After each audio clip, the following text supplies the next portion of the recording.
Purr-fect Potions by Danielle Garrett. Narrated by Amanda Ronconi. 1. There are few things worse than an uncomfortable dinner party. Or, at least, few that I could think of as I pushed my fork through the whipped potatoes on my plate. Seriously, why wasn't anyone saying anything? The silence was deafening.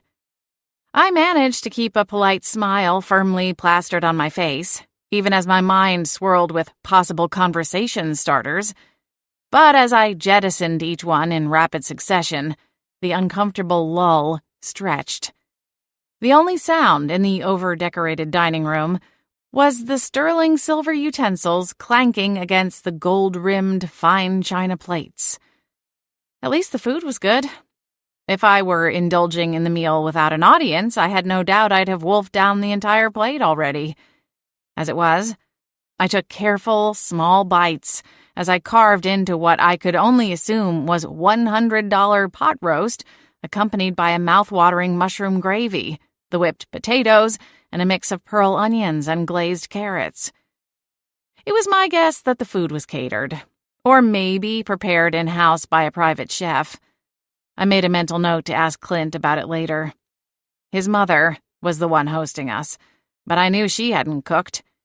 If the formidable Ms. Cleaver, formerly Mrs. Bridges, had ever cooked, those days were long gone now. Even before her health began to fail, she'd employed a house full of staff to see to her every need. I glanced up from my plate and noticed Clint giving me a concerned look. We'd joked on the drive over about whether or not to come up with some sort of code word, a verbal ripcord we could pull if things got too awkward. We arrived before landing on one, and the joke fizzled as we walked up the stamped driveway to his mother's front door. I tried to manage a restrained smile in his direction, if only to reassure him I was still hanging in there, albeit by a thread. However, I wasn't sure how convincing I looked. It wasn't his fault his mother was frosty enough she could live quite happily in her fancy Sub-Zero fridge. Our relationship was still in the early phase, where little things could all too quickly become big things. I didn't want this tension between me and his mother to cause issues. Smiling, I reached for the stem of my wine glass and brought the burgundy liquid to my lips. I was too tense to really savor it, but the oaky flavor left a pleasant aftertaste. "This was a lovely meal, Sandra.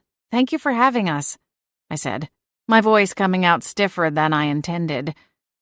Clint's mother lifted her white linen napkin from her lap and brought it to her lips. She dabbed the fabric at the corners of her mouth with a frail and bony hand. Her coloring was paler than the last time I'd seen her. "If you've finished, we can have a nightcap in the formal living room," she replied, her tone commanding, leaving no room for objection. Underneath the soft glow from the chandelier above our heads, her white hair took on a golden tone, making her look all the more regal and refined. She pointed a spindly finger in the direction of the east wing of the estate and nudged her chin in that general area. "I have yet to properly entertain since the remodeling work was completed." I bristled. A root canal sounded more tempting. But how could I protest without sounding rude about it? The heat of Clint's expectant stare burned through me, but I didn't meet his gaze because I knew if I did, I would crack. Instead, I cast Sandra a polite smile through pinched lips and set my fork aside. "That's a very kind offer." It wasn't a decline, but it wasn't exactly an acceptance either. "If you'll excuse me, I just need to visit the ladies' room for a moment." This time, I met Clint's dark, hazel eyes. The faint lines at his eyes crinkled as he cringed. He wasn't thrilled by the idea of staying either, but we both knew we would anyway. He offered a grateful smile as I pushed back from the table. "I'll be right back," I said, more as an assurance to Clint than anything. The large lakeside estate had a lot of doors. It would be easy enough to slip out of one and disappear into the night. "I'll get these dishes out of the way," Clint said, as I exited the large, formal dining room. Sandra said something I didn't quite catch. Her voice was still commanding, but it was weaker, raspier than it had been on my last visit. She was in the final stages of a terminal illness, and I knew that weighed heavily on Clint, especially as their relationship had fractured over the years leading up to her diagnosis. Sandra had the best team of healers to fuss and fret over her, making sure she was comfortable and had everything she needed 24/7. But I knew Clint wanted to make himself useful to her as well. My heart went out to the woman's circumstances, but it was hard to make a real connection with her. She was aloof and prickly, even on her best days. Every attempt I made at finding common ground was quickly batted aside by one of her barbed comments or steamrolled by general disinterest. With a heavy sigh, I clasped my hand around the pewter knob of the nearest powder room and pressed the door shut with my opened palm. I flicked on the lights and caught my reflection in the mirror. I wasn't sure exactly what type of woman Sandra wanted for her son, but I got the clear impression that I didn't fit the mold. If I had to guess, I'd say Sandra imagined a willowy blonde with legs for days, bright blue eyes, a dazzling toothy smile, and nary a wrinkle or freckle. If I stood next to Giselle Bundchen, I'd look like a hobbit. At least my toes weren't furry. Scoffing, I tossed my head and stared up at the ceiling. Pull yourself together, Cora. You can do this. Giving myself a pep talk helped bring my mood up a notch, but I needed more reinforcement. I decided to call in for backup. Liana answered on the second ring with a chipper, "Hey, lady." "Hey," I replied, keeping my voice quiet. "Why are you whispering?" Liana asked. "I'm still at Clint's mom's house," I said as I crossed the small room. I put the lid of the toilet seat down and parked my rear on it. "Oh, that's right," Liana declared. "I forgot that was tonight. How's it going?" I hunched over and dug my elbows into my thighs, chewing on my bottom lip. "I'm contemplating whether or not I could fit through the window in the powder room." Liana snorted. "That bad, huh?" "It's just a little daunting. Sandra barely said a word through the meal. She just kind of stares at me, like I'm on display in a zoo or something." "How's Clint doing?" "Fine, I guess." I straightened my posture and stared ahead at the vanity. He's used to her judgment, though. I tugged at my constricting stockings that refused to yield even the slightest bit. I can't wait to get home and jump into leggings. I readjusted the black pumps on my feet. You have no idea how badly my heels are killing me. I'm getting blisters just looking at these shoes. Liana giggled. "Oh, come on. It's fun to get dressed up every now and then." I released a scoffing snort from the back of my throat. "Easy for you to say. You look cute in anything. You could wear a garbage bag and make it look good." "Honey, I'm a fashionista, not a miracle worker," Liana retorted with a laugh. "I don't want to go back out there. If you don't, they might come looking for you to make sure you didn't fall in." I rolled my eyes. "Stop it." "You can do this," Liana said. "Is that the best you can come up with?" I whispered, trying to calm my pounding heart. "You've got nothing to worry about, babe. Clint's crazy about you. He's not the kind to get all worked up about what his mother thinks. This is just a formality. Appease the old crone and you can go home." I stood up at the sound of footsteps in the hallway. "Right. I gotta go." I hung up just as Liana was saying goodbye and shoved my phone back into the pocket of my dress. After quickly washing my hands, I cracked open the door and poked the pointy tip of one shoe over the threshold. I wasn't sure who the footsteps had belonged to, as no one was in the hall. Then again, Sandra probably preferred her staff to be neither seen nor heard, unless requested. As I moved toward the formal living room, my ear perked at the sound of muted voices. I paused to the left of a large sculpture in the foyer and drew in a steadying breath. "Remember our deal, Clint?" Sandra's raspy voice drifted. "Deal?" My brow furrowed as I leaned a little closer while keeping my cover behind the statue. "Please don't start with that," Clint replied. He sounded tired. "Not tonight." "Well, I assumed you forgot what we talked about," Sandra replied. "I haven't forgotten." Clint all but growled. I'd never heard him like that before, and it made my heart lurch. "Just stay off my back about it, will you?" Sandra released a condescending laugh that made my skin crawl. "What did you expect me to say? I assumed you brought her here to gain my approval." "You asked me who I was seeing," Clint replied. "I thought bringing her here for dinner would be a nice gesture. If I thought this was some kind of audition, I would have never suggested it." Sandra laughed again, though it hitched midway and turned into a nasty cough. "Here, drink some water," Clint said, his tone more patient. "Please, Mother, let's drop this conversation. I'll take Cora home and let you get some rest." "She's not for you," Sandra said, when she got her sputtering cough under control. My blood ran cold. "Mother?" "I'm only stating the truth, Clint. She's not suitable." "And why is that?" Clint's voice was glacial. I could only imagine the look in his eyes. "Perhaps she would make a suitable mother. She's certainly got the figure to carry a pregnancy. Good birthing hips, I'll give her that. But she'll never fit into our circle." Heat spread from my neck to my cheeks, then around my ears. I struggled to contain a tidal wave of emotion, but my tears had a mind of their own and quickly blurred my vision. "Mother!" Clint snapped. "What?" Sandra asked, all innocence and light. I wanted to run. My leg muscles quivered, but I couldn't make them move. Something rooted me in place, as if my feet were encased in concrete. A prickle on the back of my neck alerted me of someone's presence behind me. When I turned my head, my eyes met with a dark-haired woman in her mid-50s. She wore teal medical scrubs and held a small pill bottle in her hands. She winced at me, and I knew she'd heard the awful things Sandra had said. Somehow that made it worse.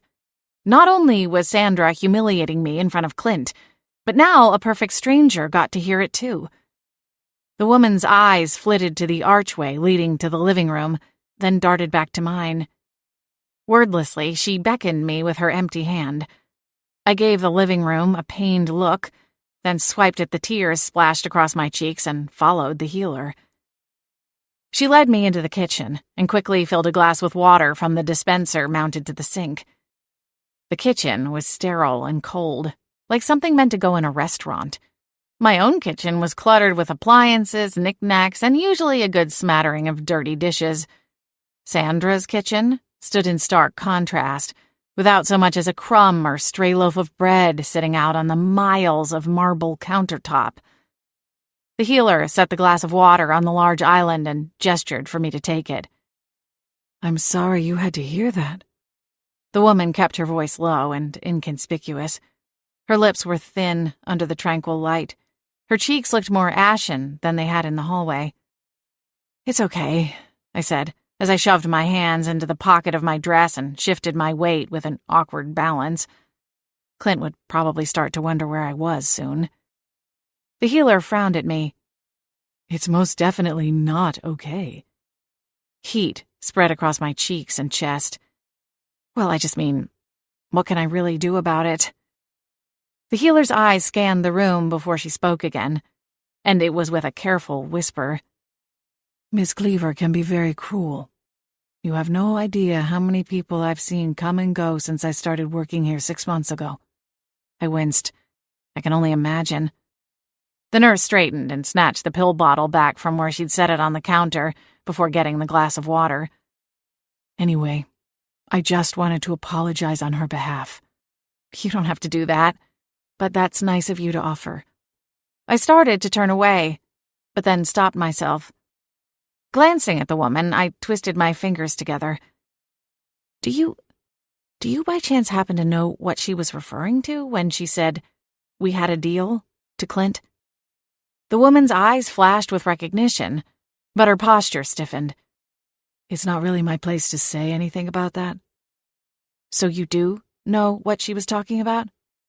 The woman's eyes crinkled at the edges.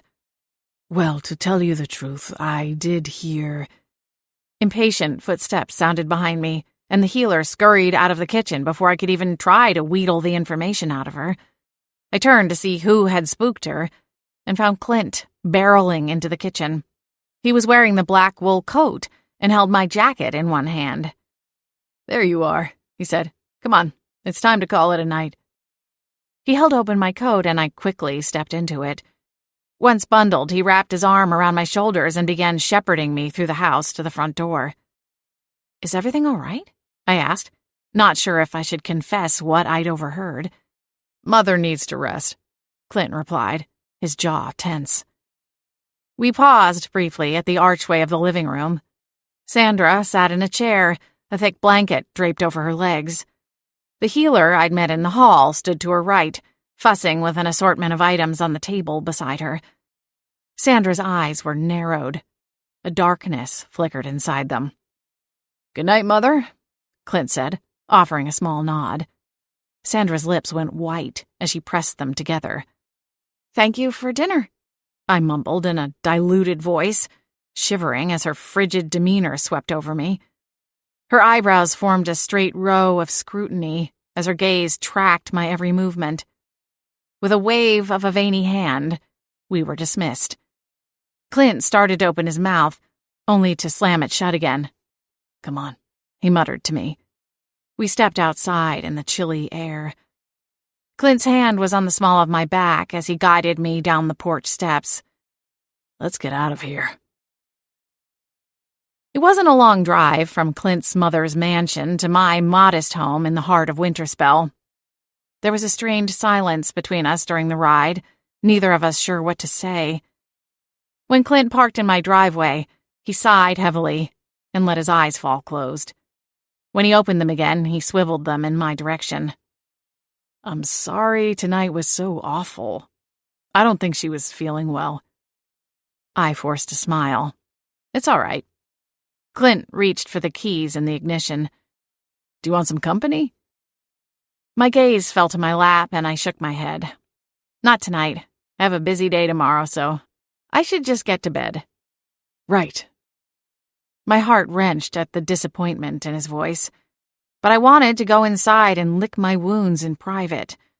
I reached across the center console and squeezed his hand. "I'll see you soon." Clint's eyes glittered under the lamplight cast down the driveway from my porch. "We're still on for bowling tomorrow night, aren't we?" "Oh, right. I'll have to see. Like I said, tomorrow's kind of a busy day. A whole shipment of inventory came in this afternoon. It's all still in boxes. I haven't gone through any of it yet. So let's play it by ear, okay?" "Cora, I'm really sorry about tonight." His thick brows knit together. "I wish I could erase the whole evening." "Don't worry about it." I pulled my hand from his and reached for the passenger door. "Are you upset with me?" "No, of course not." I rubbed the top of my forehead and sighed. "I'm just really tired, and Celine is probably inside waiting to be fed, and you know how she gets." Clint breathed a soft laugh. "Right. Well, at least let me give you a kiss goodnight." I leaned toward him and closed my eyes. Our mouths met, and our lips brushed together. It wasn't a sweeping kiss filled with passion and desire, but there was still something comforting and nice about it. I smiled as I pulled away. "Good night, Clint." I exited the car and hurried up the front steps, already digging into my purse for my key ring. He waited until I'd opened the front door before backing out of the drive, and I stood outside a moment longer to watch him drive away. Exhaling, I shuffled inside and barely had time to switch on the light before I felt a furry tail whipping at my ankles. "Finally, you're home," Celine drawled, as if I'd been gone for 6 years instead of a mere few hours. The sleek, blue-gray cat leapt onto the arm of the sofa and gave me an incredulous stare, her ethereal blue eyes glowing. Grinning, I decided to toy with her a bit. "Aw, you missed me that much?" I reached out and tried to scratch her behind her ear, but she jumped away, having none of it. "Ha!" Celine declared, puffing out her chest. "Don't flatter yourself."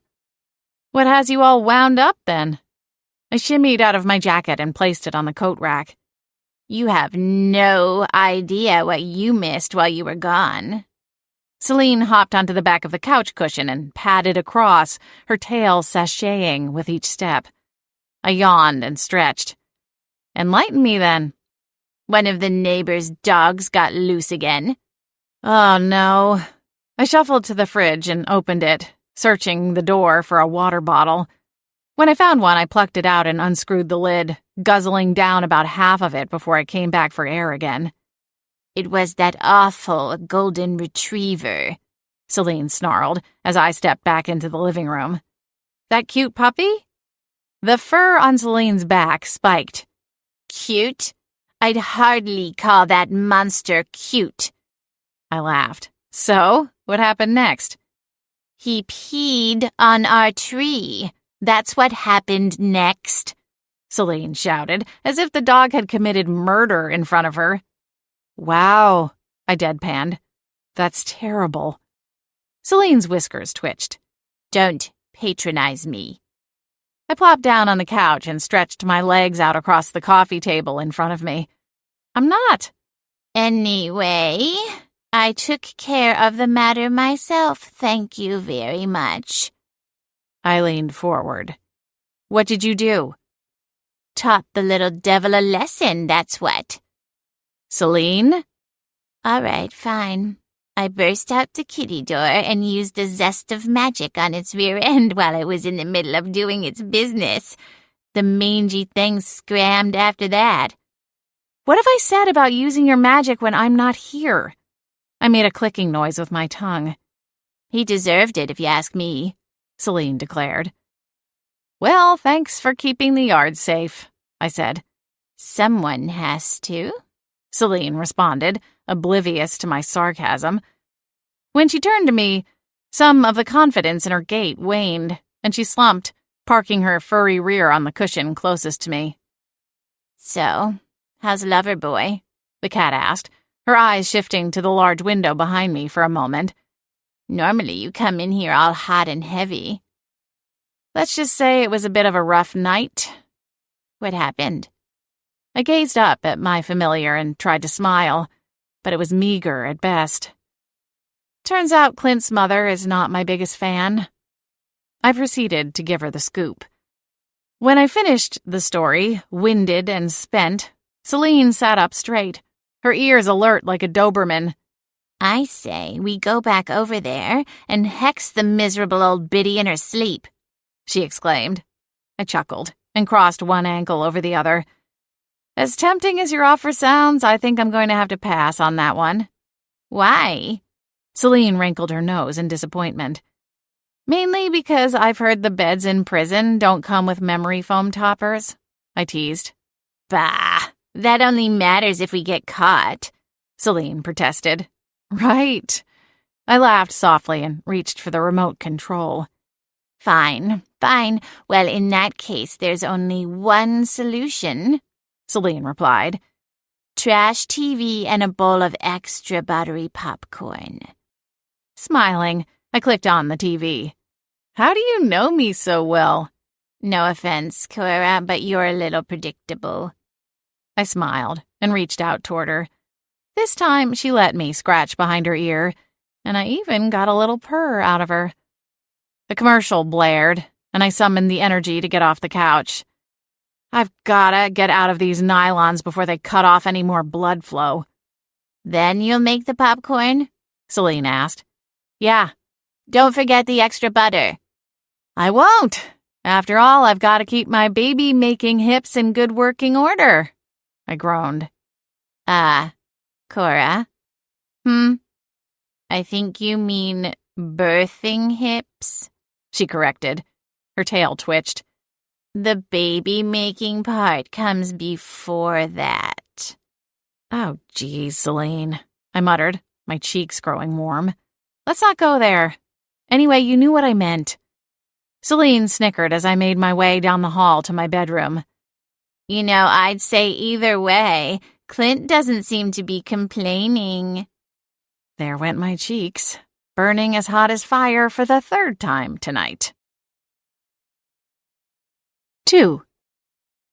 Celine and I headed to Wicked Wick's early the next morning. What I'd told Clint the night before was true. It was set to be a busy day at my magical candle shop. As eager as I was to get started, my employee, Lily, appeared to be even more so, as she was already there and had the shop open 15 minutes ahead of schedule. "Good morning," she greeted as Celine and I came inside. "Morning, Lily. You're here early." "I keep telling her she should switch to decaf," Celine muttered. The cat wasn't much of a morning person, or morning feline. Lily flashed a cheery smile as she tucked a strand of long blonde hair behind her ear. "Well, I woke up with a great idea for the display we were talking about, for the new Tahitian vanilla line." "Oh?" Lily had only been working for me the past few weeks, but she'd picked everything up so quickly that it was hard to remember what life was like without her in the shop. She was always in a good mood and delighted the customers. Her bubbly personality was even enough to blunt Celine's sarcastic commentary, which was saying something. "Yeah, here," Lily said, coming around the counter. "Let me show you what I've put together so far." I arched a brow at Celine, then followed after the young woman. Celine opted to stay behind, taking her usual perch in the cubbies behind the register where I kept custom orders awaiting pickup. Lily took me to the end cap display and explained her ideas. I offered a few tweaks to her plan, then left her to finish it. I pointed a thumb over my shoulder. "I'm going to head to the back to start unpacking everything that came in yesterday. Try not to get too jealous of me back there having the time of my life." Lily laughed. "I'm totally jealous. Want to trade places?" I arched a hopeful eyebrow and grinned. "It's not too late." "Then who will mind the register?" Lily touched her finger to her chin and tilted her head to the side. "What about you, Celine? Want to help?" "Then who will keep Lily and the customers happy?" I snorted. "Yeah, that's definitely what you're doing out here." "I know how to make sales, too," the cat replied with a flick of her tail. "Just last week I talked some young punk into upping his order from 3 to a full half-dozen candles for his mother's birthday gift. Remember that?" I do. That was only after you nearly made him cry, guilt-tripping him over not spending enough time with his grandmother before she passed away." Celine tilted her head to one side.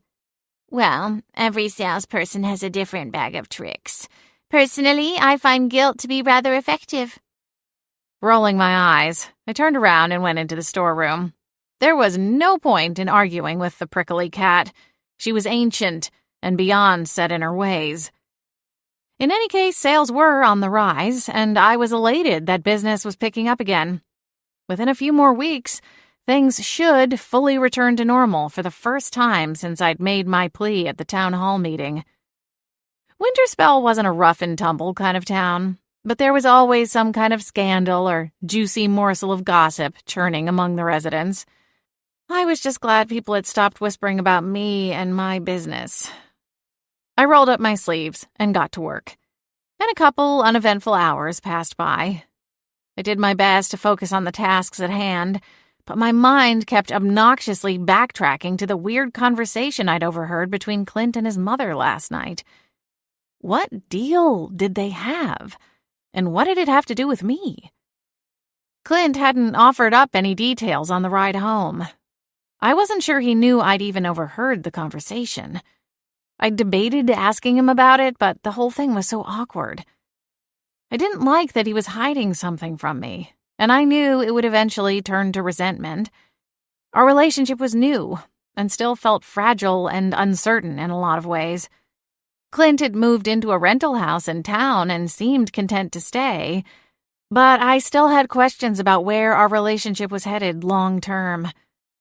I took a deep breath, grabbed my coat, and wandered out to the front of the shop. Celine and Lily were both at the counter, the cat sitting in judgment as Lily gift-wrapped an order. "Do you mind if I take my lunch break a little early? I need to clear my head and get some fresh air. When I get back, you can go take yours." Lily's warm smile lit up the room. "Of course, have at it." Celine jumped down from her perch and sauntered my way. "I'm coming too. A bowl of tuna is calling my name."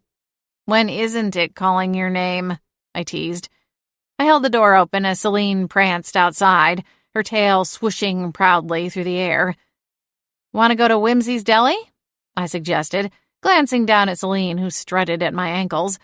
Celine flashed her teeth, forming something of a smile.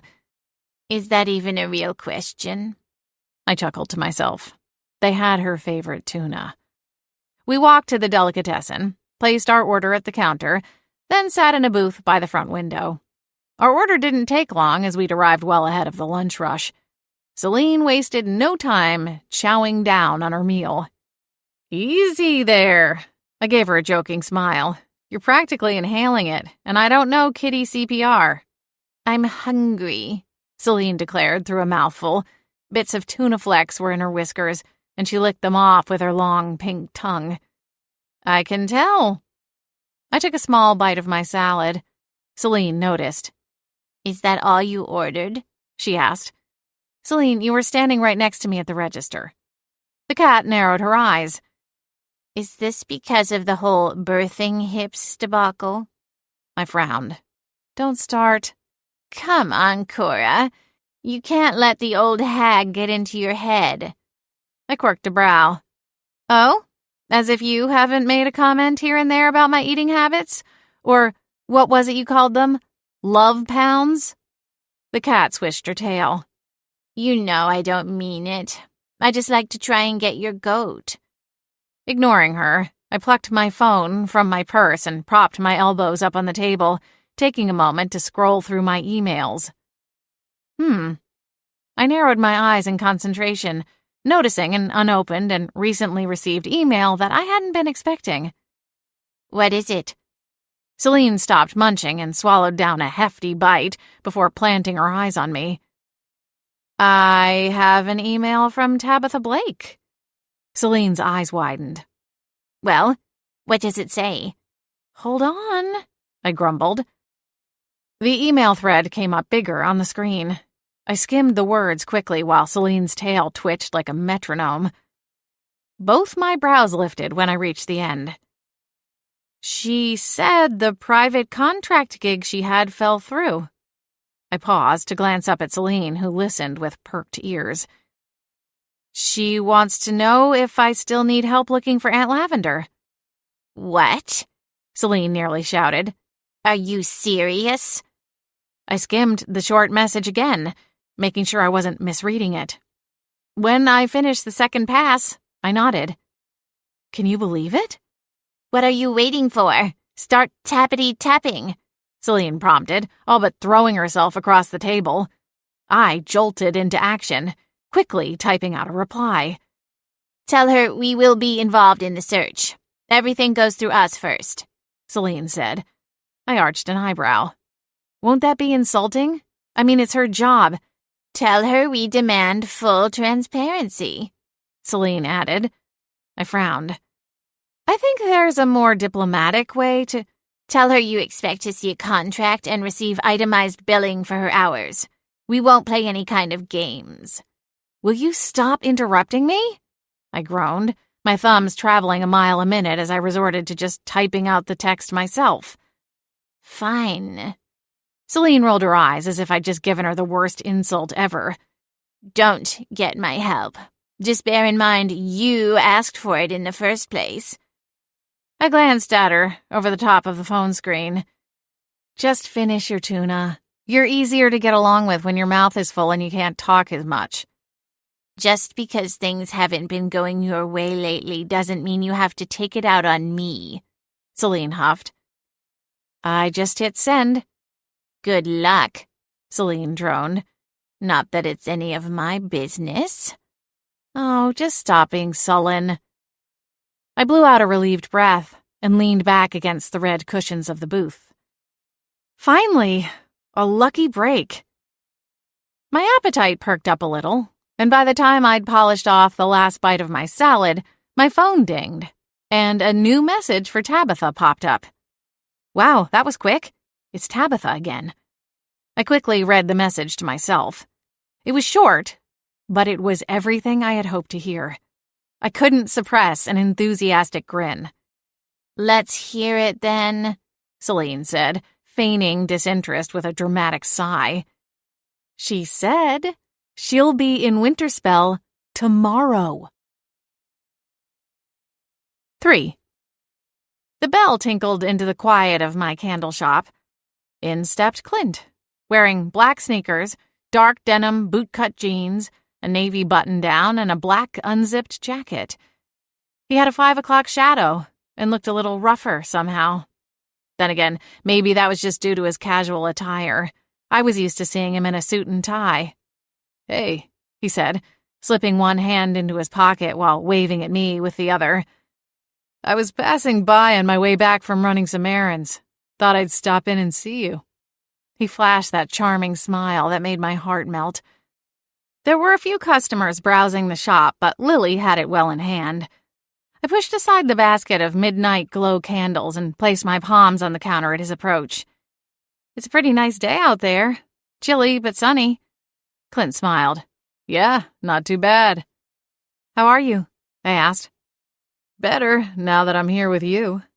"Oh, may the goddess save me," Celine groaned from her perch over my left shoulder. Twisting around to glare up at her, I flashed a saccharine smile. "Hairball?" Celine ignored me and stood up, turning around to show me her rear. I got the message loud and clear. "Sorry about her," I said, shifting my attention back to Clint. He chuckled. "It's nice to see you too, Celine." The cat scoffed. "Anyway, I came to keep you company while you close up shop for the night," he continued. "Need me to wash the windows or take out the trash? I'm at your disposal." "You don't have to do any of that," I told him. "I know," he said. "I want to."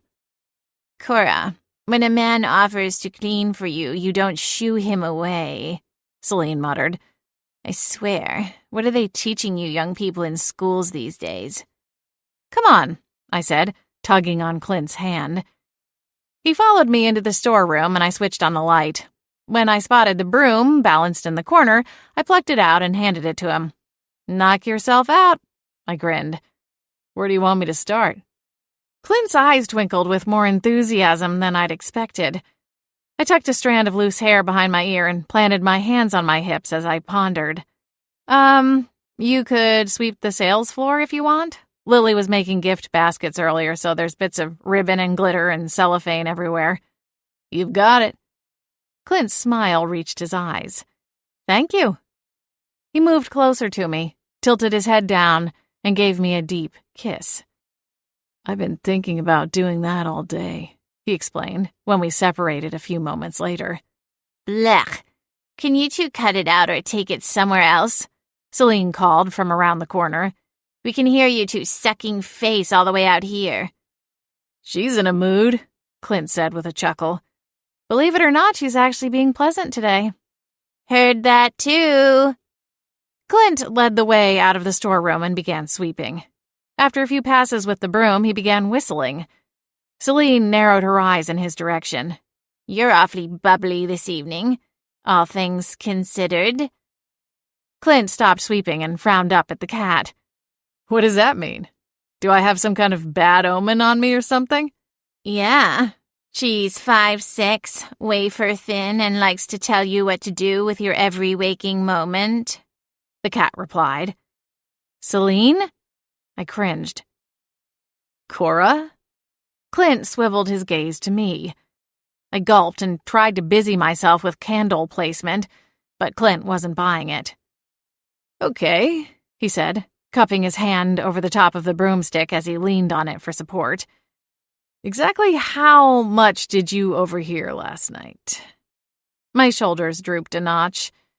It's really none of my business. I shouldn't have been eavesdropping in the first place. Clint's eyes were sympathetic, but his brows knitted with worry.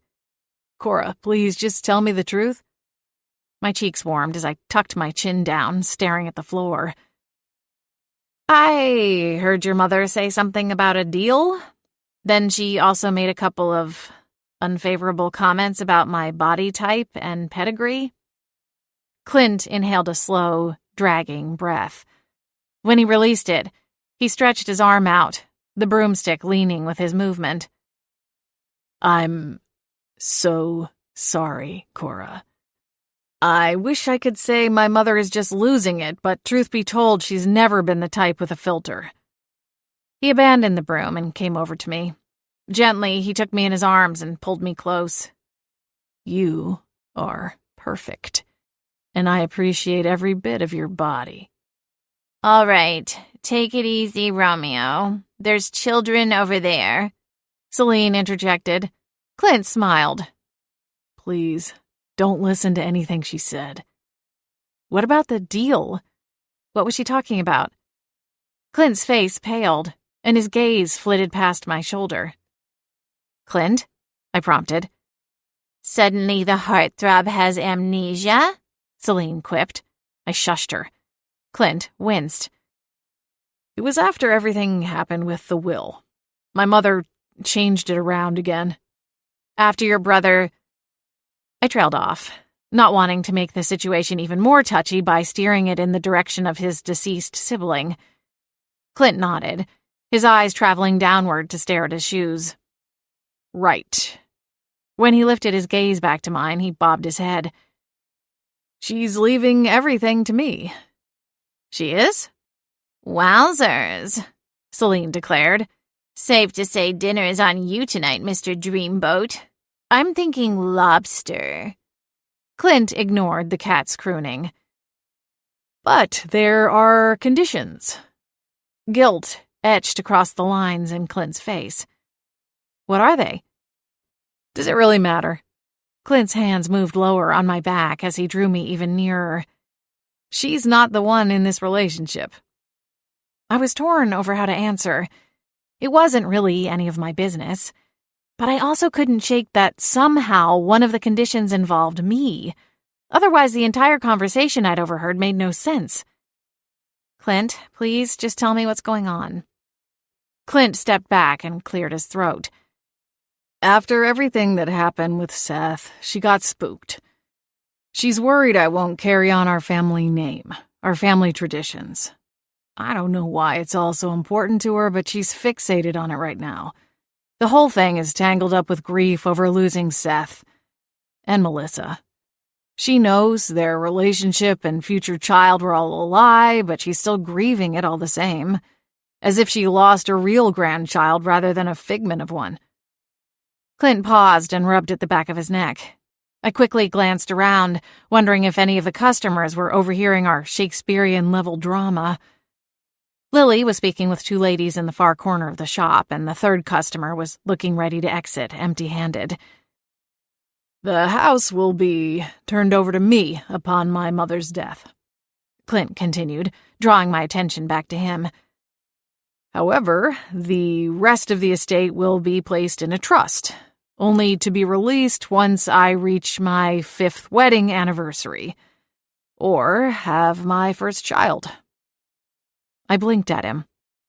This certainly wasn't news I'd been expecting.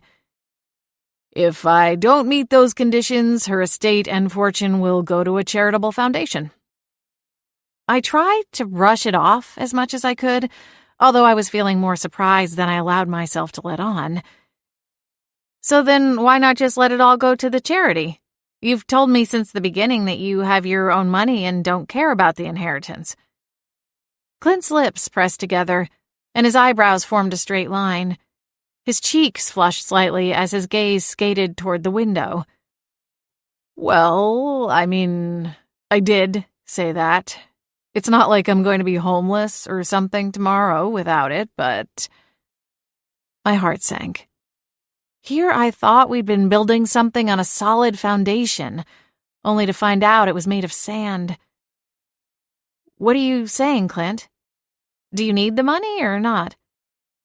I promise you that the deal my mother forced me to make shouldn't change anything between us, nor should you feel pressured in any way.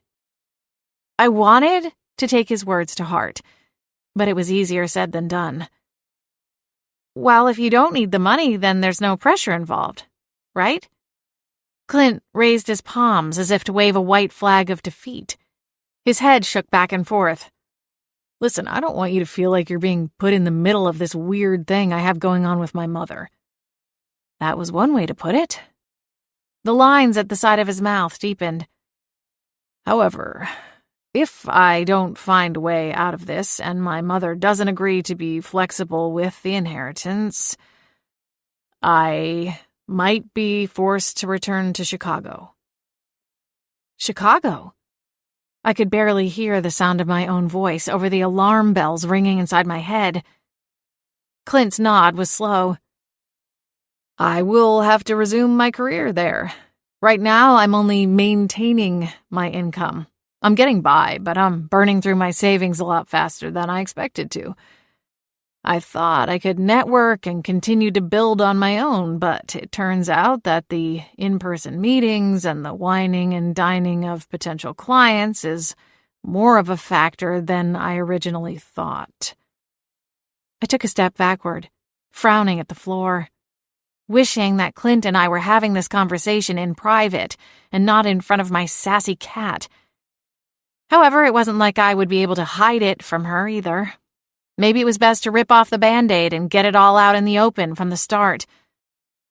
Cora. Clint's voice is soothing, but wasn't enough to drown out the monumental shockwave rippling through my veins. I shook my head and blinked up at him.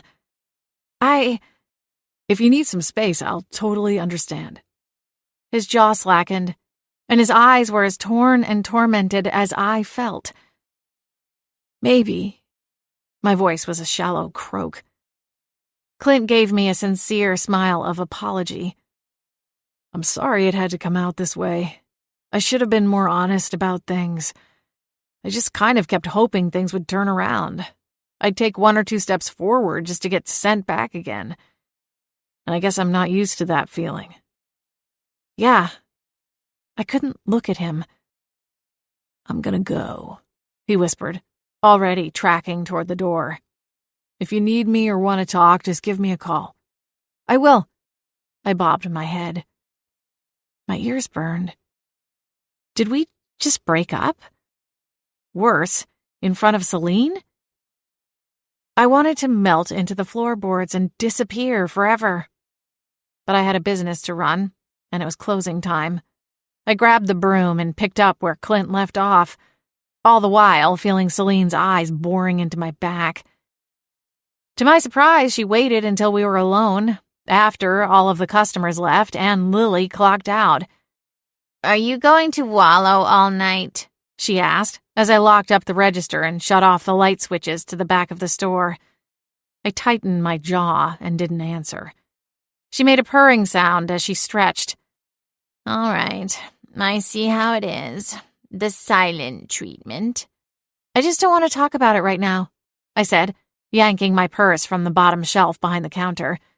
Celine hopped onto the counter, her eyes bright. I know what will cheer you up. What's that? I asked, only half paying attention. A nice, big fish dinner. No thanks. The last thing I wanted to do was eat. My stomach was twisted into knots that even the most seasoned Eagle Scout wouldn't be able to untie. Oh, come on, it will be fun, Celine purred. I just want to go home and go to bed. Fine, Celine muttered under her breath, and stalked off down to the other edge of the counter. You'll still get dinner, don't worry, I appeased. Tuna steaks? The optimistic ring returned to Celine's voice as she tossed me a hopeful glance over her furry shoulder. I'll defrost them when we get home. Hooray! Celine proclaimed. At least one of us was happy. I told myself that Tabitha was coming into town tomorrow, and that it would distract me from my woes with Clint. I had more important things to worry about. But I knew it wouldn't be Aunt Lavender who haunted my dreams tonight. 4. Tabitha and I exchanged a series of correspondences over the course of the evening, which culminated in plans to meet for coffee at Dragon's Gold the following day at lunch. Lily agreed to extend her shift a few hours to hold things down at the shop while Celine and I were out. It was yet another reminder of how much better my quality of life was since hiring full-time help. Celine took the lead as we walked down the sidewalk toward the popular coffee house. Her tail was aloft, almost stiff, and she kept her barbed commentary to herself. When we passed a woman walking a slobbering hound dog and Celine didn't offer up a complaint about the canine's breath, I officially knew she was stressed out. "It's going to be okay," I reminded her as I held open the door to the coffee shop. "Of course it is. Who said anything to the contrary?" Celine asked before sauntering inside. Smiling, I followed and glanced around the busy dining room. Tabitha was easy to spot. I'd seen enough photos of her from her books and podcast promotional materials, and her silver mauve ponytail stood out among the relatively subdued style choices of the other patrons. She wore a fitted leather jacket over a scoop-neck white tee and had one hand wrapped around a dragon's gold takeaway cup. Celine spotted her too and made a quick beeline toward the table where she was sitting. A few nearby customers did a double take at the sight of a cat prancing through the room, but no one complained to me as I followed behind her. "Hello, Tabitha." Tabitha raised her gaze, her red lipstick a sharp yet flattering contrast to her ivory skin. Her smoky eyeshadow and the cat-eye tip of her eyeliner accentuated the boldness of her aquamarine eyes. Her nails were painted a lilac color, proving to be the most subtle thing about her. Her eyes warmed as they met mine. "Hi, Cora." She gestured with her perfectly manicured nails at the empty chairs across from her. "Thank you for meeting me here." Celine jumped into the nearest chair, leaving me to go around and take the one closest to the window. "Thank you for agreeing to meet me on such short notice," I said as I settled in my chair. "What's this me business?" Celine interrupted, placing her front paws on the table so she could see more easily. Tabitha gasped softly. "This is Celine," I explained. Tabitha recovered from the shock quickly. "You mentioned you're familiar in our correspondence, but I'll admit I didn't expect a talking familiar. I'm not sure I've met one before." Celine flashed her dainty canines. "That's because I'm one of a kind." Tabitha's eyes gleamed. "A rare treasure indeed." Celine's ears flattened. "Don't get any ideas about putting me in a museum." "I'm pretty sure any museum that agreed to take you would be looking to pawn you off on someone else within 12 hours, I said. Tabitha barked a laugh. "You've got nothing to worry about, Celine." "I can't believe you're really here," I told Tabitha. "I hope we aren't keeping you from anything." Tabitha gave a casual flick of her wrist. "My schedule has significantly freed up, so it's no problem at all." Tabitha and I were roughly the same age, but our life paths couldn't be more different. I spent my entire life in the same small town, whereas she'd traveled to some of the most remote corners of the world, seeking adventure and treasure. "Did you want to order anything before we dive in?" Tabitha asked. A mug of steaming coffee sat on the table in front of her, along with a blueberry scone on a small white plate. "Oh, I guess I should." I twisted in my seat to check out the line at the register. There were a few people waiting to order, but it wouldn't take too long. "I'll take a saucer of oat milk," Celine interjected. "Not too hot, no foam." Even when we were with a virtual stranger, she couldn't help herself. With a sigh, I scooted to the edge of the bench seat and got up from the table. "Yes, Your Highness." Tabitha stifled a giggle as I departed. I quickly ordered my usual drink along with Celine's milk. The barista gave me a knowing smile as I explained who it was for. The cookies in the display case called out to me, but I resisted adding one to the order. I tended to inhale my cookies, and I didn't want Tabitha to think she'd partnered up with the Cookie Monster. When I returned to the table, Tabitha and Celine were discussing the Bermuda Triangle, of all things. Tabitha shifted gears once I was seated again. "Shall we dive in?" she asked, before wrapping her hands around the mug of coffee. She drew it to her lips and took a small sip before placing it on the table. "Yes, please. How do these sorts of things usually work?" I asked. Tabitha dug into the leather satchel hanging on the back of the chair beside hers and pulled out a weathered notebook.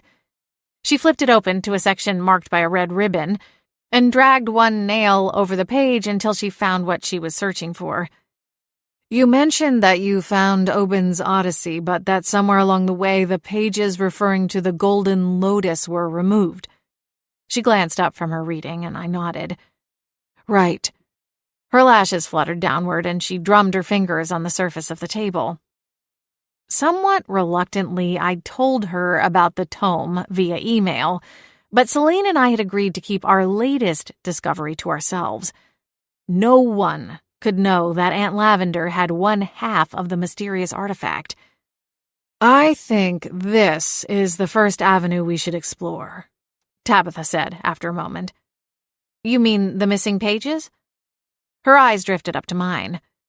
It's best if we start by trying to figure out when they went missing and who might have taken them, she explained. And why? Celine said, adding her 2 cents. Tabitha's eyes switched to the cat, and she gave an approving nod. Exactly. So you think our hypothesis is right? Whoever took Aunt Lavender was after Obin's tome? I asked, a gnawing sensation rolling through my stomach. In truth, I knew it was one step closer than that. Somehow, someone had found out that Aunt Lavender had one part of the Golden Lotus.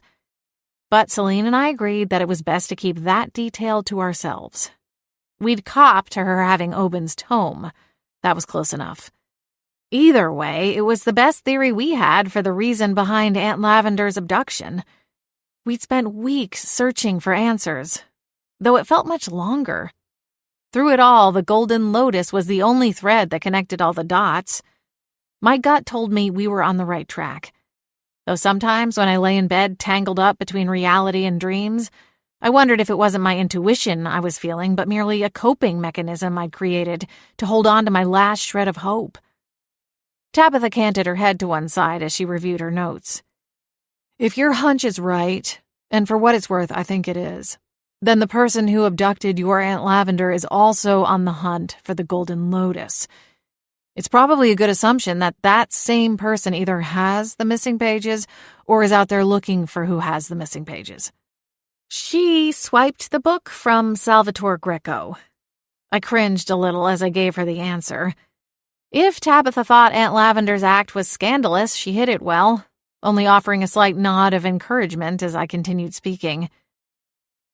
No one seems to know where Sal got the book, and now he is dead, so we likely won't be able to find out. I sighed and pressed my shoulders against the back of the chair. I hadn't even touched my latte. My fingers trembled slightly as I grabbed the paper cup.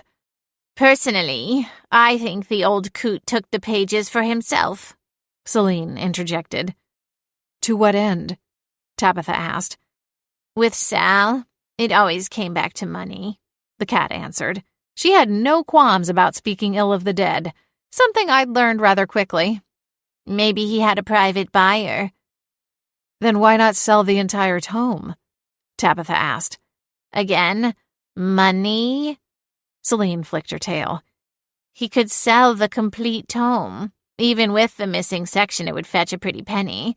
Then he sits on the so-called missing pages for another handful of years, allowing time for intrigue and mystique to build to a fever pitch, and then bam, he comes out with another lucky discovery to cash in again. Tabitha pursed her lips. You're quite cynical, aren't you? Lady, you don't make it through a few 100 years of life on this space rock with your rose-colored glasses intact. Survival requires cynicism. Loads of it. I scoffed. Well, you really might live forever then. Tabitha quirked one silver-hued brow. You're immortal? How interesting. Celine puffed her chest. I knew what was coming next. I could recite her whole speech even without the aid of cue cards. Have you heard that cats have 9 lives? Tabitha nodded. And are you familiar with the fates? Tabitha's eyes shifted toward me. As in the Greek myth? Oh, I assure you, they're real, Celine said, drawing Tabitha's attention back to her. Each life has a thread, correct? Well, in my case, being a cat and all, I had 9. By the time I got to my 8th one, I knew I wasn't long for this world. Decided I needed to take matters into my own paws if I wanted to buy myself an extended warranty, so to speak. I planted my face in the palm of one hand. I cooked up a plan to take the thread of life from the fates. No thread, no snip-snip, no dirt nap. Tabitha laughed. I see. And it worked? This plan? No, I died. Celine flicked her tail again. I got mowed down by a taxi cab outside a froyo shop in Athens. I blinked. I'd never heard that part before. Are you serious? Celine glowered at me. Of course I am. I told you this wasn't some silly story I like to trot out at parties. But they're not. Real? Celine snapped. I can assure you they are. What happened next? Tabitha prompted. Well, lucky for me, I started this journey while on my 8th life. I revived into my latest and greatest form. She paused to let us admire her sleek feline figure. And I found the old hags and got my thread. They weren't too happy about it, of course, but I got away. And now the only person in the world who knows where that thread is me. Very impressive. You have to come on my podcast sometime, Tabitha exclaimed. I raised a finger. I have a question. Oh, now she wants to talk about it, Celine quipped. Yes, Cora? Where was your guardian witch while all of this was happening? She was really okay with you gallivanting all over Greece looking for the fates? Celine's tail slumped. Things were different then. How so? I'm not 100% sure, but I think my dependence on my guardian is either some kind of payback curse, a punishment for stealing the thread, or maybe it's always the way it goes for a feline familiar on their 9th life. A sort of baked-in protection, I suppose, stifling though it may be. Tabitha shook her head. I'm missing something. In a nutshell, Celine can't get too far away from her guardian without her magic and eventually her life force draining, I explained. Technically speaking, she wasn't supposed to come to me until after Aunt Lavender passed away, but when Lavender went missing, Celine thought she'd been left behind and she didn't want to risk withering away, so she came to me and we became bonded. I'm not sure I understand, Tabitha said. Her eyes narrowed. If you can't die, then what is there to fear? Celine's eyes closed, and her whole body shuddered. I've died 8 times in a variety of ways, but there is nothing that compares to that feeling. The feeling of being abandoned, without magic, without purpose. Her eyes opened slowly. I never want to feel that way again. Tabitha looked regretful of her question. I see. I ran my hand down Celine's back, smoothing the fur that remained on end. It's worked out for the best, really. Without Celine, we might not have realized something was wrong. Aunt Lavender has always had a wanderer side. It would have taken us weeks, probably months, before we started to look for her, and by then, my words trailed off. Too awful to voice. We're going to get you some answers, Tabitha said, her tone gentle, even as her eyes and jawline were set with fierce determination. Lavender couldn't be the only one who knew that Salvatore had Oben's tome. She might not be the first, or last, victim. Whoever took her might be out on the prowl. While we look for Aunt Lavender, we might be able to save someone else in the process, I suggested. Tabitha smiled, her face bright and eager. Kill 2 birds with 1 stone. Multitasking at its finest. Teamwork makes the dream work. Tabitha's laughter tinkled like a wind chime. I wanted to ensconce myself in her optimism, but couldn't fully banish the dark clouds swirling around my shoulders. 5. Everything is all good here, Lily declared. Are you sure? I stood on the concrete steps leading up to the library while Tabitha and Celine waited for me by the doors. I pushed a finger against my ear to hear Lily better over the whoosh of a passing truck. I'm positive, Lily said, her voice smooth and confident. Has it been busy since we left? I asked. Steady, Lily said, but not overwhelmingly so. I took a deep breath and glanced at Tabitha and Celine. All right, thanks. If I need you to close up later, can you do that? Not a problem, Lily chuckled. I can handle it. You're the best, I said. Thank you so much. You know I'm here for you when you need it, Lily declared. The authenticity in her voice made my heart swell. I vowed to give her a raise whenever I was in a place to afford it. I hung up and stepped inside the multi-story library with Tabitha and Celine. We found a cozy spot in the back corner of the second floor, where we knew that we wouldn't be bothered and would have a decent amount of privacy to sit and talk uninterrupted. Tabitha stretched her long legs out in front of her as she got comfortable in a large, eggshell white chair. We got her up to speed on what we had worked on thus far, regarding our own research and investigation into Lavender's disappearance. Tabitha took some notes, nodding along an acknowledgement every so often, and gave us the respect of listening intently. As we spoke, a question loomed large in the back of my mind. There hadn't been any talk of payment in any of the correspondence with the famous witch, but now that she was here and so willing to drop everything to help, I wondered if there was some unspoken fee being applied to the conversation. Finally, as Celine wrapped up the presentation of our findings, I broached the question. I hate to ask, but could you give me a ballpark figure for your services, now that you know where we're at with everything? I kept my hands folded in my lap to keep from twitching. Tabitha glanced up from her notes, her brows peaked. You don't owe me anything, Cora. It's my privilege to help. Relief coursed through me, though my worry was quickly replaced with a small sense of guilt. That is very kind. Thank you. I nodded. It seems the least we could do is invite you to join us for dinner. It's Tuesday, so we're going to my mom's place. She's a great cook and always makes enough for 12, if you're interested. I glanced at Celine, then back to Tabitha.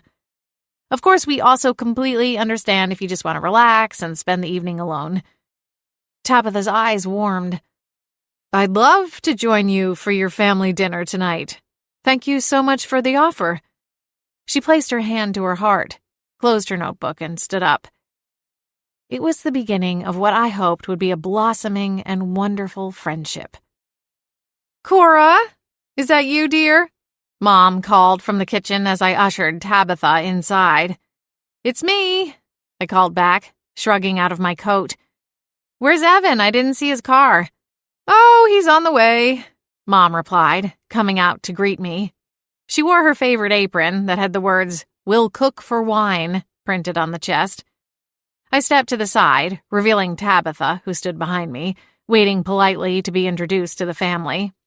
Mom, this is Tabitha Blake. Tabitha, this is my mother, Lilac Hearth. I'd already called ahead to let Mom know Tabitha was tagging along to dinner. I knew there would be plenty of food to go around regardless, but Mom appreciated a little heads up. I also wanted to fill her in on the investigation into Aunt Lavender's abduction. As Lavender's younger and only sister, Mom was just as eager to get answers. It's lovely to meet you. Welcome to my home. Mom smiled as she shook Tabitha's hand. I hope you like butternut squash. Tabitha smiled. I love it. Good, because I've made at least 100 of these little raviolis and stuffed them to the gills with the stuff. Mom laughed and steered Tabitha toward the kitchen. Mom didn't know a stranger. She was gracious and loving to everyone she met, and always willing to lend a helping hand to anyone in need. She wasn't as eccentric as her older sister, but she maintained a handful of hobbies and often had her thoughts in 2 places at once. Behind me, The front door opened, and my brother's twins, Emmy and Ruby, burst into the living room in a flurry of pink rain jackets and boots and little blonde pigtails. Celine! My nieces were 5 years old and supernova explosions of energy. Celine yowled and pounced to make a quick exit, disappearing up the stairs, while the girls squealed with excitement and followed her, stumbling on the stairs as they tried to catch up. "Be careful, girls!" Cheyenne entered the foyer and shook her head with exasperation, rolling her eyes. "I swear, sometimes I don't even know what to do with them." "Bottle up all that energy and sell it," my mother quipped. Cheyenne's eyes twinkled with amusement. "I wish." "They were chasing Celine," my mom explained. "Oh, no." Cheyenne's lips formed a pout. "Poor Celine. I hope she finds a good hiding spot before the twins try to stuff her into some of their baby doll clothes again." I scoffed, laughing. "I'm sure she can handle it, the little drama queen that she is." I gestured to Tabitha. "Cheyenne, this is Tabitha Blake. Tabitha, this is my sister-in-law, Cheyenne." Cheyenne's eyes widened into blossoming recognition. She blinked, as if she were seeing a mirage in the desert and trying to figure out if it was real or not. Her jaw slackened, and then hung open until it almost came unhinged. "Tabitha Blake? As in the Tabitha Blake?" Tabitha chuckled. Her expression was warm with amusement. "That's what I've been told." "What are you doing here?" Cheyenne gawked. "Wow, most people just start with a nice to meet you," I teased. Cheyenne squeezed her eyes shut, shook her head, opened her eyes again, and placed her palms on either side of her face. "I'm sorry, I don't mean to sound rude, it's just, I'm a little starstruck." She stared at Tabitha as if she were an enigma suddenly coming to life. "I listen to your podcast all the time. Seriously, it's my go-to. I've read your book, too. It's always nice to meet a fan." There was a sense of kindness and patience woven into Tabitha's voice that suggested she dealt with this kind of behavior from people all the time. "I can't believe you're really standing here," Cheyenne said, seemingly unable to stop herself from gushing. "She's going to have dinner with us," I said. "Really?" Cheyenne gaped. "She's volunteered to help us in the search for Aunt Lavender," I added. "That's so kind." Cheyenne smiled, then began smoothing her hands over the fabric of her gray cardigan as though trying to iron out the slight wrinkles. Or maybe she was trying to wipe away a layer of nervous sweat. Either way, I knew Cheyenne well enough by now to know that she was trying to keep her composure, but on the inside, she was probably jumping up and down like a little kid on Christmas morning. "What's all the excitement about?" My brother, Evan, appeared in the doorway. He wore a navy blue sweater with the sleeves rolled up to the elbows and a pair of well-worn jeans. Evan was always the tallest person in the room, standing at 6 feet 2 inches. His short cropped brown hair was clean cut, as always, with subtle traces of gray starting to peek through. Evan didn't mind the gray, nor did he try to cover it up. He usually turned it into a joke, blaming it on the twins and their playful antics. "Those girls are going to make me gray before their next birthday," he'd say with a chuckle. He was a remarkable father, a true natural. He would do anything for his daughters, and jumped into the role of twin dad without an ounce of reservation. "Come on," Mom said, leading the way to the dining room. "Dinner is just about ready, and I've made a feast." "What else is new?" I said, as I caught my mother a smile of approval. "Something sure smells delicious," Tabitha said.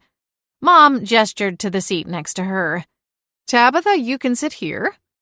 I watched Cheyenne's face fall when she realized that she wouldn't be sitting directly next to Tabitha, but instead on the other side of the table in her usual spot. "Don't worry," I whispered as I slipped in behind her and tugged on the fleshy fold of her elbow. "You'll have plenty of time to talk her ear off before the night is over."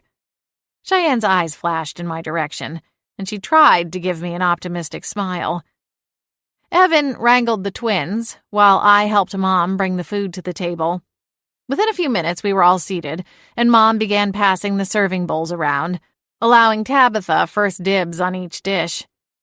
Tabitha gave my mom an approving nod a few minutes into the meal. "This is delicious, Lilac. You'll have to give me the recipe, assuming it's not top secret." She smiled as she lifted the napkin to her lips and dabbed at the edges of her mouth.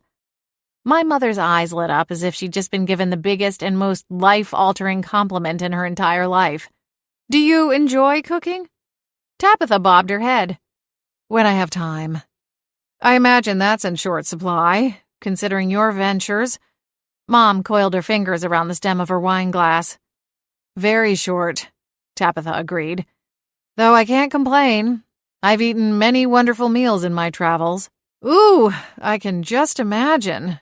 What's your favorite?" "Just about anything that comes from Italy," Tabitha teased with a soft chuckle. "I think I must have been an Italian pizza chef in another life." Everyone laughed. Mom glanced at the plate of her homemade ravioli. "Well, now I'm doubly flattered by your compliment. If my own pasta can compete." Tabitha cut into another ravioli, a bit of the squash spilling out onto the plate. "Most definitely. Perhaps you were an Italian in another life, too." Mom grinned. "I may just have some gelato in the freezer for dessert. The container states it's been imported from Italy. Sounds like Tabitha here can tell us if it's the real deal." "Gelato?" Evan said, his eyes going wide. "You know, Mom, remember what Grandma used to say? Life is short. Eat dessert first." The twins sat up like a pair of lightning bolts. "Can we have dessert first?" Cheyenne groaned. "Thanks a lot, babe." She shook her head and frowned at the girls. "Daddy is being a bad influence. Now come on." She pointed her fork in the direction of Ruby's untouched asparagus spears. "Eat up." "I don't like green food." Ruby sulked, her little eyebrows knitting as she frowned. "No one does, kid," Evan said. Sometimes Evan could be a bit of a big kid himself. "You're not helping." Cheyenne shot her husband an annoyed glance. "What if I told you I added a little magic to the asparagus?" Mom asked, grinning at the girls as she leaned into the table. She wiggled her fingers as if magically peppering their food with something divine. "What kind of magic?" Emmy gave my mom a sideways, questioning glance. Mom beamed at her grandbabies. "They'll make you run extra fast." Ruby picked up one of the spears, bypassing her fork, and chomped off the tip. "Nice work," Cheyenne mouthed with relief to my mom. "Speaking of magic," I offered, "Tabitha, Celine, and I have been working hard today at the library, studying up on spells and incantations we might be able to use to aid in finding Aunt Lavender." Cheyenne's eyes popped, and she glanced between me and Tabitha, chewing on a piece of her buttered bread. "Oh, really?" "We're making progress," Tabitha noted. "That's amazing news." Mom placed her fingers to her collarbone. "We've been so worried about Lavender. I've been using divination efforts to try to find her, but haven't been able to maintain a strong enough link to communicate with her." "Well, I think Cora is onto something, with her theory about this all relating back to the hunt for the Golden Lotus," Tabitha said. "If Lavender knew something about its location, it could be motive enough for someone to take her." The more Tabitha explained her agenda and purpose, the more the mood around the table lifted, like a heavy fog finally clearing into a warm and sunny day. So far, she hadn't added any of her own theories, but there was something reassuring about her validation of the progress we'd made so far. "We're also working on scheduling a meeting with Warden Quinton," I added. "Oh?" My mother gave me a promising smile. "She's supposed to be coming into town next week," I explained. Mom clasped her hands together, her cheeks a flushed rosy color, a combination from the wine and her excitement for progress in solving her sister's disappearance. "This is all wonderful news. I think it's cause to celebrate with a little bit of chocolate gelato," Mom said, already getting up from her place at the table. The twins' forks clattered to their plates. "Chocolate!" they squealed in unison. My hands were submerged under warm, soapy water. I lifted a clean plate, turned the sink faucet to warm, and rinsed the suds off under the water. My mom stood beside me, a towel in her hand. She swiped it across a large serving dish to dry it. "Honey?" I asked without looking up. "Where was Clint tonight?" "Clint?" My heart drummed faster at the mention of his name. I lifted my gaze and turned my head toward my mother. Her smile was maternal. "Yes, Clint. You remember your boyfriend?" "Oh." I frowned and settled my focus back on the dishes. I didn't want to overwhelm you with too many guests. "You know I wouldn't have been bothered by that." Mom picked up a wine glass and patted it dry. "I know." I trailed off, thinking of excuses to buy me time, but they were all too lukewarm for my mother to believe. "Is everything okay with you two?" The lilt in Mom's voice let me know that she was testing the waters to see how much I would admit to her. "Everything's fine." My voice sounded stiffer than I wanted it to, so I patted it with a reassuring smile in my mother's direction. She seemed satisfied by my claim for now. "That's great to hear. I really like Clint." "I know you do." "You should invite him for dinner next time. We'd love to see him again." "Maybe next time," I said. Then, not to disappoint my mother any further, I forced an enthusiastic smile. 6. I come bearing gifts. I held up a piping hot cup of coffee and slid it across the table to Tabitha. Tabitha reached for it with a grateful smile, wrapping her hands around the mug. She drew it to her lips and took a dainty sip so as not to burn her tongue. She breathed out through her nose and closed her eyes. "You're a lifesaver." "No problem." I pulled a seat out from underneath the tan-colored library table and parked myself in it. The morning sun was canary yellow, splashing a beam of warming light that filtered through the enormous floor-to-ceiling windows behind us. "Where is my breakfast?" Celine asked, her grumpy morning voice in full effect. Her tail twitched before she coiled it around her backside. "You already ate it, remember?" I rolled my eyes and exchanged an amused smile with Tabitha that Celine thankfully didn't notice. "That was hours ago," the cat replied with another tail flick. I made a show of checking my watch. "It was exactly 45 minutes ago." Celine's glower grew darker. Sighing, I reached into my purse and dug out a small bag of cat treats. I'd made a special trip to the pet store a few days ago to buy them.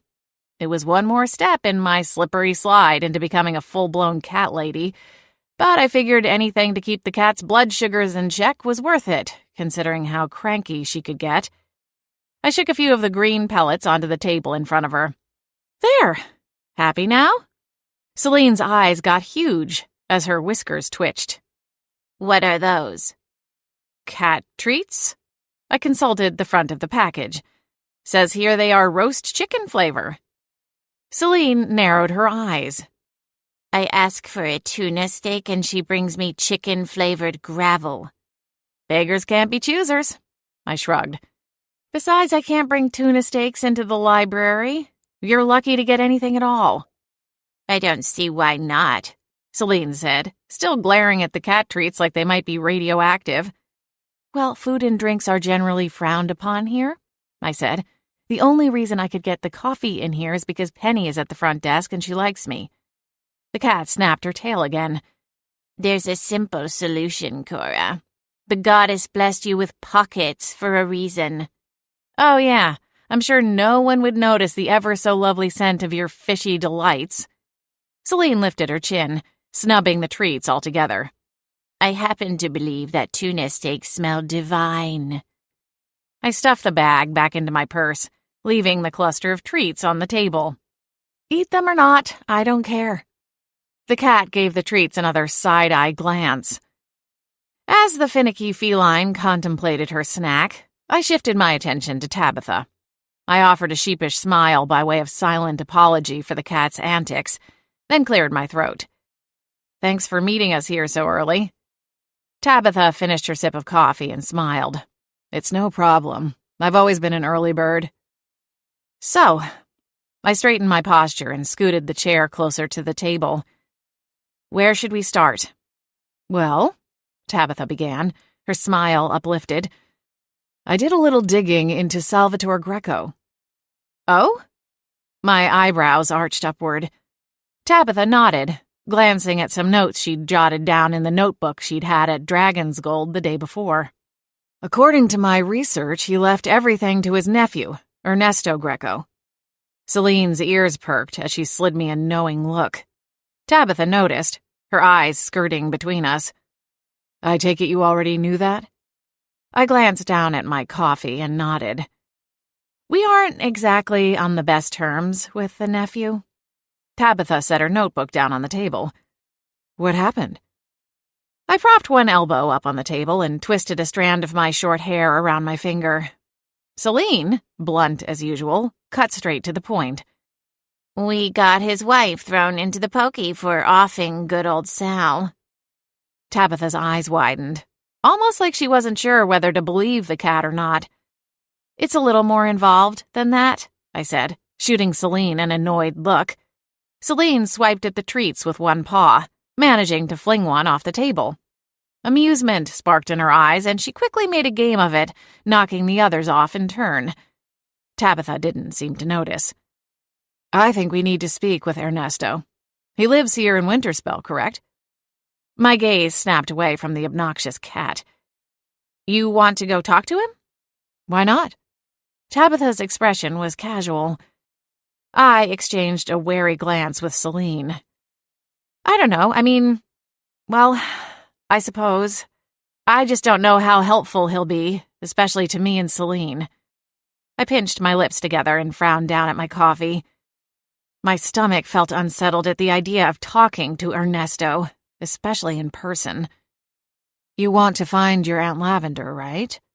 Tabitha leaned forward with an expectant gaze burning into me. My chin nodded up and down. Yes, of course. Then we have to start somewhere. Perhaps Ernesto knows something about the missing pages. If we don't explore all angles, then we're never going to get anywhere. If I've learned one thing from treasure hunting, it's that the more risks you take, the better the rewards are in the end. I traced the logo lettering on the front of my coffee cup, knowing she was right. All right, let's do it. The sooner we find Lavender, the better. Closure, above all else, was the thing I hunted most. Yeesh. He's really let the place go, huh? Celine peered out the window with a look of reservation on her face at the abandoned-looking property. I gave Ernesto's front yard an apprehensive scan. The blinds were drawn, shut tight. The grass was high, and looked like it hadn't been mowed in several weeks. The flower bed lining the front of the house was peppered with weeds, and the flowers were wilted and dry, looking in desperate need of water. It stood in stark contrast to the other homes in the exclusive rolling pine hills. The last time we'd seen it, there was no difference between it and the carefully cultivated lawns of its neighbors. It was one of those housing developments where one had to get approval from the homeowners association before repainting their house or ordering a new front door. Nothing could clash. There wasn't room for individualism among the upper-middle-class McMansions. Tabitha took it in, then marched up the driveway with purposeful strides. Celine and I exchanged a cautious look and followed her up to the front door. Tabitha pressed the doorbell before taking a step back to wait. My heart lodged itself in my throat. A shadow moved behind the glass panes on the door, but it took a long moment before the deadbolt clicked. And for a moment, I wasn't sure if the person on the other side was unlocking or locking it in place. Mr. Greco? Tabitha called. Please, we'd like to speak with you. I held my breath as Ernesto cracked the door open, craning just his head out to give the three of us a guarded stare. Beyond Ernesto's shoulder, the interior lay in darkness. When his eyes landed on me and Celine, recognition widened his eyes, and he opened the door an inch more. Wait a second. I know you. Hello, Ernesto. I gave him a timid wave. Ernesto blinked at me, his features etched in surprise. His hair was a tousled mess on top of his head. He reached up a self-conscious hand to plaster it back down to his head as much as he could. He wore a white t-shirt and gray jogging pants. I hope we didn't wake you, I said. No. He shook his head and glanced over his shoulder before returning his gaze to me. No, you didn't. Tabitha took a confident step forward. Her shoulders formed a straight, impeccable line. Ernesto, my name is Tabitha Blake. We're looking for information about the disappearance of Lavender Hearth. If we might be so bold as to ask for a few minutes of your time, we'd love to pick your brain about it. I scratched my temple with my fingernail and looked down as Tabitha took the reins of the conversation. Ernesto shifted his weight, eyeballing us each in turn, though his gaze tended to linger on Tabitha. Not that I could blame him. She oozed confidence and her own brand of alluring mystery. She was dressed in black leather boots and a leather jacket over a black dress and a jersey knit fabric that complemented her silvery mauve hair. Her eye makeup was smoky, and she had on the same red lipstick she'd had on the day before when we first met. Her wrists were decorated in flashy bracelets that made a clanking sound whenever she moved her arms. Smiling, Tabitha pounced. Can we come inside? Oh, yeah. Ernesto shifted his weight, looking awkward, as he opened the door the rest of the way. He backed into it and gestured for us to enter. Come on in. His eyes were still fixed on Tabitha as we slid past him into the foyer. When Ernesto fumbled to turn on the lights, it became clear that Michelle was the muscle behind the household chores, and in her absence, the home's interior had fallen into the same sad state as the landscaping. Celine placed a paw over her tiny pink nose. Yuck, she hissed. It smells gross in here. Don't be rude, I whispered through the side of my mouth, hoping that she'd heard me but that Ernesto had not.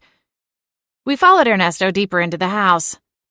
A sting of pity hit me in the chest as he scrambled to pick up some of the mess. Piles of laundry cluttered the couch, leaving only one seat free, and that cushion was a mess of crumbs. The coffee table was piled with discarded pizza boxes and take-out soda cups. Sorry, he said, his voice a little shaky. I've been busy lately and haven't had much time to keep the house in order. I've been trying to deal with my uncle's inheritance money, and I'm bogged down with selling his estate. Some days I feel like I'm drowning in paperwork and red tape.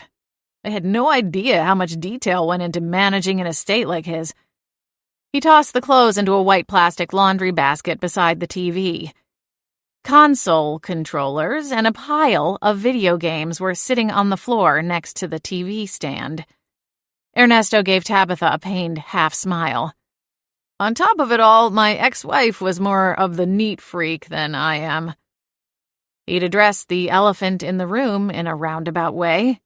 That's okay. Tabitha was breezy, her eyes animated. We won't keep you long. We just have a few questions. Ernesto clasped his hands together and gave her a nod. Okay. Yeah. What's up? My eyes roamed around the room. I caught a glimpse of the kitchen from the angle where I stood. The sink was piled high with several inches of dirty dishes, and various takeout boxes took up all the space on the counters. I didn't regret my part in sending his wife, or ex-wife, as he'd said, to prison. But I couldn't help but feel a little bad to see Ernesto's pain so evidently on display. Tabitha's face was all business, clutter or not. Her eyes locked on Ernesto. I'm sorry for your loss, she began. I imagine what you're going through isn't easy. Ernesto gave an awkward nod. Thanks. You said you're managing Salvatore's estate now? Tabitha continued, not missing a beat. Would that also include his rare book trade? Ernesto tore his gaze away from Tabitha and looked at me. Is this about Michelle? He nearly stumbled over his wife's name. Michelle Greco had killed Sal after he caught her trying to steal Obin's Odyssey to sell and clear their personal debt. No, I answered. At least, not directly. We want to find your uncle's notes on one of the books he had in his possession. I left off the part about it being the one Michelle wanted to steal. Ernesto likely knew the details, so there was no point in dredging it up again. Ernesto exhaled as he reached up to rub the back of his neck. I haven't done much with any of that yet. He dropped his hand, then looked at Tabitha. He straightened his posture a little and attempted to suck in his gut. If you want, I could let you into his house to take a look for yourselves. You probably know better than I do what you're looking for. Tabitha's smile dripped with appeal. You would let us do that? Ernesto shoved his hands into the pockets of his jogger pants and shrugged. Sure, why not? That's very generous of you, I said from a few steps behind Tabitha. Ernesto met my gaze. There was a solemnness in his eyes that gave me a trace of guilt. No problem. His voice was low, and he didn't keep his eyes on me for long. We'd love the opportunity to do that, Tabitha chimed in, as if she was afraid that if we hesitated any longer that Ernesto might change his mind. Ernesto's eyes trailed bleakly over his messy living room. If you can just give me a few minutes. We could meet you over there, Tabitha suggested. I winced, hoping she wasn't seeming too overeager to Ernesto. That works, Ernesto said, his face showing relief. I just need to get changed first. Do you remember where it is? His eyes cut to me. Yes, I nodded. Tabitha clapped her hands together with a gleam of approval flashing in her eyes. Wonderful. We'll see you over there. Half an hour later, Ernesto led us up the long staircase inside his Uncle Sal's estate. The library is at the top of the landing and at the end of the hallway, he explained, though we already knew. I'll wait downstairs. I might load up a few more boxes while you look around. Thank you, Ernesto. Tabitha flashed our host a winning smile. He headed down the stairs, and we went forward to Ernesto's personal library. Memories of my fight with Michelle flashed like snapshots of a camera in my mind. Celine was uncharacteristically quiet, too. Without her help that night, I wasn't sure either of us would be alive today. Tabitha didn't know about that night and moved through the hallway with her signature confidence. This one? She asked, turning back to look at me. I shook my head to clear my thoughts, then gave her a quick nod. That's the one. The library appeared more or less just as Sal had left it. It smelled of paper, cigars, brandy, and old books. Rows and rows of books lined the two-story library like a maze of knowledge, imagination, and indulgence. It felt like an impossible challenge to be able to investigate the wide spectrum of books in here. I shoved aside that overwhelming sensation and reminded myself that I wasn't alone in this and that I had plenty of help for the cause. Celine snapped to attention, wasting no time as she jumped up onto the large mahogany desk. A thin film of dust spread across the elegant wood surface and the handful of items left behind. I ran the tip of my fingers down the spine of a pine green book set to one side. There wasn't a title embossed in the soft leather, and when I lifted the cover, I realized it was a journal of sorts. This place is pretty incredible, Tabitha said, still taking it all in as she circled the perimeter. I think I might have found something, I said, as I flipped through the pages. There were careful notes detailing each day. It looks like Sal kept a journal. Oh? Tabitha's voice pitched with interest. The first few entries I scanned were fairly dull. But on the third page, I caught a few sentences mentioning a rare book he'd acquired. It wasn't Obin's Odyssey, but another tome.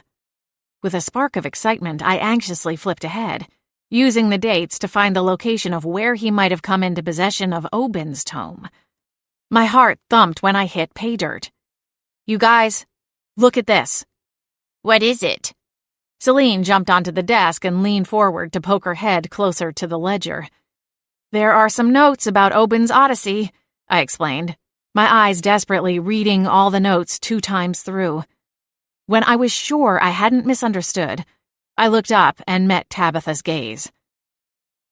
It says the book was in pristine condition when Sal acquired it. Tabitha tapped a finger against the corner of her mouth. So, the pages were removed somewhere between the time Sal received the book, but before Lavender took it? I nodded. His notes are meticulous. I saw a few other listings, and they all mentioned if there was any damage to the books he accepted or sold. Tabitha's eyes narrowed into concentration, and she nodded. Interesting. Does it say where he acquired the book? Frowning, I looked down at the ledger. No, I replied after a pause, which is weird because most of the other notes include that information. Humph. Celine sat down abruptly. Too bad the old geezer had to go and get himself murdered. Celine? Tabitha took a photo of the pages with the camera on her cell phone. It was progress. My heart galloped. We now had something to work off of, and we had only just arrived. If only the rest of the investigation could go this smoothly. Fingers crossed.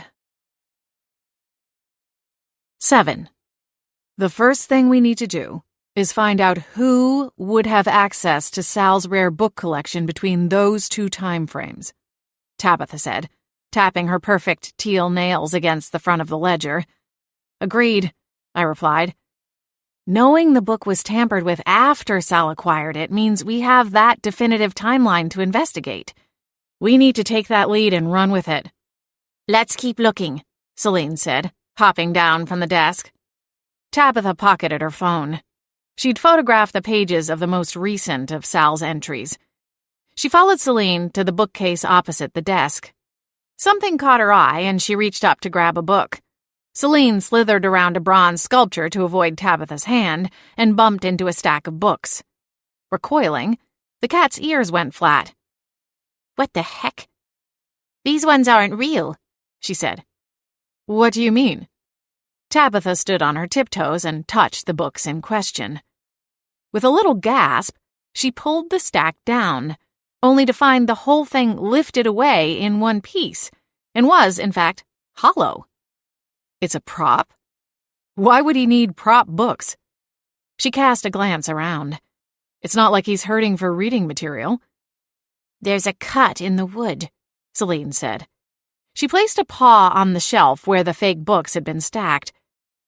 At her cautious touch, the bookcase shuddered to life and began sliding backward, farther into the wall. With a yowling cry, Celine dove off the moving bookcase, narrowly missing Tabitha. The bookcase disappeared into the dark, and then soft lights popped on, illuminating a pathway. What in the world? I jumped and turned at the sound of Ernesto's voice behind us. His jaw hung open, his eyes wide. Tabitha glanced between him and the ominous pathway. You didn't know about this? Ernesto took a guarded step forward, as if he was afraid that he was going to fall through a trap door or something. He shook his head. I've never seen this in my life. Interesting. Tabitha trailed off in a low, spectating voice. Well, shall we? She asked. You're kidding, Celine said, before glancing up at me. She's kidding, right? With a laugh, Tabitha strode into the strange cave. Trust me, this is a cakewalk compared to my normal gigs. I don't even see any spider webs. Celine shuddered. Yeah, it's all fun and games until you trip another booby trap and iron spikes start closing in around you. I looked from Celine to Tabitha's back, and then drew in a breath. You're seriously going into that death trap? Celine asked, a note of panic in her voice. You know, for someone who is supposedly invincible, you sure are a chicken sometimes. I smiled and took a step into the hall. Celine growled. Okay, that's it. I'm not going to let you two get all the glory. Tabitha ignited some kind of magical ball of light, amplifying the smaller lights on the sides of the hall. We walked about 20 paces before we reached a door. Tabitha twisted the knob and smiled. No lock. "Stand back, Cora," Celine warned. "This is probably where the trap is."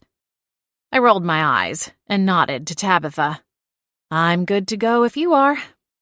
Tabitha opened the door and slipped inside, taking her orb of light with her. Ernesto and I followed after her, and only after confirming we hadn't died, Celine joined us. Up there. I pointed above Ernesto's head. There's a dangling string with a light bulb attached to the ceiling. Ernesto glanced up, lifted his arm, and gave the string a gentle tug. The light clicked on a moment later, making a sharp, crackling sound as it buzzed to life. Tabitha extinguished her magical light and slowly spun on her heels to take in our new surroundings. From the look of things, we were in yet another library, though this one was a mere fraction of the size of the one we'd just left. Wow, I whispered as I considered the shelves. The room was utilitarian and plain, especially in comparison to the main library. It was more of a vault or storage room. It's temperature-controlled, Ernesto said, touching a thermostat on an adjacent wall. It says it's 72 degrees in here. Any idea what we're looking at here? Tabitha asked him. I didn't even know this was here, he replied. I'd guess it's where Uncle Sal kept his rarest books. These ones all look really old. Tabitha nodded as she approached a shelf. I agree. This is probably where he hid his most expensive and valuable collection. Celine lifted her chin. You're welcome. Seriously, what would you do without me? The chime of a ringtone sounded, and Ernesto jolted. He dug his phone out of his pocket, then quickly excused himself, saying he needed to take the call. As soon as he was out of earshot, Tabitha turned toward us, her brow furrowed. How could he not have known about this place? I shook my head. I don't know. From what we heard about Ernesto, he wasn't into any of his uncle's business. Sal was grooming him to take over his place on the Arcane Council, but it doesn't sound like Ernesto took it too seriously. Either he figured he could skate by on his uncle's reputation alone, or he thought he had time to learn later. No one expected Sal to die when he did. Tabitha's frown deepened. I just don't see how he couldn't even know the basics. I shrugged. It's probably for the best. If Ernesto had known about this place, then his wife, or ex-wife, Michelle, would have too. She would have cleaned this place out and sold the entire lot of it to fund her shopping habit. Tabitha rolled her fingers through the air. Okay, rewind. What are you talking about? Celine and I quickly caught her up on the events of Sal's murder, including the confrontation we'd had with Michelle in the hallway not too far from the library's doors. When we finished, Tabitha's expression was more skeptical than ever. Do you think there's a chance Sal purposely kept the vault from Ernesto? I don't know. Tabitha licked her lips. I could practically see the gears turning in her mind. If Sal's own nephew didn't know about the vault, then how could anyone else have known about it? Maybe Sal didn't have the book in the vault at the time the pages were ripped out, Celine suggested. He had it out in the main library when he showed it to Lavender, the day she swiped it. I inclined my head toward the cat. Very true. Or maybe someone did have access to the vault and we just don't know who that is yet, Tabitha countered. I do know that Sal used to open his personal library to university students, as well as other researchers, I mentioned. That's how Lavender and Celine met Sal in the first place. I glanced down at Celine, who nodded. Yep, that's right. Lavender used to do research here. She built a relationship with Sal over the years as she visited more and more frequently. Ernesto appeared in the frame of the vault's doorway. Everything going okay down here? We're just talking, Tabitha said quickly. Ernesto wrung his hands. I remembered something that might be worth mentioning. Tabitha gave him an expectant glance. Uncle Sal had a maid, Ernesto continued. Mrs. White in the kitchen with a candelabra, Celine said. I slapped a hand over my face. Did she have access to the whole house? Tabitha asked, ignoring Celine. Ernesto scratched his fingers across the jawline of his dark stubble. He had one full-time person who looked after the place. She lives here in town. I haven't had the heart to fire her, so she still comes to the house once a week to clean.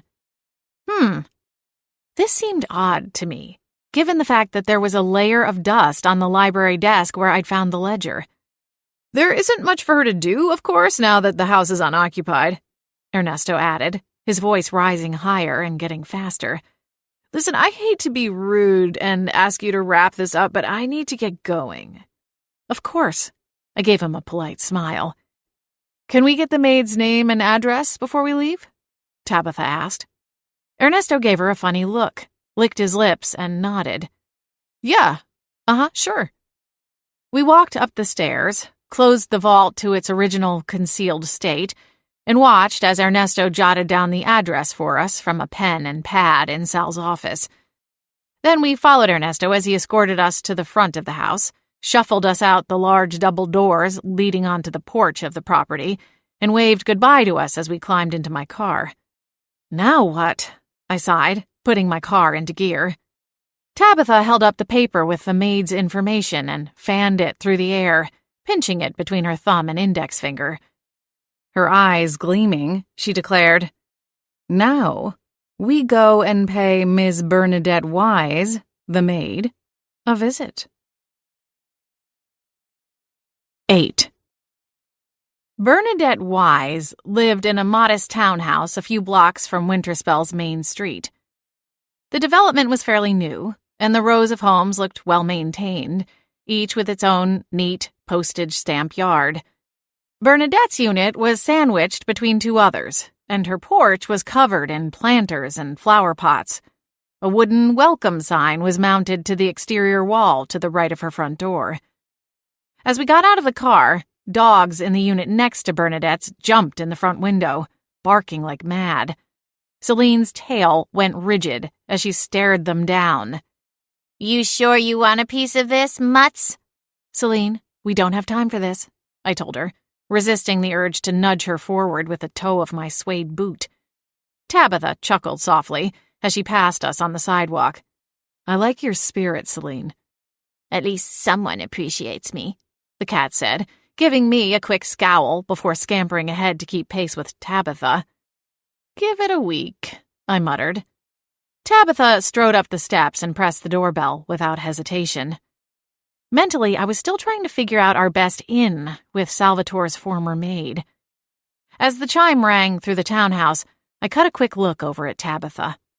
Her profile was set with determination, but she kept her posture relaxed. Before I could ask her for the game plan, the front door opened, and a woman with dark brown eyes and wiry, short brown hair peeked through the slit. Can I help you? She asked, with a trace of an accent, although I couldn't place it. Hello, Tabitha replied, flashing her winning smile. We are looking for Bernadette Wise. Does she live here? The woman's eyes narrowed. Who's asking? My name is Tabitha Blake. This is Cora Harth and her familiar, Celine. Tabitha gestured to each of us in turn. We were given your name by Ernesto Greco. We have some questions about Salvatore Greco, if you wouldn't mind. At the mention of Salvatore's name, the woman's eyes softened. Oh? What about him? Are you Bernadette? Tabitha lifted her eyebrows. The woman hesitated before admitting, Yes, I am. She glanced over her shoulder, then took a step back and opened the door wider. Please come inside. I've just put on the kettle. We can have some tea. Thank you, that's very kind, I replied. We went inside the townhouse and followed Bernadette to her kitchen. She wasn't much taller than me, but where I had more of a pear-shaped figure, hers was more of an apple. I wasn't great at guessing age, but I imagined she was somewhere in her late 40s, maybe early 50s, judging by the fine lines at her eyes and the silver streaks in her otherwise dark hair. She busied herself in the kitchen, asking us each for our preference in teas. Next to the kettle, she had a wooden box filled with dozens of tea bags. Either she was used to entertaining or she just had a lot of favorite varieties. Once we were settled at the dining table adjacent to the kitchen, she wrapped her fingers around her steaming mug and glanced up at us. "What would you like to know about Mr. Greco?"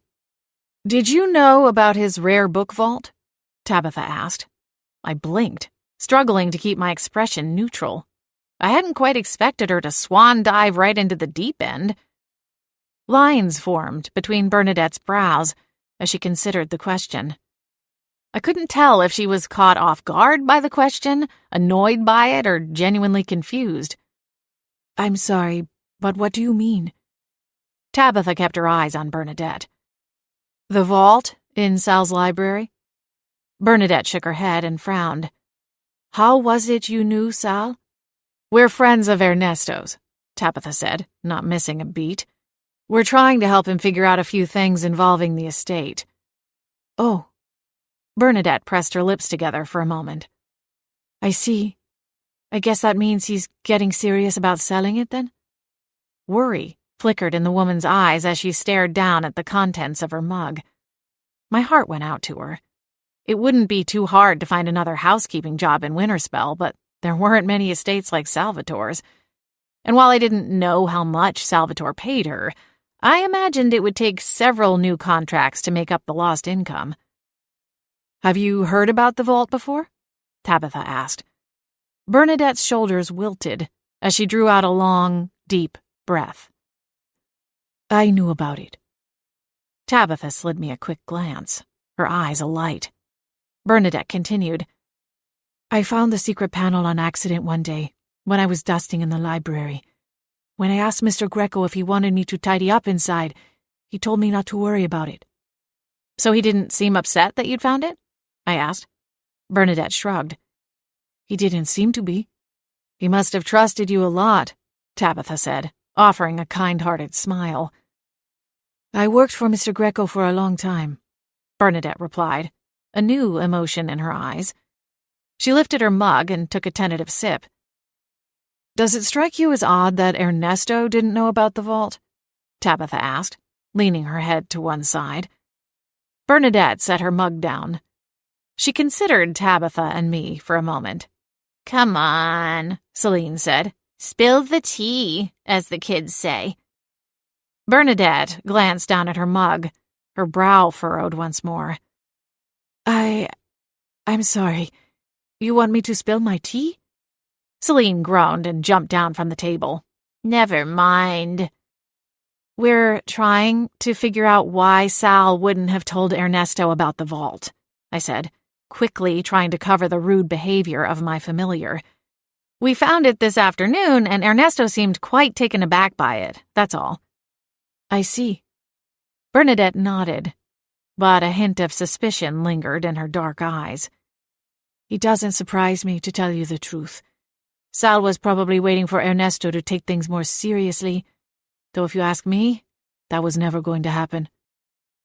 "Do you know if Salvatore had a backup plan? Someone else he would have trusted to take over the business someday, in case Ernesto never came around?" Bernadette shook her head, as a sad smile tugged at her lips. "No, Sal was always an optimist." The smile faded. "I've seen Ernesto a few times since his uncle's passing. He's not a bad man. He's kept me employed, even though the estate is abandoned. But I doubt he will ever follow in his uncle's footsteps. I imagine the estate will be sold sooner rather than later, now that he's started cleaning it out. For a time I thought he would move in, but it's too large for him. He doesn't have the skills needed to maintain it. Perhaps if Michelle were still in the picture." Bernadette's words trailed off, and her grip on the mug tightened. "Do you know anything about Oben's Odyssey?" Tabitha asked, shifting gears before we lost Bernadette to reverie. "I have no idea what you're talking about," Bernadette said with a soft laugh. "I'm assuming it's a book, but anything like that was above my pay grade." She smiled and relaxed slightly. If you need to know which houseplants need tending on which days or where to find the feather duster, I'll be a fountain of information." Tabitha and I offered Bernadette a polite, grateful smile. "Salvatore used to invite students and researchers to his library. Is that right?" Tabitha asked. Bernadette nodded. "That's right." "Did he keep a log or sign-in sheet for those visits?" Bernadette shook her head. "No, nothing like that. Those who had permission knew when they were allowed to have access. They also knew when to leave." "Did the people who had access ever take any of the books home with them?" I asked. "Not that I can recall." Bernadette rubbed her jawline as she thought about it. "Sal didn't normally let anyone leave the house with any books. Anything that was read or searched through happened in the library and was put back before the guests left the house. I don't even think Sal allowed anyone to take anything out of the main library, much less the secret one." Bernadette stopped, swallowed hard, and glanced between us with a wrinkle in her forehead. "I'm sorry I can't offer more assistance. I wish I could." "You've been very helpful," I replied. "Thank you for your time." Bernadette's eyes twinkled as they met with mine, and the side of her lip curved into a slight smile. "You're welcome. And please, tell Ernesto I'm available to help if he should need anything during the transition. Maybe he could even put in a word for me with the new owners once he sells." I nodded. "We'll be sure to pass that along to him." "Thank you." "I have a theory," Tabitha announced that afternoon as we sat around a table in Dragon's Gold coffee. "Although it might be an unpopular opinion." I set my latte aside. "Okay." "What if Ernesto is playing dumb about all this?" she asked. "What if he's just pretending like he doesn't know anything, so no one suspects him? I mean, we already know his wife or ex-wife was planning on scamming Salvatore. What if she wasn't working alone? What if she's just the one who got caught?" With a shake of my head, I leaned back in my seat, one hand still wrapped around my cup. Michelle was stealing the book so she could leave Ernesto. They weren't in on it together. Celine paused her grooming session long enough to agree with me.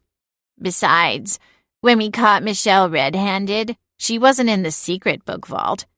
If she knew about it, that would have been her first stop. Ernesto didn't need to scam Salvatore or steal from him. He was already set to inherit everything for doing absolutely nothing. He just had to sit back and wait, and all the riches would come to him in time. Tabitha rubbed her temples and sighed. "Right, sorry. That was a rather dumb theory." I smiled.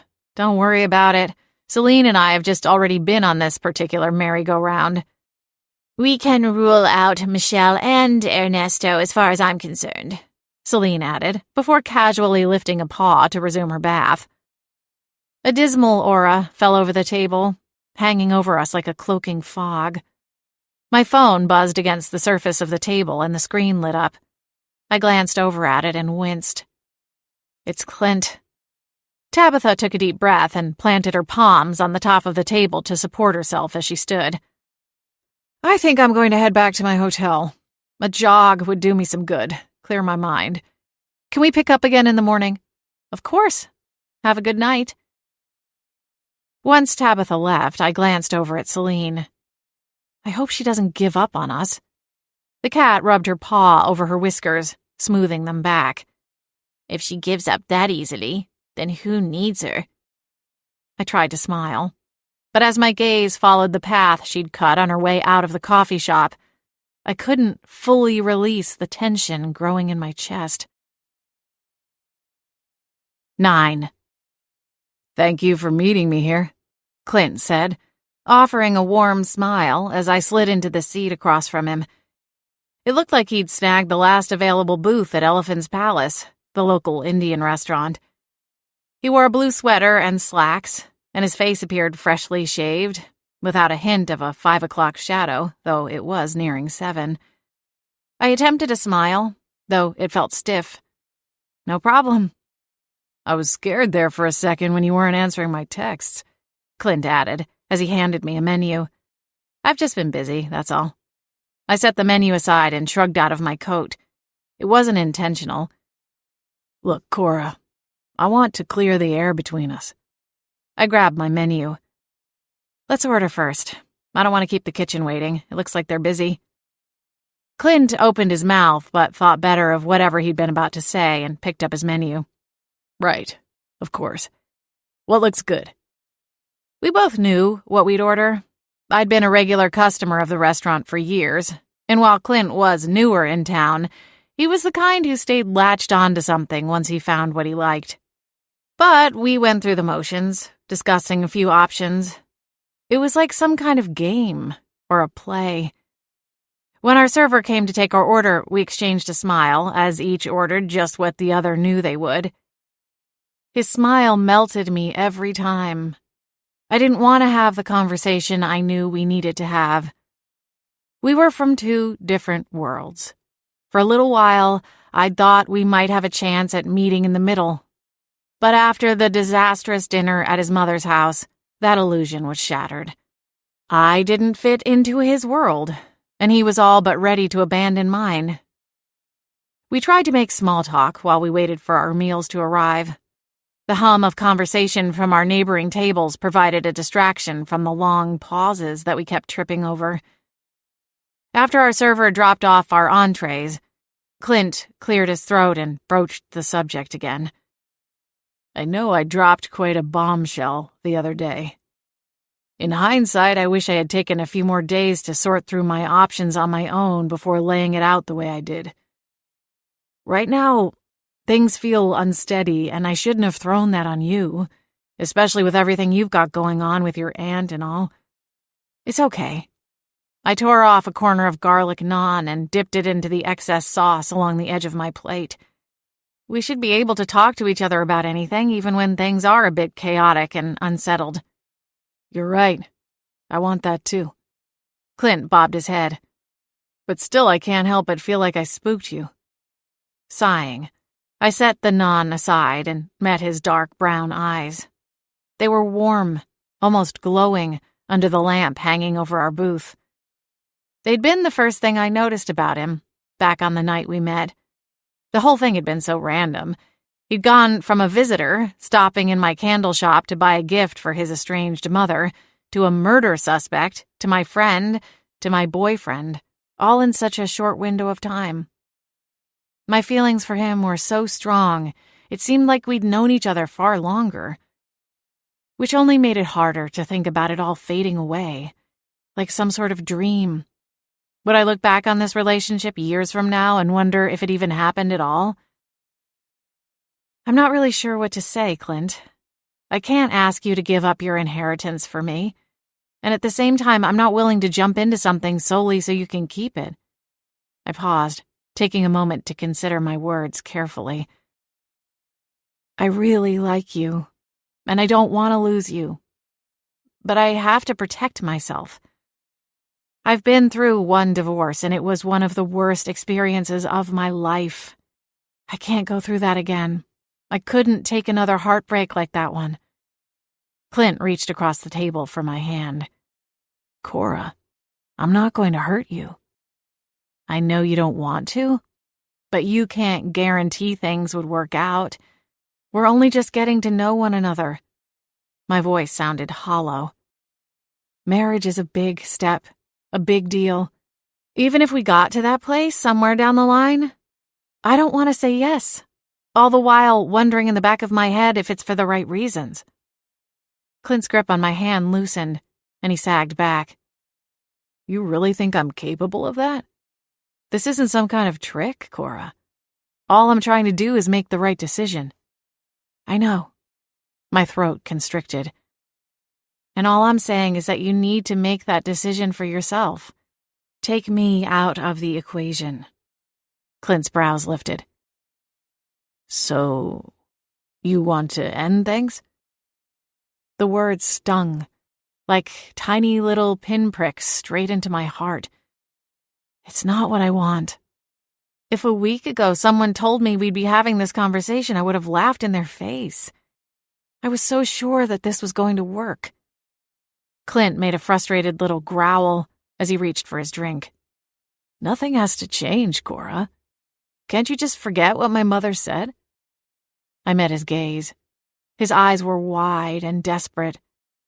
Sadly, I shook my head. No, I can't.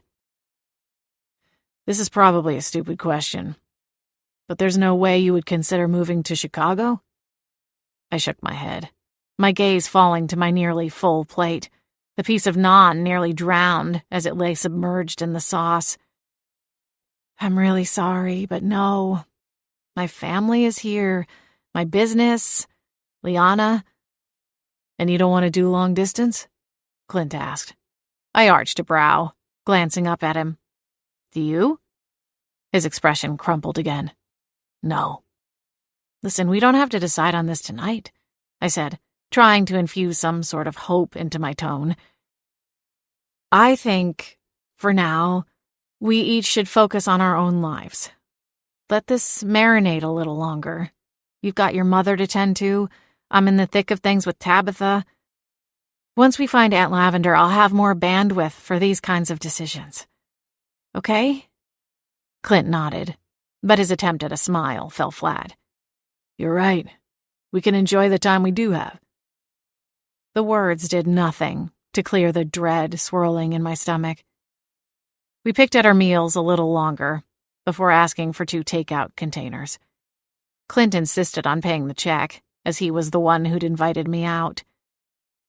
When the bill was settled, he escorted me outside and offered to walk me to my car, though it was only a few yards away.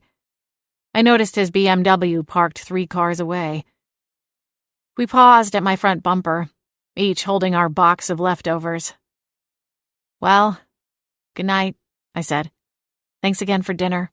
This will make a good lunch tomorrow, even though Celine will undoubtedly complain about the smell. Clint chuckled. I wouldn't expect anything less from Her Royal Highness. I smiled. Don't let her catch you calling her that. With my luck, she'd insist on me buying her a tiara, and we both know cubic zirconia wouldn't cut it. Clint's smile widened. Noted. He pulled me in for a quick embrace, his lip grazing the side of my cheek before he released me. Good night, Cora. Good night, Clint. It was Thursday night, so after leaving Elephant's Palace, I headed up the road a few blocks and pulled into the parking lot outside Merlin's Well. I knew that my best friend, Liana, would be inside, sitting at the bar, scoping the place for a handsome hunk to buy her a drink on ladies' night. Sure enough, a smile spread across my face as I pulled into the parking lot and my headlights traced across her sedan. I parked and hurried inside, my hands shoved into my coat pockets as I walked against the wind. Liana was sitting at the bar, closest to the door, a pink cocktail in one hand as she chatted with Jerry, the Scottish barkeep and proprietor of the tavern. The place was buzzing with patrons, some shooting pool and playing darts, others dancing on the cleared-out space in front of the jukebox, while others nursed drinks in darkened corners. Liana caught sight of me and instantly brightened. Hey, you! What are you doing here? I came to see you. Looks like I got here before some tall, dark, and handsome swept you away.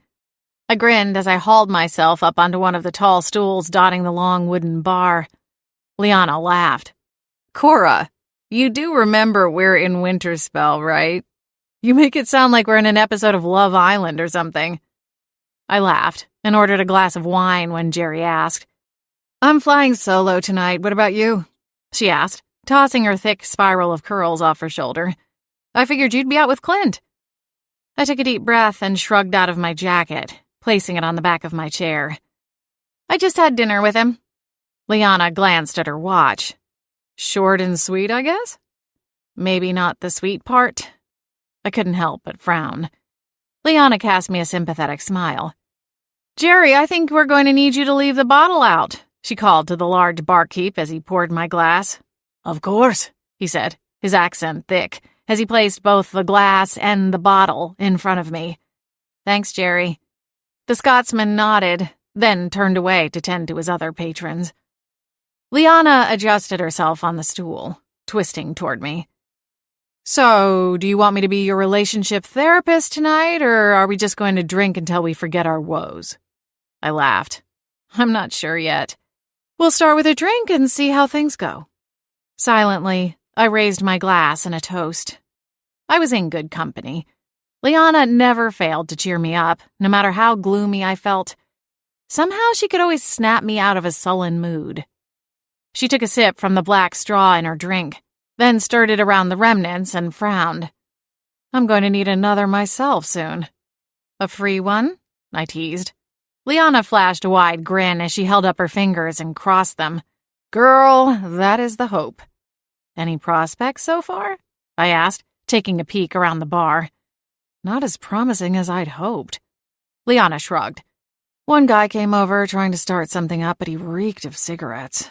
I had to make up an excuse to slip off to the ladies' room. When I got back, he'd moved on. Small mercies, I said.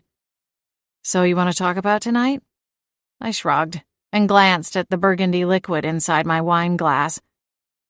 Liana already knew most of the details about the deal Clint had with his mother because she'd been the first person I'd told. We never kept secrets from each other. Things are just tense, I said with an exhale. I told him I wouldn't marry for money, regardless of how much I care about him. He asked if I would consider moving to Chicago for him, and I told him I couldn't do that. Neither of us wants to try long distance, so I guess we're kind of at an impasse, and I'm not sure where we go from here. Liana frowned. What do you want to do? I smiled. Rewind time, back to before that terrible dinner? Liana's smile was empathetic. If I find a time machine, you'll be my first call. But until then, I know, I bobbed my head. I need to make a decision one way or the other. Dragging it out just means we'll have more of these awkward, tense dates. Agreed. Liana caught Jerry's attention and raised her glass, indicating she was ready for a refill. He quickly swiped away the empty, and she continued. Listen, Cora. You know I like Clint. I think you two make for a really great couple. I winced. I feel a but coming on. But, Liana said with a smile, I think long-term relationships require a lot of work to maintain. Yours is still new, so if it's this hard and complicated already, I'm not sure what that means for the future. She paused and studied me for a reaction. My shoulders drooped a couple inches, along with my sagging heart. I know what you mean. It's what I've been thinking too, if I'm honest. Clint is so different from anyone I've dated before, which may have been part of what drew me to him, but now those differences are causing issues. I never wanted some fancy life living in a big city. I paused to sip at my wine, my mind flashing through images of what I imagined that would look like. He'd described bits of it before. A condo in a high-rise building, spending most nights out on the town, all glitzy and glammed up, whining and dining clients and potential clients. If I lived there with him, I'd be expected to tag along. The weekends would be spent at exclusive charity events or vacationing at luxury resorts where even more networking could be done. For some people, that would be a dream life.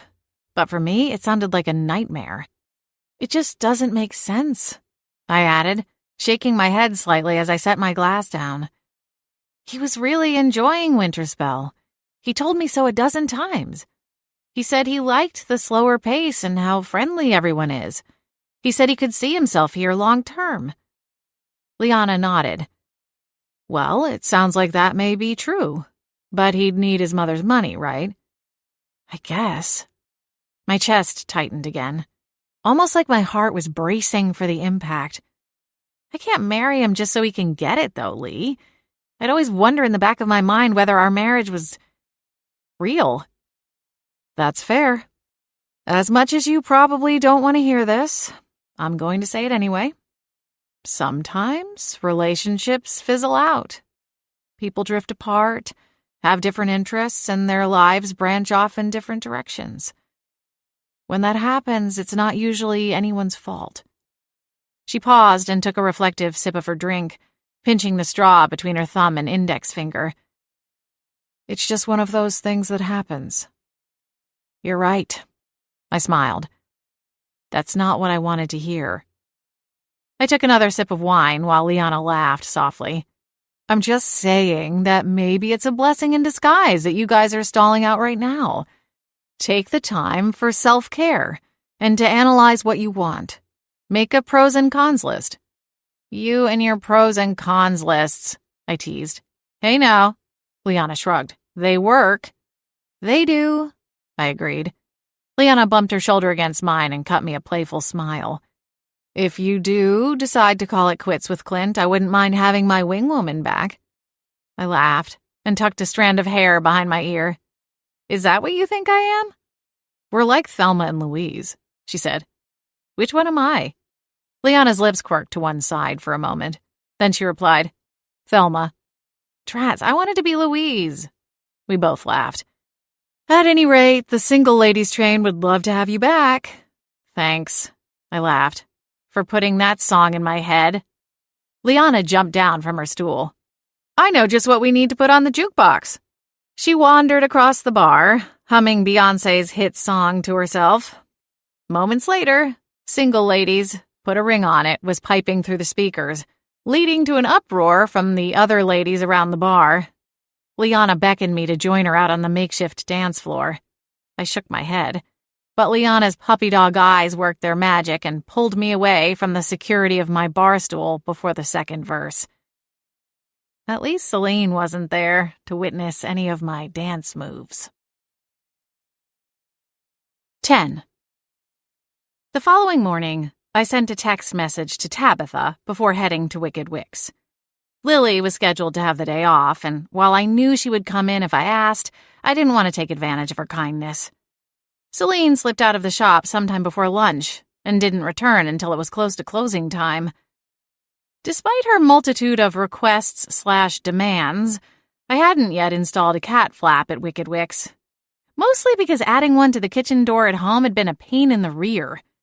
She appeared at the front door and tapped the glass impatiently with one paw, continuing the tap, tap, tap even after she could see me heading in her direction.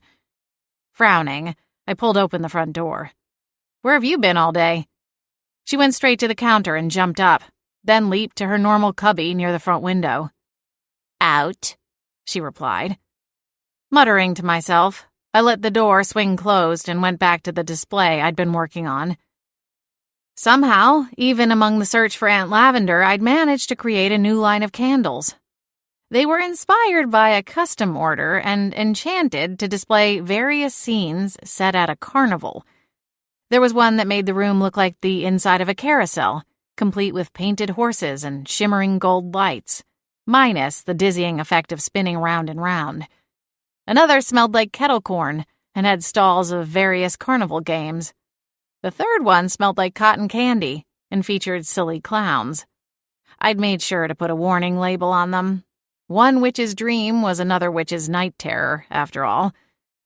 Celine was critical of the idea, and she really didn't like the testing process I'd gone through to find the exact right scents.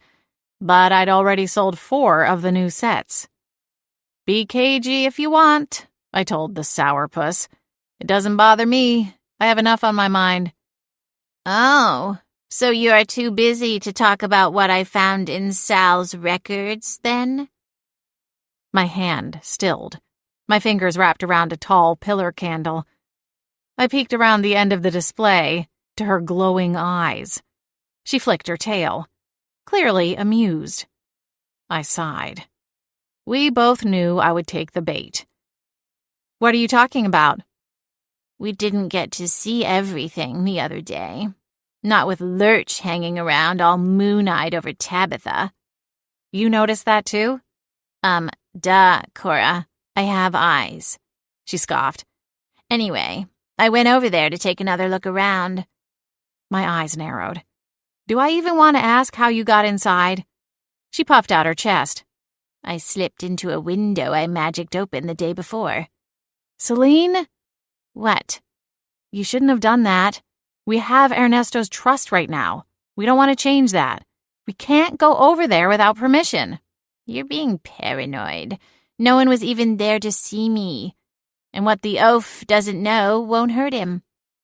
I finished arranging the candles, then joined her at the front counter. I'm just trying to be careful. Careful isn't going to find Lavender, Celine replied, her tone a little sharper than normal.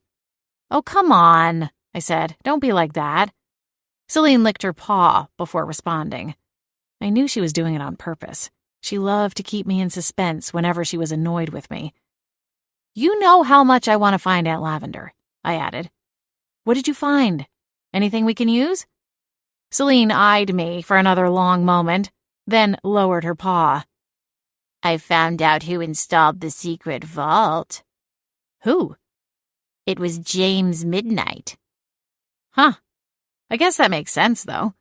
I leaned against the counter. He has that workshop. We should go and talk to him, Celine said. I blinked. You can't possibly think that James Midnight had anything to do with this. You never know about people.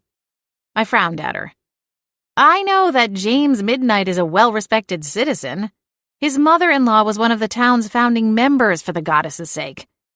I'm not saying he's a suspect, Celine scoffed. But he would know how the vault worked. For all we know, there might be some magical tracking spell built into it. Or he could tell us whether or not someone could detect the magic used to conceal the room. I don't know. I glanced out the window and frowned. It seems like a bit of a stretch. It can't hurt to speak to the man, Cora. What else are we going to do? Where's Tabitha? I honestly don't know. I texted her this morning, letting her know where we would be, and I haven't heard from her all day. I hate to say it, but maybe she's given up on us. I find that hard to believe. We'll go look for her after we talk to James. Celine gave a nod, indicating she'd made her executive decision on the matter. Oh, and since we'll be passing it by, let's stop at the fish market on our way. I'm running low on tuna steaks. A laugh helped release some of my tension, and I smiled. How convenient for you to mention dinner. That's been your motive all along. What? Celine feigned innocence. We have to eat, don't we? I rolled my eyes and grinned at her. We'll see how the meeting goes. Don't worry, you'll get your precious dinner. What are we supposed to say? I asked, flicking a glance in the rearview mirror as I slowed to a stop at a four-way intersection. Lie, Celine said from her usual place in the passenger seat. Tell him you're renovating your house and want to explore your options for adding some magical storage. He doesn't know you live in a tiny shack and have zero money. I shot the cat a scowl as I rolled through the intersection. Celine wasn't finished. With a flourish of her tail, she continued, Tell him you want to add a wing for yours truly, and that I demand the highest levels of security for my feline fortress. Right. I rolled my eyes.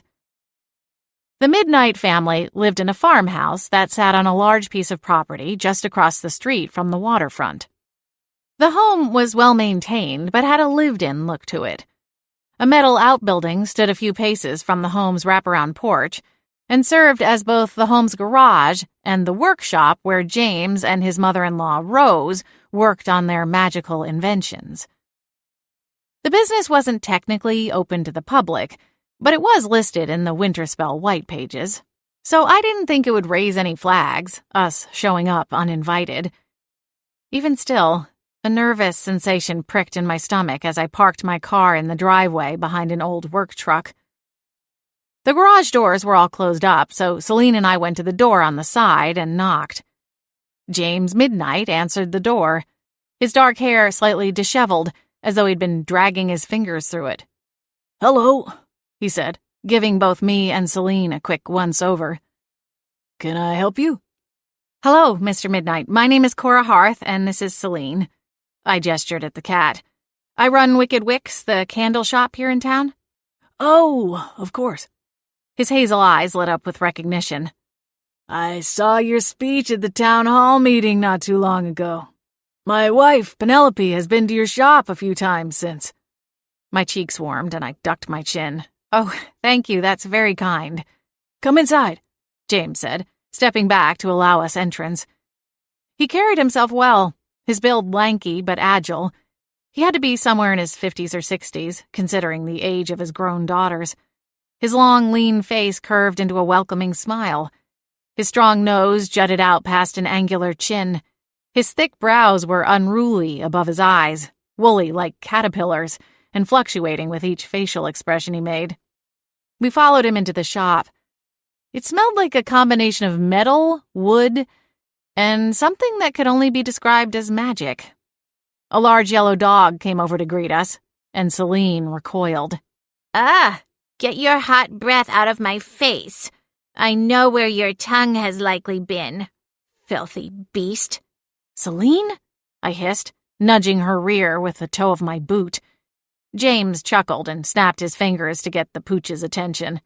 Samantha, go to bed, he said. The dog looked at him, then trotted over and collapsed with a huff on a buffalo-plaid dog bed near the wood stove.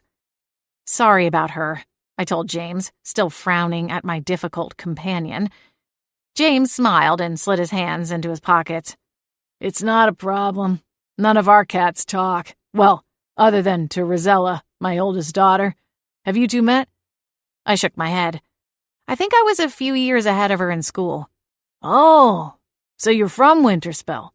All my life, I said with a smile. Believe me, she doesn't get out much, Celine scoffed. The workshop was warm and cozy, if not a bit chaotic. The walls were covered in pegboard, allowing for a plethora of tools and gadgets to be displayed and at the ready. Large tables dominated most of the floor space, each showing a different project. James was known for taking non-magical items and adding enchantments to them to improve their functionality. My mom had one of his popular calendars that was something like a magical version of a Google Calendar. A lot of people in Winterspell were technology-resistant, preferring to use magic even when modern devices performed the same function. Granted, with something from James's workshop, there were no viruses or glitches or power cords to worry about. The door opened behind me, and I turned just as Rose Winters came into the shop, her nose buried in a battered paperback that featured a bare-chested pirate on the front. She nearly barreled into me, and I hurried to step out of her path. Rose, James said, clearing his throat. We have a customer. Rose glanced up over the page and blinked at me. Oh, well, don't mind me, dear. She veered off and took a seat on a stool by the back wall. James shook his head, his expression a mix of amused bewilderment. Please, tell me, how can I help you? Do you need something designed for your shop? Actually, I was hoping that you could answer a few questions for me. James cocked his head to the side and gave me a curious glance. Oh? Well, I began, shifting my weight. It's about that vault you made for Salvatore Greco. If he was surprised, he hid it well. His brows barely twitched as he inclined his head. I see. The one in his library, I added. His nephew Ernesto told us you made it for his uncle. Is that true? I didn't look down at Celine. I knew she'd be grinning like an idiot, gleeful that I'd taken her suggestion to outright lie to the man. Yes, I made that, James replied with a nod. It was some time ago. I've done a few secret rooms around town. They're quite intense projects, though. I can imagine. I'm not sure I even understand how it works. To have a room formed where there logically isn't space for one. It defies physics. James smiled. Doesn't most magic? I returned his polite smile. I suppose that's true. What would you like to know about the vault? Obviously, it's well hidden, but are there any security measures built in? Any additional magic meant to keep Sal's rarest books safe? Oh, yes. Salvatore was most specific. He wanted the vault spelled to the books themselves. It was an extremely complicated piece of magic work, unlike anything I've ever done before. We've ever done before. Rose chimed in from her perch, not so much as taking her eyes off her book. James smiled. Right. How does it work? Essentially, there is a spell Salvatore could cast on each book as it was taken into the vault. After the book was bound to the vault, it was impossible to remove. If someone tried to leave with one of those books, it would become so heavy it would be like trying to drag a 2-ton anchor. I offered to put magical wards on the vault instead, but he was adamant that the books themselves be bound by the magic. He said they were too important. He worried that wards could be tampered with or broken. Salvatore, you clever old goat, Celine said, seemingly to herself. I did add a security alarm, James said, in case someone tried to remove a book. Not only would the book itself be too heavy to lift, but a silent alarm would sound in Salvatore's mind as a backup precaution. I guess that's why he didn't mind opening his library to researchers and university students, I said. He knew his most valuable collection was safe and sound. James nodded. That was the goal. Is there any way to know if anyone triggered that alarm in the last few months? Only Sal would have that information, James answered, a touch of sadness in his eyes. He was a good man, taken far too soon. Celine and I exchanged a glance with each other before looking at James. Well, I said, after a lapse in the conversation, thank you for your time. I know you're a busy man, so thanks for shaving off a little sliver of it to talk to us. It's no problem at all, James replied, kindness in his eyes as he escorted us to the door. I'm sorry I couldn't be of more help. We'd heard those exact same words so many times since beginning the search for Aunt Lavender. Round and round we went, only to end up at the end of another dead-end road. 11. We headed home after our brief meeting with James, our spirits lower than before.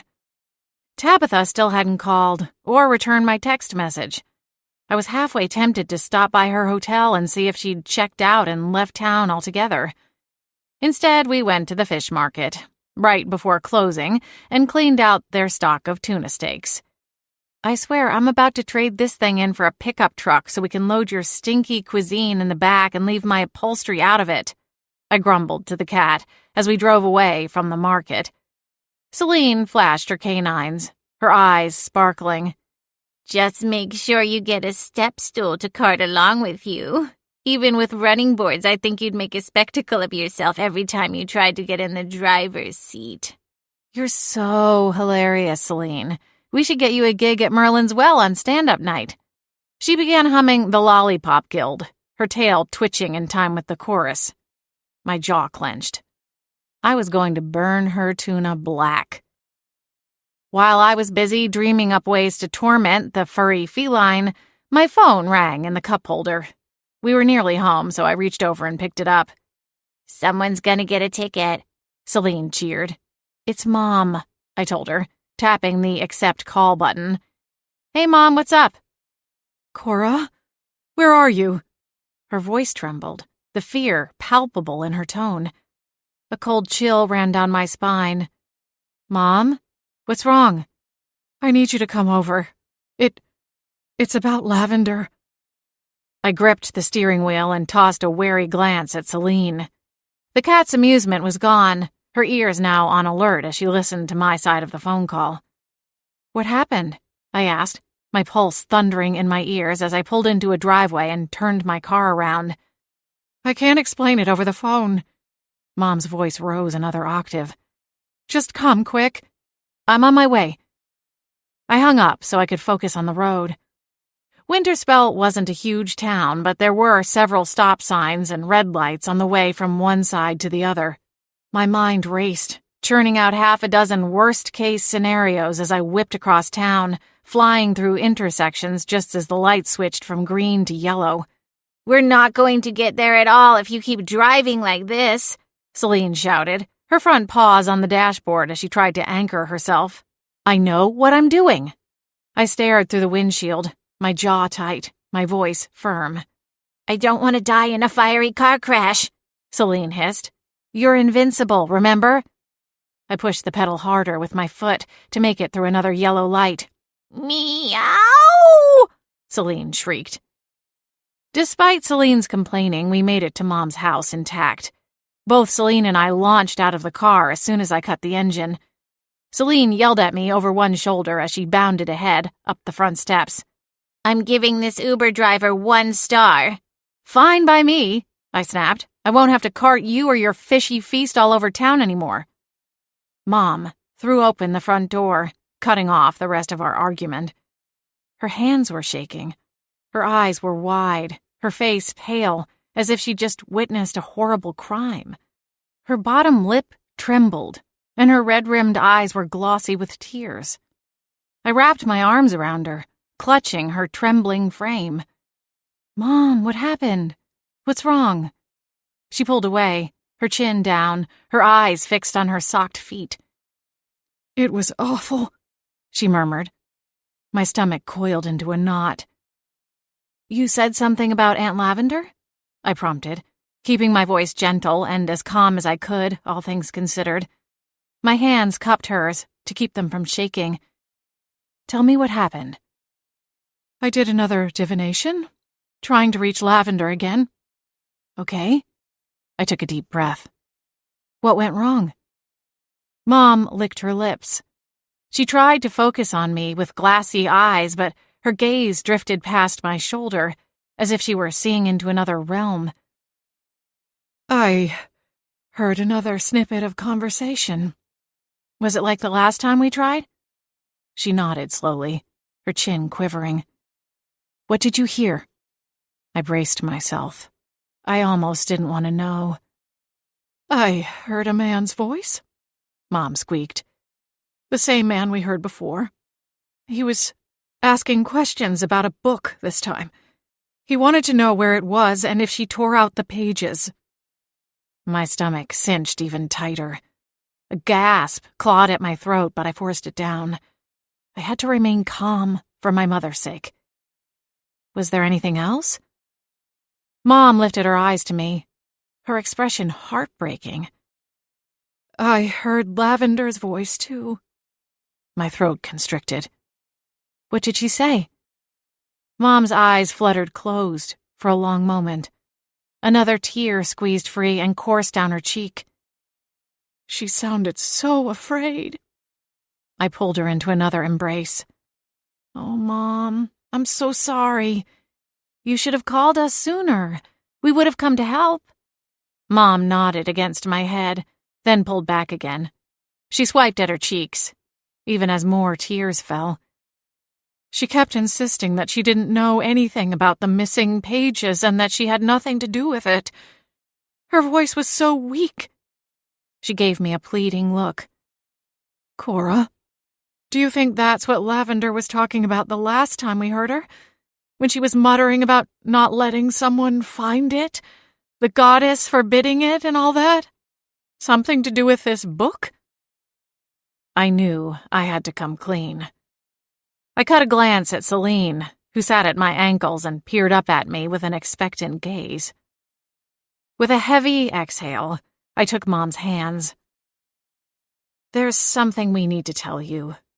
What is it? My mom was already horrified enough. Now I was going to drop a bomb and shatter her the rest of the way. But I couldn't wait any longer. She needed to know the full truth. We found a fragment of the Golden Lotus. Mom's features froze with shock. You're kidding. You must be. She stared at me with sheer disbelief. I'm not. Aunt Lavender had it well hidden. Between Odin's Odyssey and now this, well, we think it's the reason behind her abduction. We're working with Tabitha, or at least we were. Mom's expression crumpled. What do you mean were? Where's Tabitha gone? I'm not sure. I reached up and rubbed my temple. A steady pulsing reverberated against my fingertips. We didn't tell her that Lavender has the piece of the Golden Lotus, but she does know about the book. But what about the missing pages? We're trying to figure that out right now. My mom's eyes searched between us. Did you already tell Tabitha about this? No. I shook my head vigorously. As much as we like Tabitha, we thought it best to keep that detail to ourselves. Good. Mom sighed with relief. Keeping it a secret is probably the best bet. A secret like that? Well, it's huge. I can't believe Lavender would keep something like that from me, her only sister. Celine scoffed. How do you think I feel? At least we know she's still alive, I said, cringing a little at how it came out. Do you have any idea why she can't seem to break through and speak directly to you through the divination link? Mom's gaze fell back to her feet. I can't make heads or tails of it. If I had to guess, I'd say it has something to do with the magic holding Lavender captive. Whoever took her must know how powerful she is, and could have her under some kind of magic blocking spell. My magic can get close, but it can't touch hers. I nodded slowly. It made sense, or at least as much sense as it could to me.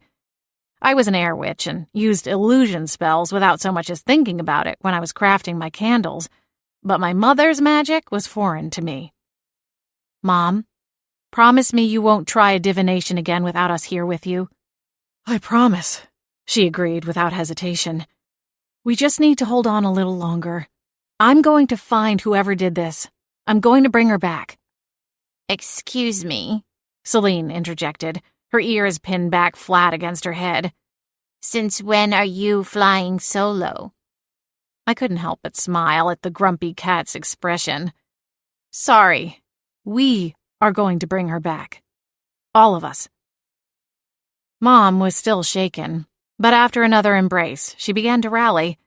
Her tears stopped, and she wiped her cheeks free of any lingering trace.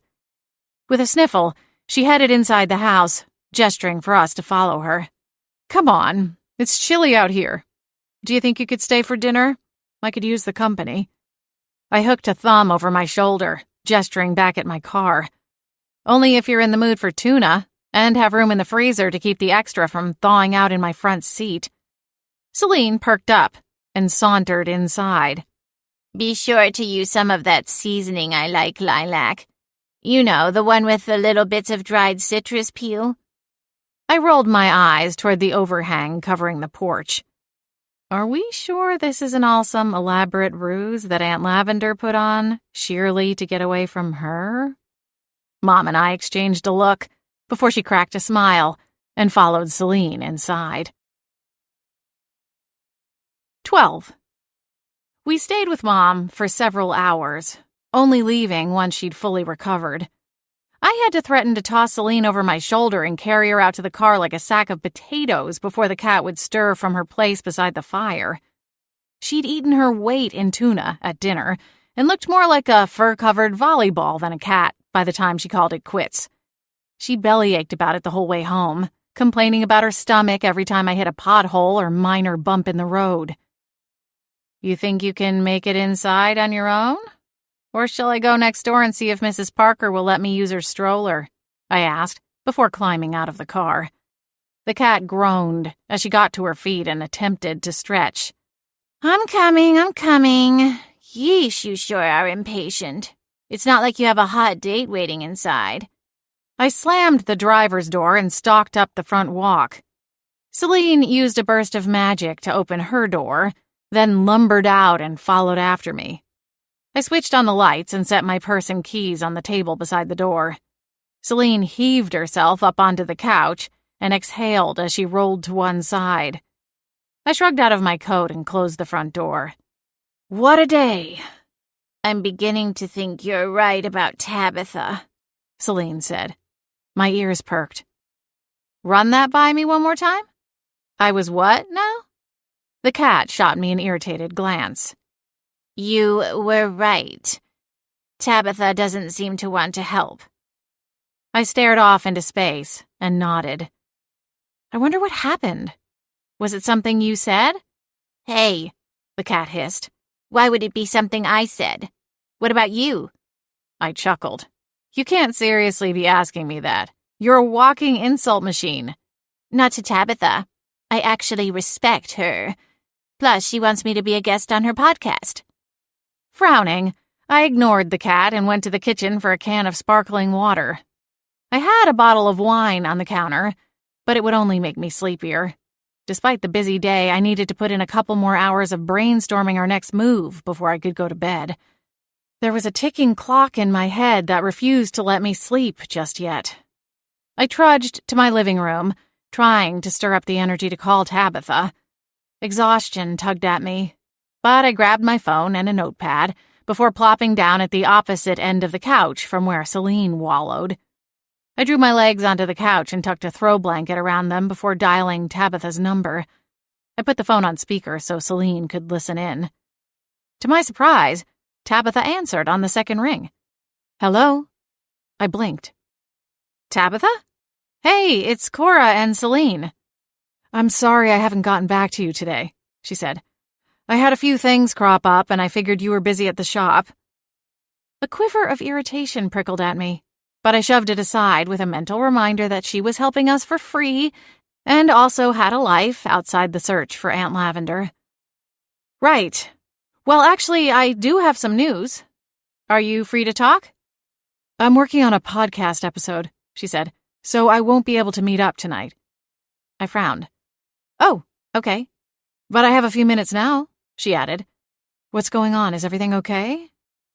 I proceeded to catch her up on the events of the day, starting with the information we'd received from James Midnight and then about the unsettling divination attempt. "The good news is Lavender is alive," Tabitha said at my conclusion. I nodded. "And we know we are on the right track with regards to the missing pages. Your gut instinct was right, Cora.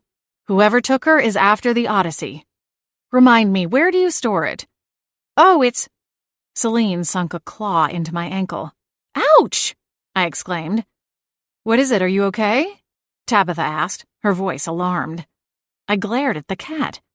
Celine shook her head. Still frowning, I shifted gears. "Oh, I'm fine. Just, stubbed my toe, is all." "I hate that," Tabitha said, a touch of humor in her voice. "I always say I should wear my composite toe boots everywhere. I'm a total klutz." Somehow I doubted that. "The book is safe," I said. "No one will be able to find it." There was a beat of silence, and I almost thought she was about to push for more information. A strange sensation swirled through my stomach as I looked over at Celine. "Right, of course." Tabitha laughed it off. "I can meet you tomorrow when you're free. We can pick things up and hopefully find a new lead." Celine nodded, her eyes intent on the phone. I bobbed my head, too.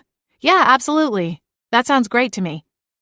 We said goodbye, and I hung up. "Okay," I said, rubbing at my ankle where Celine had struck. "You want to tell me what that was all about? You broke the skin." "Something isn't sitting right with me," Celine replied.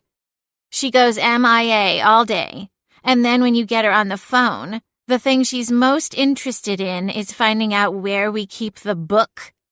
That doesn't seem at all fishy to you?" "The only thing fishy is your breath," I grumbled, still inspecting my wound. "Tabitha is trying to help us. And by the way, contacting her in the first place was your idea." "What if she's just using us, though? For all we know, she's just here mining content for her next book deal or podcast series." "I don't know where all the cynicism is coming from, but I think you're being ridiculous." I tossed the blanket back over my feet. For all my complaining, the scratch wasn't bleeding, so I wasn't worried about staining the fabric. She's got a life. She dropped everything to come and help us. We should have expected she'd have other things to do and that she wouldn't be at our beck and call 24/7. Celine's whiskers twitched. "Fine, but we need to watch what we say to her. Oben's Odyssey is valuable. We should be more careful with it." "Technically, we should give it back to Ernesto. It never belonged to Aunt Lavender in the first place." Celine's eyes narrowed. "What's he going to do with it?" I shrugged one shoulder.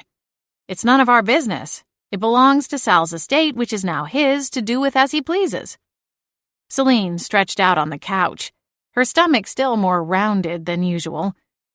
"You know, you could sell it off yourself. Use the money to entice your little Clinty Poo to stay in town." The remark hit the center of my chest. "Why don't you stay out of it?" Okay. I shouldn't have even told you. I should have known you'd hold it over my head or use it to insult me. Oh, come on, Cora. Don't be like that. I'm just teasing. I tapped the screen of my phone. I'd been checking it all day in hopes of hearing from Tabitha. But there was another notable absence among my notifications. With a sigh, I tossed the phone and notepad to one side and pushed off the couch. The bottle of wine was calling my name, and I was too tired to resist. I was no closer to finding a solution to the Clint problem than I was to finding Aunt Lavender. It wouldn't do me any good to sit awake all night, banging my head against the same ideas. Relief, at least for the moment, would only be found at the bottom of a glass of Merlot, and then in the comfort of my own bed. 13. When the bell on the front door rang the following morning, I was wrist-deep in wax and wicks, hunched over a bowl as I worked on a batch of charisma-boosting candles, meant to be burned prior to an important job interview, presentation, or simply to banish the first-date butterflies. The effect of the magic was even working on me, largely reducing the doom and gloom left lingering after the night before. "I'll be right with you," I called out from the back room, craning my neck for a partial view of the register. Lily wasn't in yet, but she always used the back entrance. I was wiping my hands clean when I heard a customer exclaim, "Oh, my stars! It's Tabitha Blake!" Well, well, Celine purred from her perch. Look who decided to show up. Shh! I scowled at the cat and tossed the towel aside. Plastering a smile in place, I stepped out into the front of the shop. "Good morning, Tabitha." She stood near the door, wearing her signature black, calf-high boots, paired with an eggplant-colored wrap dress. Her tresses were tied up into a high bun, in a way that looked effortless, almost to the point of looking sloppy, but had likely taken 20 minutes to create. It made me grateful for my easy, breezy, short-cropped locks. Tabitha tossed me a smile, but her attention was quickly pulled away as half a dozen customers circled around her, asking for autographs and selfies. "Can I get your autograph?" Matilda, one of my regulars, asked. Tabitha flashed her famous grin. "I would love to if I had anything to write." Without hesitation, Matilda waved her fingers in front of her purse and it popped open, shooting out both a notepad and pen in a geyser of pink sparkles. "Oh my!" Tabitha exclaimed. "That's quite the party trick." Matilda offered a sheepish smile. "I have a tendency to lose things, so my essentials are spelled to be easily found." "Quite clever," Tabitha replied, taking the pen and pad. She scribbled her name and handed both back to the witch with a grateful nod. As soon as she finished, another woman stepped forward. "I just love your podcast. I don't miss a single episode." Tabitha smiled and took the woman's pen and paper. "That's very sweet," she said as she signed the page. "I've listened to them all at least 3 times," the woman said loudly, as though bragging to the others in the small crowd. "Whenever I get to the last episode, I just start all over again. My husband thinks I'm nuts." Tabitha laughed politely and handed back the pen and paper. "That's the highest compliment. Thank you." Give me a break, Celine muttered. I slid a glance toward the cat. "I remember your face when I told you Tabitha emailed us back, so I'm not sure you really have room to talk." Celine's tail thumped the counter. Tabitha signed autographs left and right, answering questions and taking photos on cell phones in between each one. The ruckus drew in random passers-by, and after half an hour, my shop looked like it did at the peak of tourist season. What a zoo, Celine grumbled. I shrugged. At least it's drawing in business. Did you hear the new episode she dropped this morning? You know, the one that was so important she couldn't be bothered to help us all day? I shook my head. I haven't had a chance to listen. Celine's ears went flat. She interviewed some wackadoo who has dedicated the last 10 years of their life to traipsing through the Everglades looking for river dragons. River dragons. Have you ever heard of anything so ridiculous? They're called crocodiles, and they're damn near everywhere down there. Calm down, Celine. We can't expect her to drop everything for us. Like she said, it's all scheduled and contracted out. I reverted my gaze to Tabitha, who was still busy answering questions to fans and not paying attention to Celine's complaints, thank goodness. "And don't talk so loud," I whispered. "She's standing right there."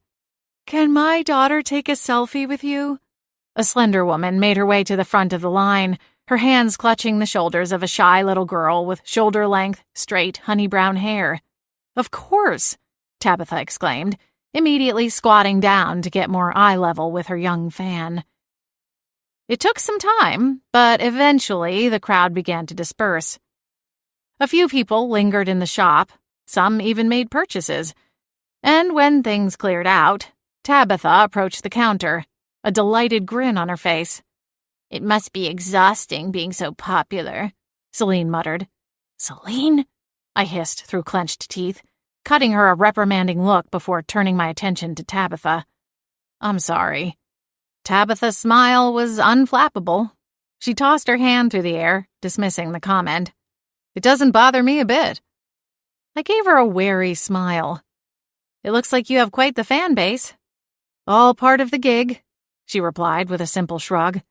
"It's kind of nice, the dichotomy of it all. I go for weeks, sometimes months, alone on some quest in the middle of nowhere. Then when I resurface and return to my normal life, I can't get a moment to myself. Usually by the time I start feeling too peopled out, it's time to hit the road again. So it works." "I heard your new episode," Celine told her, and I cringed at her sharp tone. I shot her a glacial stare, which she ignored entirely. Tabitha didn't seem to notice either way. She clapped her hands together and her smile grew wider. "Wasn't Martin a hoot? Oh, stars, I could have talked to him all day. Who knew there were dragons in Florida?" "There aren't," Celine fired back. "The guy was a total crackpot. I'm starting to question the pedigree of your show. I'm not sure I want to be lumped in with Florida Man and the quest for magic gators." "Celine, stop. You're being rude." Tabitha's eyes narrowed slightly, the edges of her smile twitching as she formed her reply. "I try to have a broad spectrum of guests on my show. Variety is the spice of life, as they say, but hey, no hard feelings if you've changed your mind about doing an episode together." I held up a hand and took a side step to block the snarky cat from Tabitha's view. "Let's all just take a step back from that. So, I know you were busy with the show, but did you happen to come up with any ideas for the search? As I said on the phone last night, we ended up chasing our tails." Tabitha flicked her gaze from the wall behind me where Celine lay crouched in a cubby, and she drew in a quick breath. With a blink of her aqua eyes, she rearranged her smile and gave me an enthusiastic nod. "Yes, actually. I was stopping by to tell you that after we spoke, I got a chance to check my messages, and one of them was from a Golden Lotus scholar, Wilton Moses." "A Golden Lotus scholar?" My eyebrows raised, and so did my pulse. I didn't realize that was even a thing. That would have been helpful 3 weeks ago. It's an unofficial title, of course, but Wilton has spent decades studying the legend of the Golden Lotus, and he gave me some juicy insight. She dug into the satchel hanging at her hip and produced a folded sheet of paper. She handed it to me, and I opened it to reveal a printed email correspondence between Tabitha and Wilton. As you know, there are 2 pieces that make up the Golden Lotus. They have to be together to make the spell work to reveal the Fountain of Youth. I bobbed my head as my eyes skipped ahead, scanning the email conversation. Tabitha continued. "Wilton says that the 2 pieces of the lotus will actually call out to one another, so to speak. There's some kind of magical magnetic pull between them if they get close enough." "Really? How interesting." Tabitha nodded. "Now, Wilton has actually seen Oben's Odyssey, and he said the pages that pertain to the lotus were indeed intact when he last saw it, some 7 or 8 years ago. And, according to him, there is an incantation in the book, and the lettering was made by ink infused with melted gold scrapings from the lotus itself." I glanced up. my eyes widening. Tabitha's eyes were alight with wonder. So I think it's possible that the Golden Lotus pieces would call out if they were close enough to the pages from the Odyssey. Celine made a scoffing sound. My cheeks warmed. Sorry, she probably has a hairball. I do not, Celine protested, jumping onto the front counter to once more insert herself into the middle of the conversation. Tabitha gave the cat an expectant glance. You don't think my theory is correct? Maybe it is, maybe it isn't, Celine said with a casual flick of her tail. But unless you've got a piece of the lotus hidden inside that messy bun thing of yours, it isn't going to help us out much in our current situation. Celine, what has gotten into you? I demanded. Why are you being so rude? Before the feline could explain her foul mood, or more likely, fire off another insult, the bell on the front door chimed once more. On autopilot, I slapped on a smile and turned to greet my customer, only to lock eyes with Bernadette Wise, Salvatore's maid. She licked her lips as her gaze pinged between the three of us. Then, she clenched her hands together in front of her and said, I need to speak with you. It's about that vault. 14. Bernadette shifted her weight, glancing over one shoulder to look through the glass on the door behind her.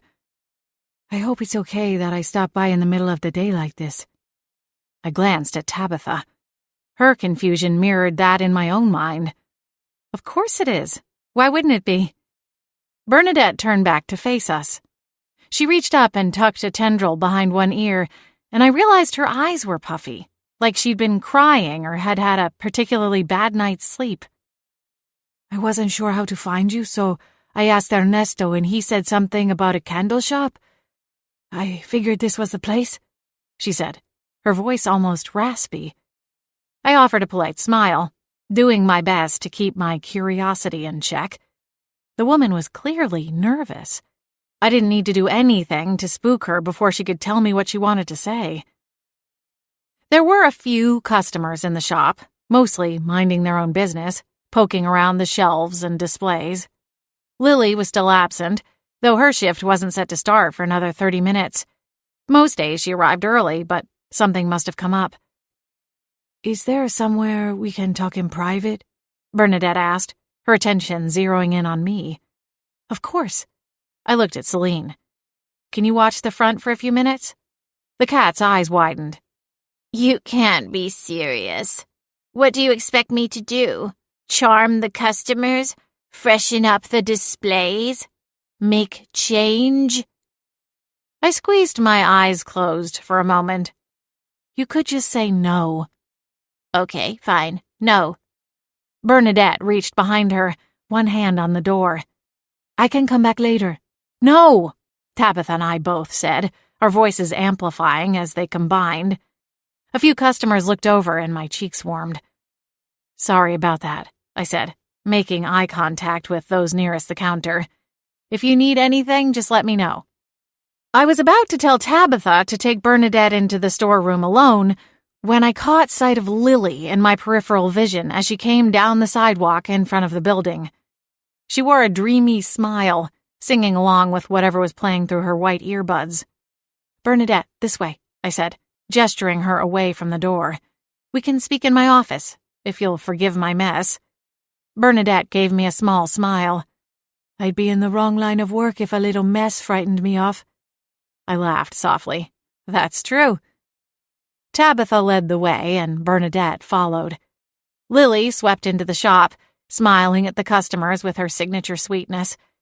She stopped to straighten a stack of tea lights on her way to greet me at the register. Morning, Cora. Isn't it so nice outside? I would have been here earlier, but I couldn't resist an extra long walk with Peanut this morning. It is a good day for it. How is Peanut, anyway? Still not sleeping through the night? Lily had adopted a 10-week-old pit bull puppy from a shelter the weekend before. A cautionary tale of the consequences of just popping into an adoption fair. And while the little chubby bundle couldn't have been cuter, he was also giving the first-time dog owner a bit of a run for her money. Lily laughed as she pulled her purse off over her head. Oh, he slept just fine. He had a busy night eating the sole of one of my Converse sneakers while I made dinner. The new puppy playpen is being delivered tomorrow. I winced before joining her light-hearted laughter. Probably a good call. Where is he today? Oh, my mom took him off my hands for the day. She's a saint. Lily came around the counter and stashed her jacket and purse in one of the cabinets. So, how are things here? Pretty steady, I replied. Listen, I'll catch you up on a few things, but first there's something I need to take care of in the back. Can you clock in a little early and hold down the fort? Of course. Thanks. You're the best. With Lily at the helm, I slipped into the storeroom and found Tabitha and Bernadette seated on a pair of shipping crates I hadn't gotten around to unpacking yet. Celine was perched on a high shelf, surveying the scene from above. Her ethereal blue eyes drifted my way and she straightened her posture. There you are. Let me guess. Lily was regaling you with stories of her precious little drool box. I rolled my eyes. Peanut doesn't drool. He's just teething right now. It'll pass. Oh, right. The walking flea resort will wake up in a few weeks smelling of roses and spearmint, I'm sure. Tabitha cleared her throat, gently drawing my attention back to the matter at hand. Sorry to keep you waiting, I told Bernadette. Now, what is it you wanted to tell us? You said something about the vault? Bernadette's expression crumpled, and for a moment I thought she was about to hop down from the crate and go running out the back exit. She swallowed hard and then bobbed her head a few times. I lied to you before. Lied to us? Tabitha's eyes narrowed. About what? The woman stared down at her folded hands. I told you I didn't know anyone else who knew about the secret vault in the library. But the truth is, I do. Okay, I replied, keeping my tone gentle. Who else knows about it? Bernadette lifted her gaze. Her eyes flickered with sincere apology. His name is Mickey Chapin. I frowned at Celine and then looked back to Bernadette. That name doesn't sound familiar to me. We were involved, romantically. Tabitha nodded once. So he was your boyfriend? Tabitha's tone was calm and free of judgment, but Bernadette flinched, as if she'd physically lashed out at her. We were in a romantic relationship, yes. Well, who is he? Does he know Sal? I asked. Bernadette exhaled as her gaze drifted toward the ceiling. Mickey was a grad student doing research at Salvatore's estate over the summer. I'd seen him there when I was working. I thought he was really handsome, but far too young for me, but then... Well, one night he and I left at the same time. It was pouring, and we were both waiting on the porch. I figured he was just waiting for a break in the rain like me, but he told me later that he was standing there trying to muster up the courage to ask me to dinner. A wistful smile played at Bernadette's lips. We fell in love and spent every free moment we could with each other. Tabitha crossed one leg over the other, lacing her hands over her knee. So, did you tell him about the vault, or did Sal? I did. It was late one night, I'd had too many glasses of wine, and Mickey was frustrated. Sal had been teasing him about some sort of book he knew Mickey needed for his research. He was trying to get Mickey to buy it, but Mickey didn't have any money. Anyway, I may have let it slip that Sal kept things like that in a secret place. My brows peaked. Do you know the name of the book he wanted? Bernadette sniffled and shook her head. I don't know. Something Odyssey, I think. My heart jumped. Tabitha looked like a caged tiger about to pounce on a rack of ribs. Oben's Odyssey? I asked Bernadette. Maybe. I don't really know. She squeezed her eyes closed. I'm sorry, my head is just all over the place. We Well, I ended things with Mickey last night. Celine's eyes took on a familiar glow. I knew that look. It was the one she got while watching a juicy episode of trashy reality TV. All she was missing was a big tub of popcorn. I'm sorry to hear that, I said, jumping in before Celine could offer up her own commentary. Do you think that he might have tried to go into the vault? To get that book? After our conversation with James Midnight, I knew his odds of success were almost zero, but still, it didn't hurt to ask. There was a reason Bernadette had sought us out to spill the secret. If you had asked me a day or two ago, I would have said no, Bernadette answered, conviction strengthening her voice. But that was before I knew who the real Mickey Chapin was. The Mickey I thought I knew wouldn't have stolen a book, but he also wouldn't have wound up in some trollop's bed after going to his brother's bachelor party either. Celine's eyes sparkled like a disco ball. Bernadette crossed her arms over her ample chest. I knew it was risky, dating a younger man. All of my friends warned me. They said I should date someone my own age. She tossed her head in disgust, even as fresh tears sprang to her dark eyes. I mean, the man is named after a cartoon mouse. What did you really expect? Celine asked. Celine? The cat flicked her tail. What? All I'm saying is that if you hang out with a clown, expect a full circus. What? What does that even mean? I scoffed. You know what? Never mind. All men are pigs, Celine added. Just ask Cora. Her boyfriend is trying to get her to marry him so he can get his mommy's money stash. That's it. I straightened and shot a blast of fierce wind magic at the back door. It burst open with a loud bang as the metal hit the side of the building. Celine recoiled, but not fast enough. I scooped her up in another swirl of wind and sent her furry hindquarters out into the alley. When I was sure she was clear of the door, I pulled my wrist in toward my stomach and conjured the wind in the opposite direction, slamming the door closed once more. Tabitha gave me an impressed smile. Now be honest, how worried are you that she's going to shred your upholstery in retaliation? I smacked my hands together a few times, releasing the almost static buzz from the residual magic. She can try, but I don't think she'll risk ticking off her personal chef and chauffeur. Bernadette looked bewildered by the whole exchange, and I imagined she was questioning the decision to ever set foot in my store. Sorry about that, I said, smoothing my hands down the front of my apron. And I'm sorry about things with Mickey.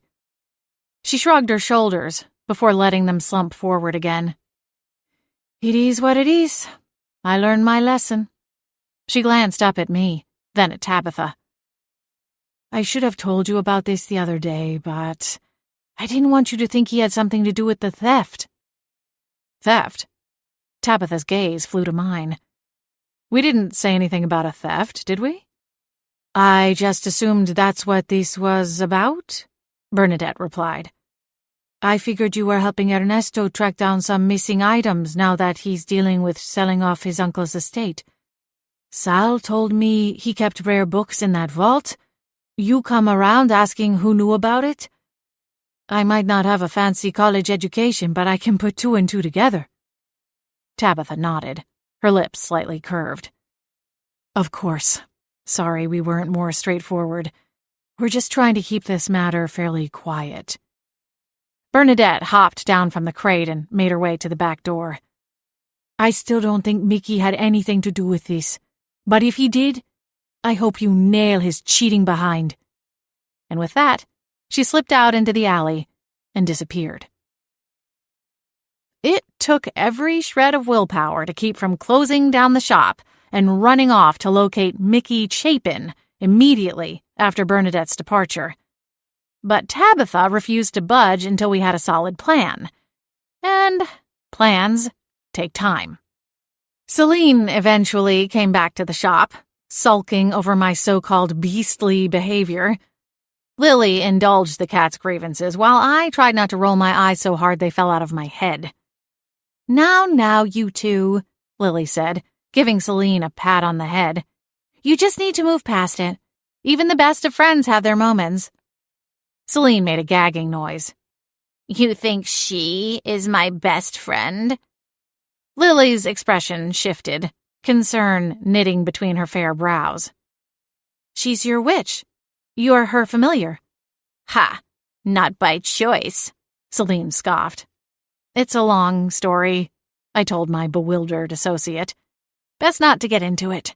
Just leave Celine alone. She'll get over herself eventually." Lily looked ready to protest, but a customer approached the counter, a different colored candle in each hand, and asked her for advice. When she escorted the customer over to the appropriate shelf, I turned to Celine. "All right, Furball. I'm sorry for tossing you out into the alley. I won't make excuses. I should have been more patient. However, in the future, please keep the details of my romantic life to yourself." Celine looked away, her chin lifted ever so slightly. I sighed. "Come on, Celine. We don't have time to be mad at each other. Once Tabitha finds out where Mickey lives, we're going to confront him. We need to work together, for Aunt Lavender's sake." "Fine." She swished her tail a few times, still looking out the window. "But as soon as we find Lavender, we're going to find a spell that releases me from my duties." My mouth dropped open. You're serious?" "Yes. It's clear this partnership has been a disaster from the start. We're incompatible, you and I." "Celine, I said I was sorry." "It's fine, Cora." She finally shifted her attention back toward me, appraising me with cool eyes. "I'm not mad. I'm just tired." I wanted to argue, to keep talking until she came around, but she jumped down from the counter and made her way to the front door. She timed her escape just right, slipping out in a customer's wake, thus avoiding having to ask for help getting the door open. When she was gone, I tried to throw myself into work, but her absence weighed heavily on me for the rest of the day. I never thought I would say it, but for once, I missed her. 15. Tabitha returned to the shop just before closing, armed with all of Mickey Chapin's information. Celine arrived not too long after, and I suspected she'd been watching the shop, waiting for Tabitha. We said goodnight to Lily and closed down the shop, waiting until the last of the customers had gone before launching into our planning. "All right, so he lives in an apartment building just a few blocks from here," Tabitha said, tapping a nail against her notepad. "He's 29 years old. He graduated a handful of years ago. I'm not sure what he's working on that would have led him to Sal's library in the first place, nor do I know his connection to Oben's Odyssey. It strikes me as interesting that Salvatore was dangling that in front of him. It must pertain to whatever he was working on, right?" I shrugged as I wiped down the front counter. I'd worry about counting the till in the morning. My mind was far too busy to consider doing it now. Maybe Sal was just bragging. It was a pretty rare find. Maybe. Tabitha tapped her nail again. Anyway, I think we should just go talk to him, see what he knows. If what James said is true, there's no way he could have gotten his hands on the Odyssey even if he did know about the vault. But he probably spent a lot of time in Sal's library. He might have seen something, overheard something. "Worth a shot," I said, tossing the used paper towel. "I'm ready when you are." Tabitha rode shotgun for the quick drive to the apartment building. It was technically close enough to walk, but we were all tired. And though the morning had started out pleasant, the afternoon had brought rain and thunder. I thought the weather was fitting, considering my dark mood. Celine still wasn't speaking to me, and the tension hung thick in the car as I drove to Mickey's. Tabitha led the charge as we found the right building and climbed the steps to the 3rd level. "This is the one," she said, stopping in front of Unit 324. She adjusted the strap on her shoulder and brushed a loose strand of hair out of her eyes before cutting me a quick glance. "Ready?" I released a long breath, wishing that my stomach would stop swirling. "Ready," Tabitha knocked her fist against the door. Maybe it was just the treasure hunter in her or her familiarity with the public and comfort in the spotlight, but I basked in her confidence and wished I could steal a tiny slice of it for myself. Somewhere nearby, a baby cried. I straightened my posture when the door opened. A man stood in front of us, a perplexed look on his face. His eyes were dark brown, his jawline strong with a trace of stubble, a pair of glasses with thick black frames perched on the tip of his broad nose. He was handsome, as Bernadette had said, but not in a Hollywood sort of way. He was someone who might catch my eye if I saw him walk into a coffee shop, but not so devastating I would be too nervous to try and strike up a friendly chat. He shoved one hand into the pocket of his dark blue jeans and arched a thick eyebrow. "Can I help you?" "You're Mickey, right?" Tabitha asked. There was a familiarity to her tone, as though she were bumping into a friend of a friend on a trip to the market. "That's me," he said, still mildly confused, though his interest in Tabitha was growing, judging by the slow once-over he gave her before answering. "Are you—" "Tabitha Blake," she supplied, extending one hand toward him. Mickey's other brow lifted, and he pumped Tabitha's hand. I'm at a loss for words," he said, grinning at her. "I really enjoyed your book." "Here we go again," Celine scoffed. Mickey's attention snapped to the talking cat. "Oh?" "Don't mind her," I said, offering my own hand. "My name is Cora, and this is Celine. Do you have a few minutes to talk to us?" Mickey reluctantly released his grip on Tabitha's hand to shake mine. When we finished, he raked his fingers through his dark hair, his gaze bouncing between Tabitha and me. "I'm sorry, but what is this about?" "I don't imagine this is a stop on some kind of PR tour," he said, flashing a charming smile. "No," Tabitha replied, matching his casual grin.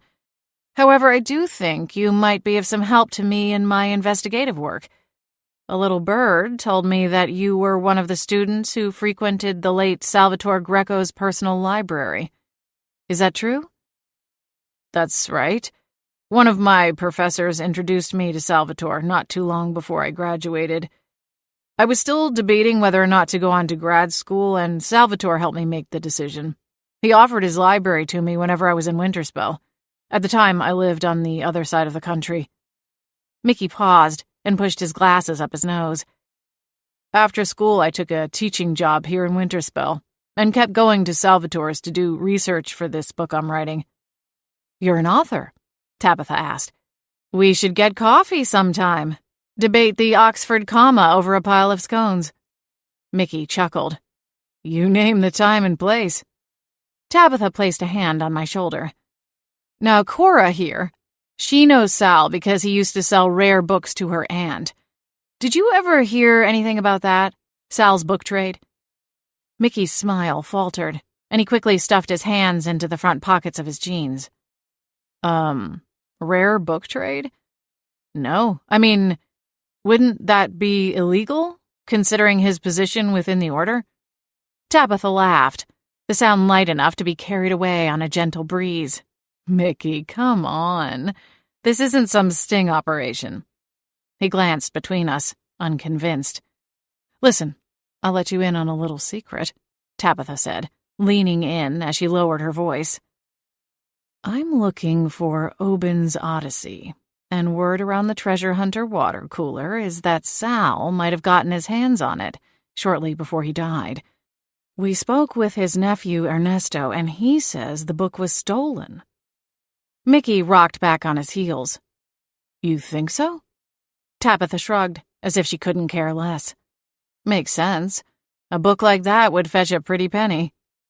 She cast a glance above Mickey's head, focusing on the weather-worn siding of the apartment building and the bulging gutter where a small plant had taken root, peeking over the side. Enough money to get out of a town like Winterspell, that's for sure. Mickey shook his head. "Well, I don't know anything about it. Besides, Salvatore is gone now. He certainly wouldn't care where the book ended up." "I'm not so sure," Tabitha replied. "Salvatore would have wanted his collection protected. Why else would he have gone through the trouble to have that secret vault installed? You do know about that, don't you? Mickey shrugged. Maybe. But you don't know where Oben's tome might be? Tabitha prompted. No one would have to know. I have a buyer who would pay top dollar for it. Mickey reached for the doorknob as he took a step backwards. I really don't know anything more. Good luck, though. Mickey, Tabitha said. But it was too late. He'd already gone back inside and closed the door. A moment later, the deadbolt clicked into place, leaving the three of us standing on the porch, dumbfounded. He definitely knows something, Celine insisted as we climbed back into my car. He was wriggling like a worm on a hook. I nodded. You did a really good job, Tabitha. He won't suspect Bernadette told us anything. I'd hate to make her life more complicated. Tabitha shrugged off the praise. We didn't need to bring her into it. Do you think he has the missing pages? I asked her. My personal BS detector was blaring, but I couldn't fully trust my judgment. I was desperate for a lead, and I didn't want to steer us down another dead-end path just for the sake of doing something. Tabitha exhaled, still staring at Mickey's apartment building. I think he knows more than he's letting on, or he wouldn't have gotten all shifty. But I'm not convinced he's our guy. Before I could form a new theory to test, Tabitha sat upright in her seat. Her eyes narrowed. Well, now, where do you think you're going? I followed her gaze and spotted Mickey, now wearing a black coat, locking up his apartment. He jogged down the stairs and made his way to a silver sedan parked in the resident lot on the other side of the property from where we were parked.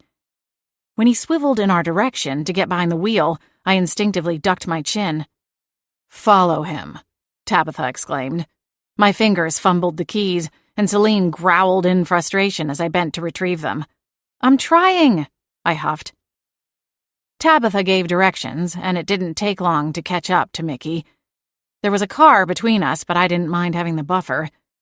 He didn't go far, only about 4 miles across town, to a cluster of homes in a mid-level neighborhood. He parked behind a red Civic in the driveway of a small blue house with white trim. I drove past the house and parked a few houses down. As soon as I cut the engine, we all twisted around to see what was going on. A woman with long blonde hair and an hourglass figure came out to greet Mickey, all but pouncing him right there in the yard. Not that Mickey seemed to mind. He roped his arms around the woman and the two leaned in to exchange a hot and heavy kiss. Ew, Celine spat. Get a room. Pretty sure that's their plan, I said, as the blonde took Mickey's hand and dragged him inside the house. Well, it looks like Bernadette was right about the side piece, Tabitha said with a heavy exhale. Poor thing. Come on, there's nothing more to see here, I said, disappointed the whole encounter left us empty-handed. Well, there probably is, Celine quipped, but we'd have to get closer to the windows. Groaning, I put the car in drive and peeled away from the curb. We dropped Tabitha off at her hotel and picked up takeout from Whimsy's Deli. Celine liked their tuna salad, and I wasn't in the mood to cook. With Tabitha gone, the strained tension between Celine and me grew even more apparent. Normally, even when we were grumpy with each other, we'd talk. Celine would complain, I'd offer a counter-argument. Round and round we'd go. Tonight, it was silent. I turned on the TV to provide a distraction, and maybe drudge up some conversation fodder, but it just wasn't the same. Celine kept her commentary to herself, and seeing the happy, for now, couples on Love Island was only making me miss Clint and the way things used to be. How had my life fallen so completely apart in the space of a week? Even my dinner wasn't sitting right with me. Finally, I clicked the mute button and turned to Celine. All right, what's it going to take to fix this? Celine was in the middle of her post-dinner bath, but she paused her grooming long enough to glance up at me, one paw hovering in the air. There's nothing to fix, Cora. She exhaled and lowered her paw to the sofa cushion. We both said some stupid things. Can we just move on? I frowned. Is that your way of apologizing? It's my way of saying shut your yap and turn the TV back on. Celine, this is more important than the stupid show. I'm really trying here. You want to make it up to me? Dread squeezed my heart. She was either going to ask for a full-time cat assistant or maybe a deep freezer filled with halibut. I have an idea, she continued. You won't like it, but I think it could get us some answers. You go along with the plan, and I'll let bygones be bygones. I raised a brow. What is the plan? Celine flicked her tail.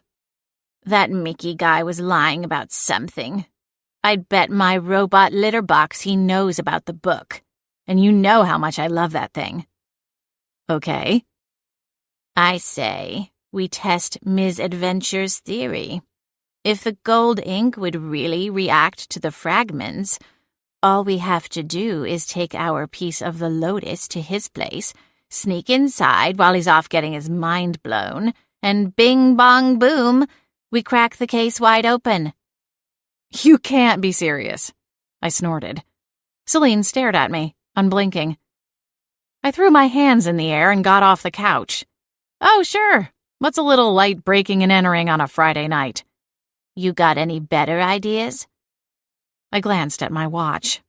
Only about 30 minutes had passed since we saw Mickey leave his apartment. There was no telling how long he would be occupied. If we were going to do this, we needed to move fast. Celine was smiling when I looked up from my wrist. What? I asked. She hopped down from the couch, a victorious little bounce in her step. I knew you couldn't resist. Now come on, let's go. We got to Mickey's apartment, and Celine borrowed a drop of my magic to cast a hexing spell on the front door. The lock clicked open without any damage. We walked into the living room and carefully closed the door behind us. I cast the cat a wary glance. You sure did that awfully quickly. What? Celine asked, all innocence and light. I am good at hexes, what can I say? The apartment was quiet. All I could hear was the sound of my pulse pounding in my ears. I wiped my clammy hands on my jeans and then put on a pair of gloves. Celine would undoubtedly make fun of me, but I wasn't about to leave a bunch of fingerprints behind, on the off chance that Mickey was, in fact, tangled up in this bad business. The place was clean. Maybe a little too clean. Like serial killer clean. As if he was trying to hide something and always had to be at the top of his game. Where should we start? Celine asked, her voice pitched with eagerness. I shot her a quick scowl. We should start by keeping our voices lower than that. Celine held her tail high and strutted down the hallway. It was dark outside, casting the apartment in shadows. I didn't want to risk turning on the overhead lights, so I tapped the flashlight feature on my phone and used it to get a lay of the land. The living room was separated from the kitchen and dining area by a structural wall. A well-worn brown couch lined one side of the living room, opposite a huge flat-screen TV, with a glass coffee table in the middle. There were no pictures hung on any of the walls, which were painted a bland eggshell white. A pair of sneakers sat beside the front door. But other than that, there wasn't a trace of clutter anywhere. Even the kitchen was clean to within an inch of its life, without so much as a stray fork or plate in the dish rack. Apart from being freakishly clean, it looked like an average bachelor pad to me. There's a bookcase in here, Celine whispered from down the hall. Let's get out the lotus, see if it's doing anything. I'd kept one hand protectively wrapped around the small bundle zipped in my front coat pocket since leaving Lavender's house. After we dug up the fragment of the golden lotus from Aunt Lavender's pre-purchased cemetery plot, we'd kept it in a magically warded hideaway in her house. We didn't want to risk anyone noticing the freshly overturned dirt at the plot. Exhaling a shaky breath, I unzipped my pocket and removed the top half of the lotus, before heading down the short hallway. Celine gestured toward the bookcase with her tail. Maybe he's got the pages hidden in one of these books.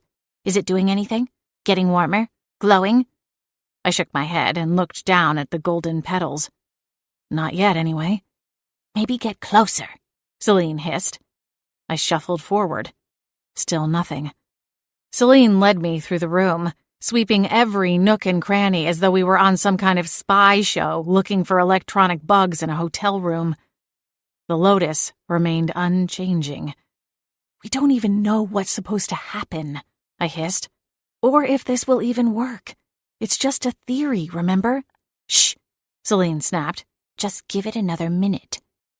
Panic started to rise in my chest, all the way until it hit the base of my throat.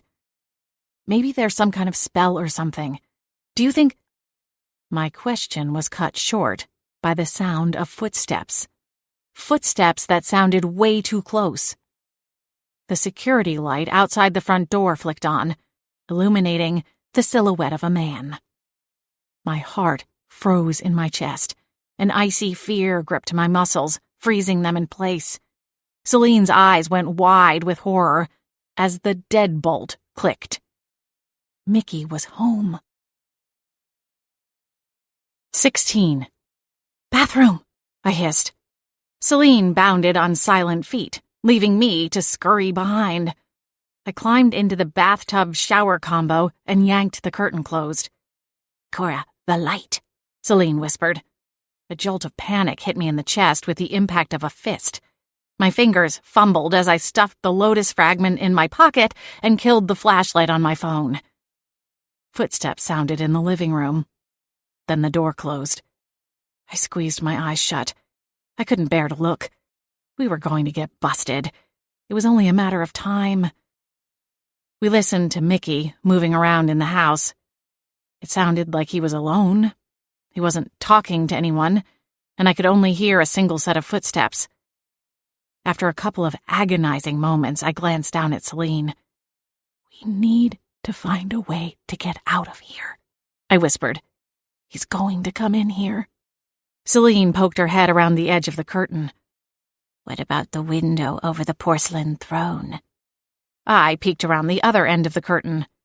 It's way too small, I replied, unsure whether I should be flattered she even thought I could fit. Birthing hips, remember? I muttered with a roll of my eyes. Now is not the time for a pity party, Cora, Celine hissed back. Let me out the window. I'll go make a distraction outside so you can get away. I considered the window. I'm not sure that's the best idea. Okay, then. What's your bright idea? Celine's voice dripped with irritation. I tried to think on my feet, but nothing sounded as good as Celine's suggestion. I gave her a stern look. Okay, but please be careful, all right? Celine's whiskers twitched. Oh, please. I know what I'm doing. Famous last words. The sound of the TV blared to life, nearly giving me a heart attack. I sprang out of the tub, darted to the window, and threw it open. A screen blocked Celine's path, but with a soft blast of air magic, it popped out of place and fell the 3 stories to the ground below. I gulped and looked at Celine. Her eyes were large as she followed the path of the fallen window screen. Do you trust me? I asked. She glanced up at me. I suppose I don't have a choice. I nodded. Jump. I'll break your fall, but you have to go now. Our gaze locked for a long moment. Then the cat exhaled and took a swan dive out the window. I shot a jet of air magic after her, providing an updraft strong enough to slow her down. Only once I was sure she'd landed safely on the ground did I retreat to the bathtub. It didn't take long before I heard Celine. A loud, caterwauling cry cut through the TV noise. I clapped a hand over my mouth to keep from laughing. Howls and yowls followed. Then I heard something slam against the side of the apartment. Furious footsteps thundered across the floor, and I crept out of my hiding place. It seemed Celine's plan was working. The front door opened, and Mickey shouted, "Hey, get back here! That's mine!" I made a break for it, fighting every instinct as I forced myself to leave the bathroom. I pressed my back against the wall and took tiny, sideways steps as I moved down the hallway toward the front door. Something else hit the wall, and I winced. Mickey let out a string of colorful words. "You damn cat! Get out of here!" Peeking around the corner, I saw the door was open. Celine spotted me and took off down the stairs, dragging something in her mouth. Was that a welcome mat? Mickey took the bait and began chasing Celine down the stairs. I waited just a few moments, then made my escape. I jogged down the first flight of steps, my heart in my throat, then down the second set. I pivoted to the right and ran straight into Mickey's chest. "Ah!" I yelped, bouncing backward. Confusion quickly bloomed into recognition, and Mickey grabbed for my arms. "You! What are you doing here?" "Dropped my keys earlier." Dodging left, I turned and ran. "Gotta go." My lungs burned in protest as I forced them to draw in as much oxygen as possible as I raced across the apartment's grounds. Just make it to the car. Just make it to the car. Celine was already there, sitting on the hood. "Let's go, let's go." "Thank goodness you made it," I said, panting as I fumbled to unlock the driver's side door. "How am I so out of shape? I go hiking all the time." Celine jumped in, bounced off my lap, and landed in the passenger seat. I jammed the key into the ignition and peeled out of the lot. Only once I'd driven through 3 traffic stops did I finally loosen my grip on the steering wheel. I caught a glance over at Celine. "That's the last time I ever listened to any of your big ideas." "Don't blame me," she replied with a scowl. "We really should be talking about the man's lack of control. By the goddess, you'd have thought being with an older woman would have taught him a thing or two." I stared at her, agog. "That's what you're worried about?" Celine lifted her chin. "I'm merely making an observation." I raked my fingers through my hair. It was a wonder that anything coming out of her mouth could shock me, and yet she still pulled it off from time to time. "We need to go back to Lavender's house and hide the Lotus," Celine said, as I rolled to a stop at a 4-way intersection. "Right." I hit my blinker, indicating a right turn, then pulled forward. When I turned onto Aunt Lavender's street, Celine shot upright like a jack-in-the-box, her paws flattening against the passenger window. "Stop the car." "We're almost there," I replied, frowning as I maneuvered around a car parked on the side of the narrow road. "There was something moving on the side of Lavender's house," Celine said, her nose pressed to the glass. "Are you sure it wasn't just a squirrel or something?" I narrowed my eyes and peered in that direction, slowing the car to a crawl as my aunt's dark bungalow came into view. "Hardly a squirrel unless this one fell into a vat of nuclear waste and grew to about 5 times its original size." "All right, just calm down." I sighed. "We'll investigate. Let me park the dang car first." "Park on the street, not in the driveway," Celine instructed, "or you may scare them off." I still wasn't convinced that Celine had seen anything other than an animal darting around the side of the house.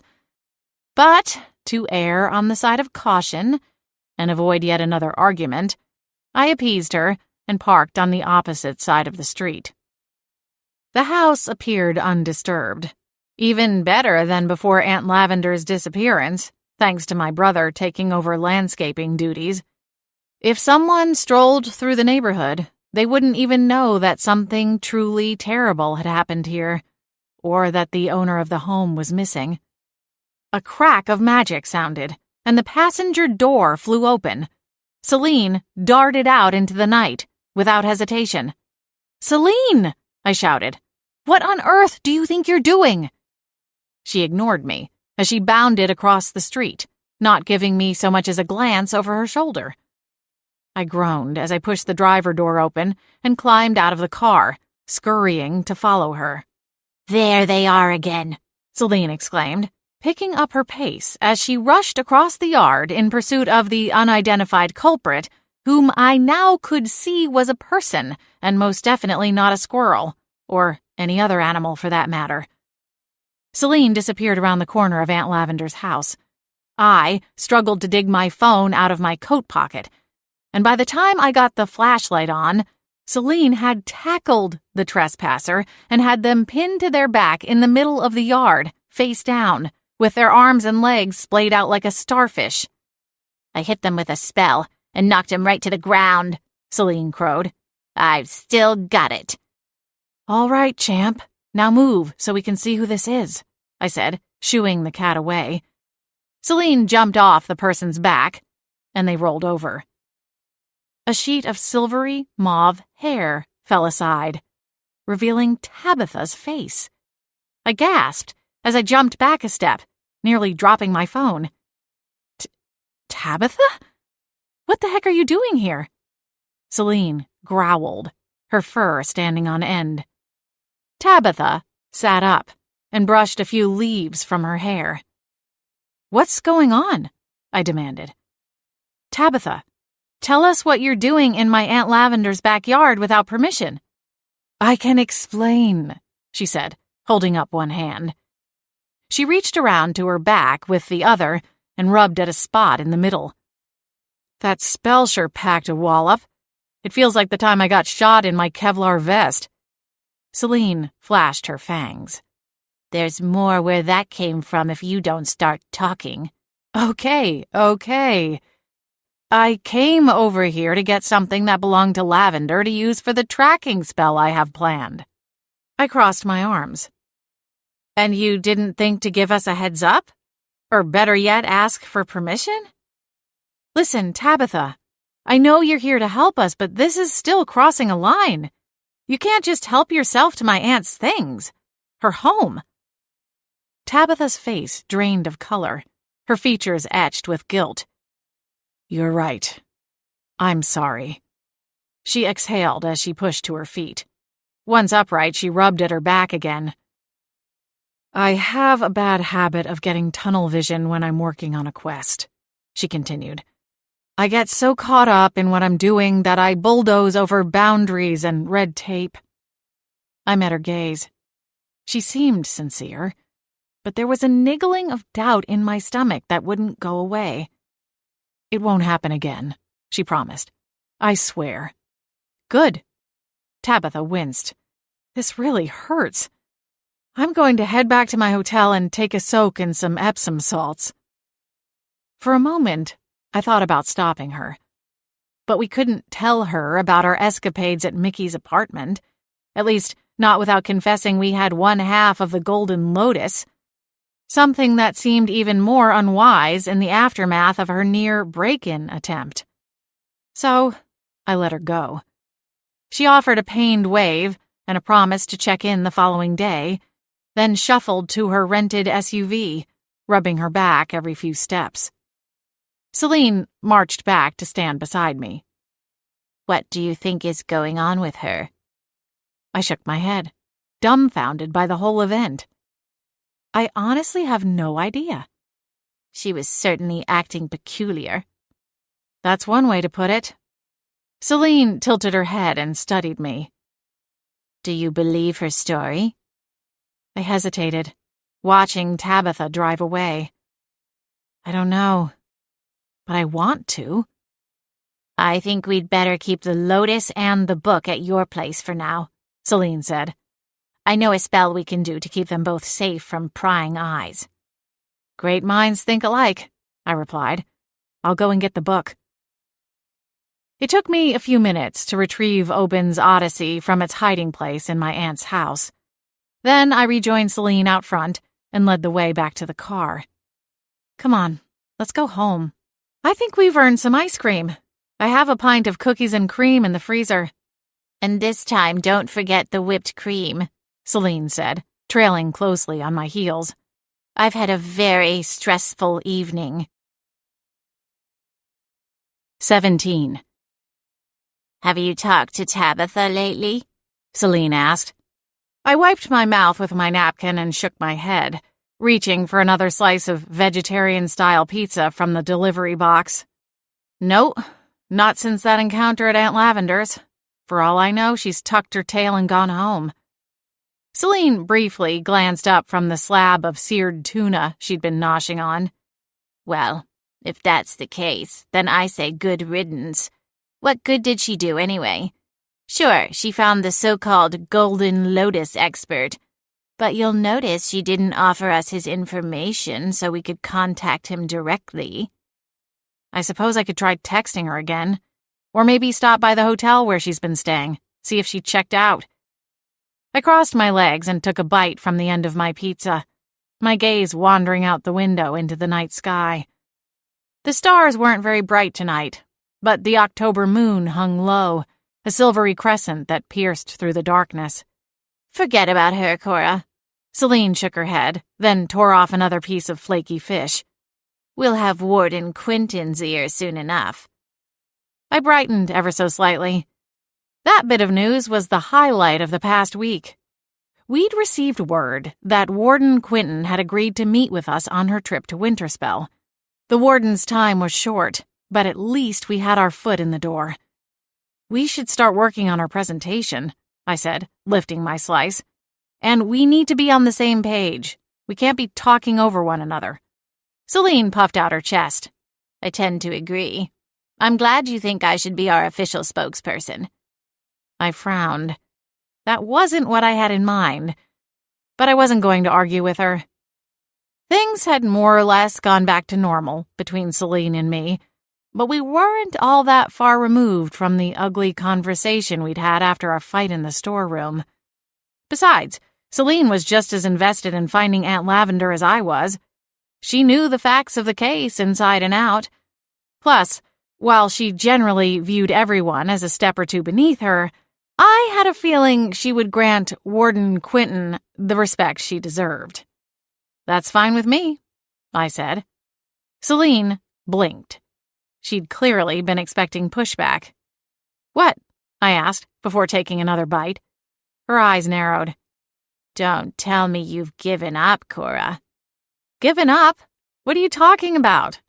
I set my plate in my lap and wiped my fingers on a paper napkin. Of course I haven't. I know things went sideways with Tabitha, Celine replied, but this is different. Warden Quinton has real power. I shook my head. Why are you explaining this to me like I'm 5 years old? I know who Warden Quinton is and what she can do. Celine canted her head. Then why are you letting me do the presentation? You always fight me on things like that. I sighed. Because, believe it or not, I think you'll do a good job. And I wanted to show you that I trust you. The cat's suspicion only grew, her eyes turning to tiny blue slits. Her tail swished back and forth like a metronome. I'm serious, I said, unable to hold back a laugh at the sheer absurdity of it all. You can drop the fuzzy lie detector act, all right? Celine kept an eye on me as she went about taking another bite of her dinner. You've been acting weird lately, you know. There's just been a lot going on. Things at the shop are getting better, but business is still a little slower than normal, and my lease rate is going up starting in January. Aunt Lavender is still missing, despite our countless hours of work. I'm worried about her. I'm worried about my mom. With a sigh, I set my plate on the table beside the couch. Then there's been this mess with Tabitha. I honestly don't know what to think about that whole thing. The cynical part of me wonders if she was only coming to help so she could get into Aunt Lavender's house. You and I both know there's tons of treasure hunt trophies in there. Maybe there was something Tabitha had her heart set on, and pretending to help us was her way of gaining access to the hoard. Celine dipped her chin, silently awarding me the point. And then there's Clint. My heart clenched at the mere mention of his name. We hadn't spoken in days. Normally, he was the first one I called when anything happened with regard to the hunt for Aunt Lavender. You know, there's an old saying the witches in your family used to use, Celine told me. I sat up a little straighter. Despite Celine's extensive history with the Hearth family witches, she never really talked much about her past guardians, the ones before Aunt Lavender. They'd say, either kill the frog or tip out the cauldron. I frowned. Kill the frog? Celine rolled one shoulder, her feline version of a shrug. Modern magic has come a long ways. Back in the old days, some part of a frog went in tons of different potions, and the fresher the better, so when a witch got squeamish, they'd say, kill the frog or dump out the cauldron. Aha! I nodded, very grateful that even in my school biology classes, we'd had a humane option for learning the various body systems without gutting a formaldehyde-marinated amphibian. I tipped my head to one side, considering the cat's words of wisdom. And this pertains to me and Clint how, exactly? Is he the frog or the cauldron? Celine gave a long-suffering sigh. He's not a frog or a cauldron. The point is, get on with it. Make a decision and live with it one way or the other. All this hemming and hawing isn't getting you anywhere. I see. So, your advice is to rip off the Band-Aid, to use a more modernized version of the expression. That implies pain, Celine countered. You have two choices. One is to cut the man loose. That would be the so-called Band-Aid ripping, I suppose. The other is to give up your need to control everything and let the road lead where it leads. You think this is about me wanting to control the situation? I asked, my brows furrowed. You don't? The cat sounded honestly flabbergasted. Oh, Cora, we have so much work to do. What's your health insurance like? Any chance you can go get your head shrunk from time to time? It might do you some good. Knock it off, I scowled. Let's play pretend here. Say I continue things with Clint. Say things go really well, and 6 months from tonight, he sweeps me away on some romantic beach weekend or something like that, and one night at dinner, he gets down on one knee and pops the question. How am I supposed to know whether it's because he truly wants to marry me and not that he's run out of money and needs his trust fund? There wouldn't be a way to know beyond a shadow of a doubt, Celine said, her tone blunt. It comes down to trust. Do you trust that Clint is an honest man with honest intentions? My lips sealed closed. I wanted to say yes, but there was something holding me back. Well, then, there you go, Celine said after a moment. If you don't trust him, you have no business getting in deeper. So then, yes, grab that Band-Aid and pull, Cupcake. I shot the cat a sidelong glare. What have I said about the whole cupcake thing? Celine took a bite of tuna. I suppose you're right. I just wish it didn't have to be this way. But I think, especially after everything that happened in my first marriage, I can't risk things going sideways again. Maybe I have trust issues. Maybe even some control issues. Celine nearly choked on her tuna. Some? You know what? I have a saying for you, I said, my tone heated. It goes like this. Those who live in glass houses shouldn't throw stones. Or here's another one. Pot meet kettle. You've got control issues yourself, Missy.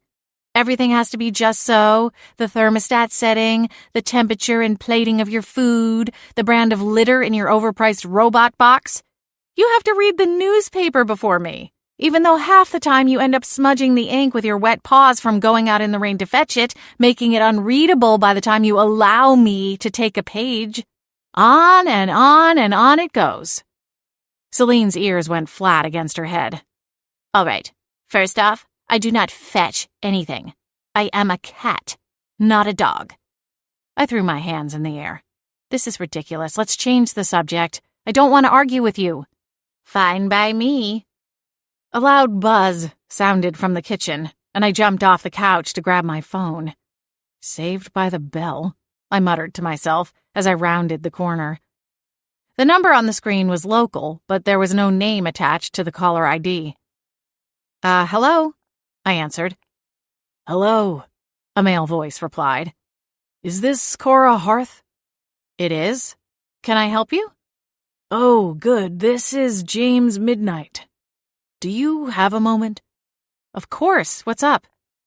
I knew Celine would be dying of curiosity, being a cat and all, but I didn't bother peeking around the corner to tell her who was on the other end of the line. It's probably nothing. But I was looking through my appointment book earlier today, and it jogged a memory. About 6 weeks ago, I met with another young woman, probably around your age, and she was asking about secured vaults. Like I told you, they're intensive, high-labor jobs, so I don't get too many requests for them. But anyway, this woman asked a lot of the questions you did about how the mechanics worked, whether or not items could be secured, how the binding spells worked. Did she end up booking a job with you? I asked, already assuming the answer was no. She thanked me for my time and said she would think about it, but she never came back again. I didn't think much of it at the time, but in light of what you told me, I thought maybe it might be connected somehow. Well, thank you. I appreciate the information. Could I ask what her name was? I've only got her first name written here in my appointment book. It's Mona. You might ask my daughter Jasmine if she remembers her last name. They knew each other? I asked. Seemed to. Jasmine came in when I was meeting with Mona. She manages the bakery now that I've started my own business, and she needed me to sign off on the payroll. Anyway, she and Mona acted like they were old classmates or something. Right. I bobbed my head. Okay, thanks. I might do that. Thanks again for calling, Mr. Midnight. Of course. Good night, Cora. Night. I hung up the call and stared at the phone screen, leaving Celine to stew in suspense. You're being petty, the cat called after a long moment. Just tell me what that was all about. With a flick of my eyes up toward the ceiling, I pushed away from the counter and joined Celine in the living room. Plopping on the couch, I held up the phone. That was James Midnight. He said about 6 weeks ago he had a consultation with a woman named Mona. She was asking about secured vaults and binding spells, sort of like we did. Celine frowned. That's it? I shrugged.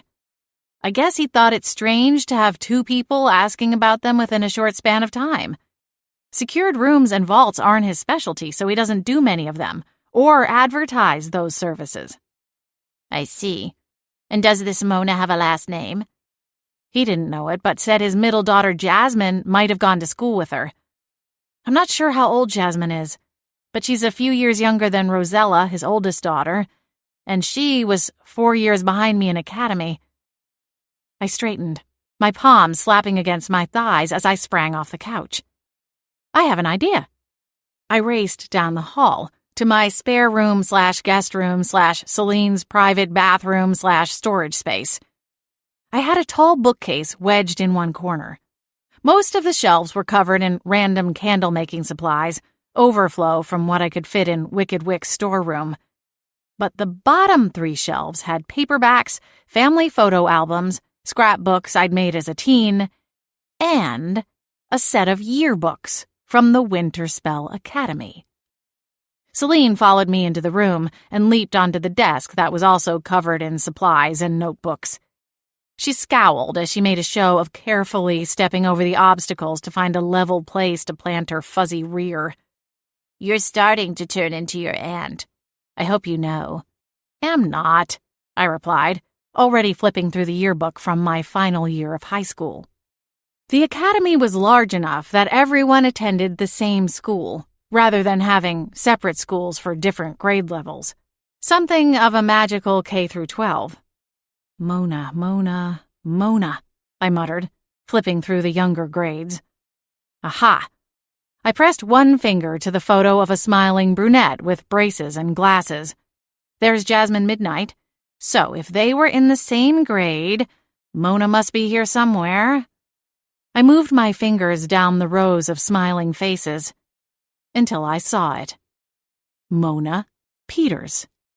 "Here she is," I said, flashing a triumphant smile. Then, recognition hit, and I gasped. "What?" Celine pounced from her perch, landing with a soft thump on the carpeted floor beside me. "What is it, Cora?" I jabbed my finger at the photo. "It's her! The blonde!" Celine leaned in for a closer look, then let out a low whistle, something I didn't know she could anatomically manage. The smiling girl in the photo was a younger, slightly awkward version of the curvy blonde we'd caught Mickey with a few nights ago. Celine flashed her dainty canines. Well, well, well. Looks like good old Mickey just might have something to do with this after all. 18. Yup, it's official. We're going to jail tonight. Celine shot me a scowl from her place in the passenger seat. Oh, hush up. You can't go getting cold feet now. I glanced down at my all-black attire. I feel like a cat burglar. Celine scrunched her nose. Why would anyone want to burgle a cat? Beats me, I quipped, then sighed as the moment of amusement faded. You're sure this is the right move? Celine placed her paws on the window. Across the street was the blue and white house where Mona, presumably, lived. It's the best lead we've found so far. I frowned as I peered over at the house. The exterior lights were on, but the windows were dark. The house had a one-car garage attached to it, but the door was closed and there weren't any cars in the driveway. I just don't get what Mona's possible connection is to this. Granted, with our limited resources, we hadn't been able to find much on the woman in general. If we had Tabitha on our side, maybe she could have found something, the way she had with Mickey. But she hadn't answered my phone call, and I wasn't in the mood to beg for any more of her attention. All we knew was Mona and Mickey had a thing going. If she was the woman Bernadette told us about, then she'd met Mickey at his brother's bachelor party. Although, that could have just been a story Mickey fed Bernadette in an attempt to gain her forgiveness for cheating. Or Mona could be another woman entirely. I'd personally never dealt with a cheating boyfriend, but I had plenty of friends who had, and it didn't seem there was really a type for it. For all we knew, Mickey had a rotation of women on his speed dial. Look, let's just slip into the backyard and check to see if the Lotus does anything, Celine said, breaking into my thoughts before I could fully talk myself out of the whole plan. If nothing happens, we'll go home and do some more digging. Maybe we can go talk to the Midnight Girl over at Sugar Shack. She might know something. I nodded, though my pulse ticked up another few beats per minute as I reached for the key and turned off the car's engine. Celine led the way, streaking across the street so fast I doubted anyone would even notice her. I didn't have the advantage of a dark fur coat and 4 legs, so I took a different approach. I pulled my phone out of my pocket and walked down the sidewalk a ways before crossing over to Mona's side of the street. If any of her neighbors happened to look out their front windows, they'd likely assume I was out for an evening stroll. Granted, a risky one, considering my all-black getup. When I dared to cross the street and approach Mona's yard, I glanced up. No one was outside, and most of the homes that were lit up had TV screens on. I drew in a breath and told myself no one would even notice me. Then I turned and scurried to the chain-link gate, leading to the fenced portion of the home's small yard. What's taking so long? Celine hissed. Just let me do this my way, all right? She scoffed, but didn't admonish me further. I chalked it up as a slight win. I'll get the Lotus, I said, digging into the front pocket of my hoodie sweatshirt. My usual coat was a powder blue, not at all suitable for stealth, and after our close encounter at Mickey's apartment, I wouldn't be wearing it for snooping anytime soon. Ouch! I yelped, as my fingers brushed the hard lump of metal.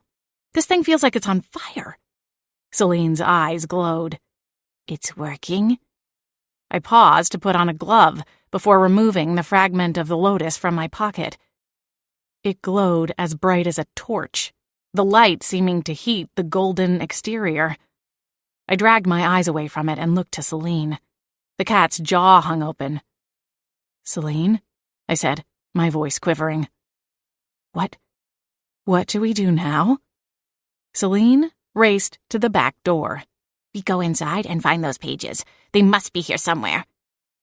Adrenaline surged through my veins, and somewhere, deep down, the last spark of hope I'd extinguished came bursting to life again. We were in the right place. I felt it with every fiber of my existence. Crack!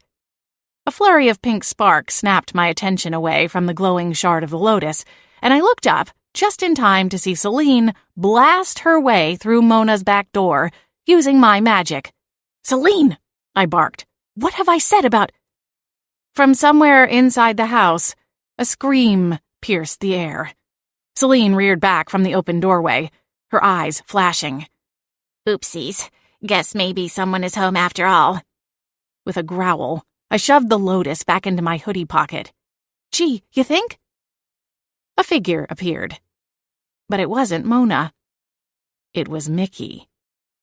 His eyes were huge as the recognition clicked into place, his gaze panning between me and Celine.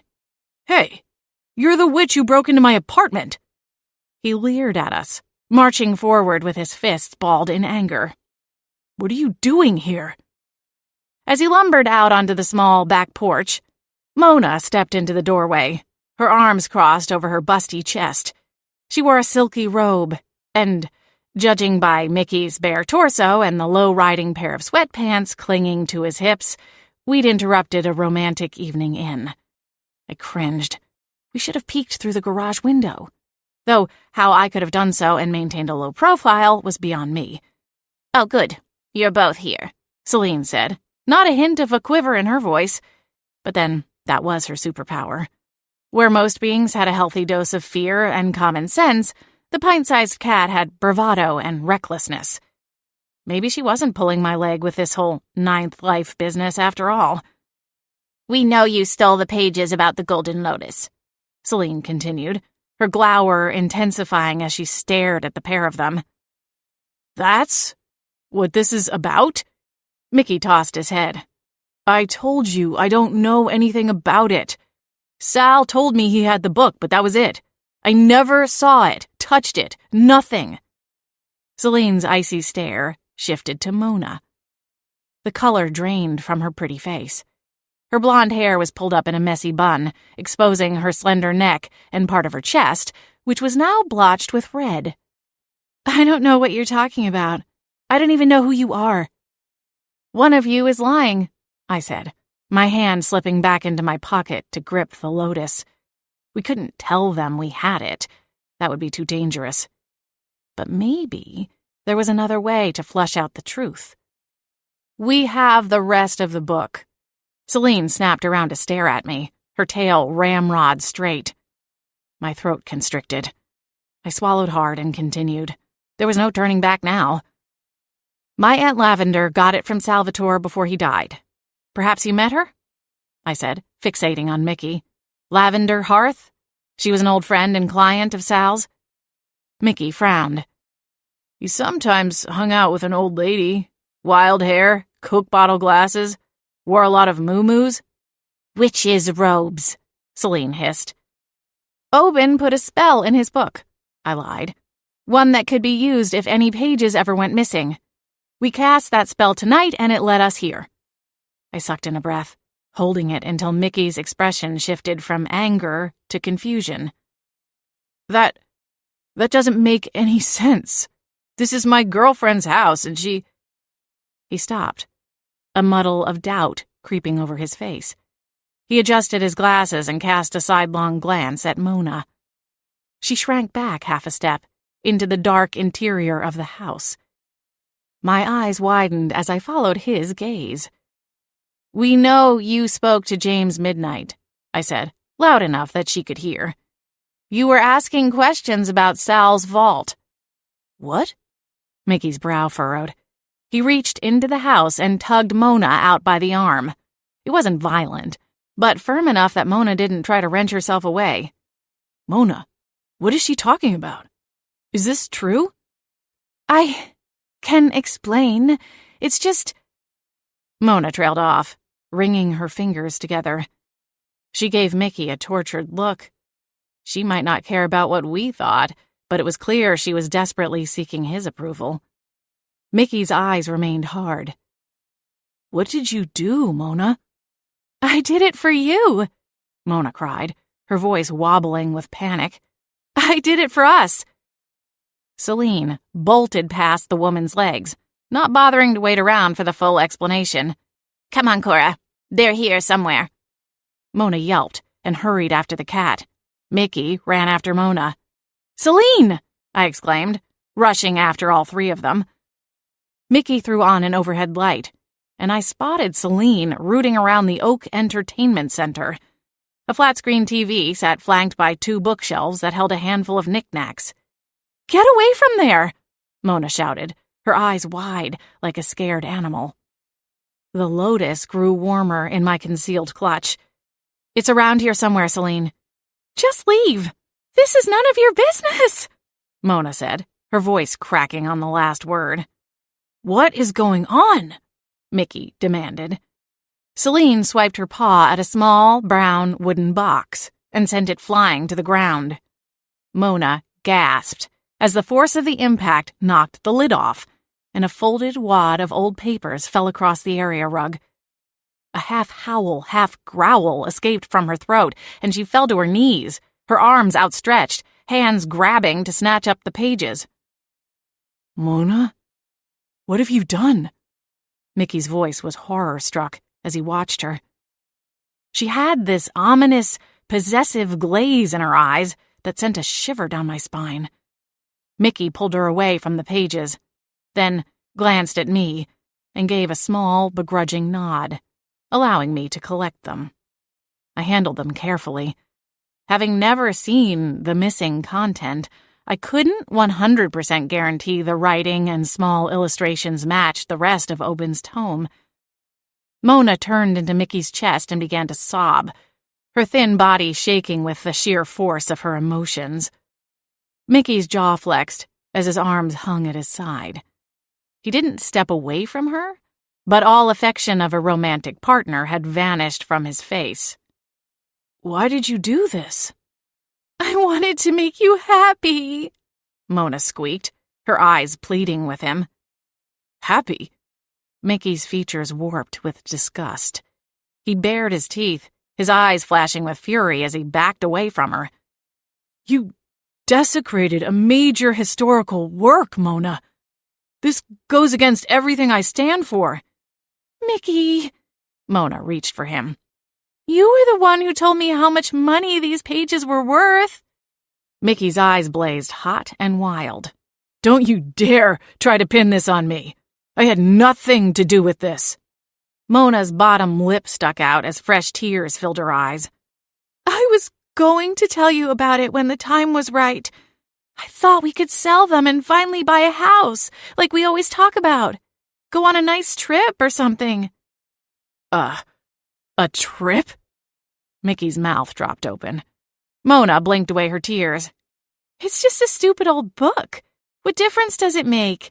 She asked, a defiant edge to her tone. Mickey held up his hands and turned to walk away. I can't deal with you right now. He stepped outside through the back door, leaving us to deal with Mona.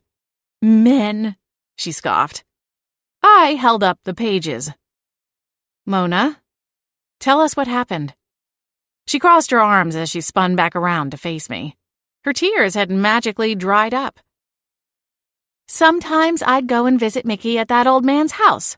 Or his castle is more like it, she scoffed. That's the thing, he's acting all broken up about this, but that old guy has 1 billion books.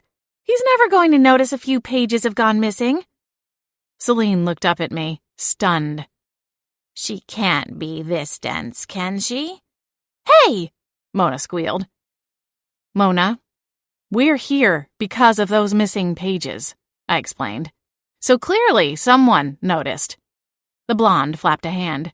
Whatever. And Salvatore Greco is deceased now, I added, barely containing my growing frustration. She shrugged. He was really old. Celine growled. Why did you take the pages?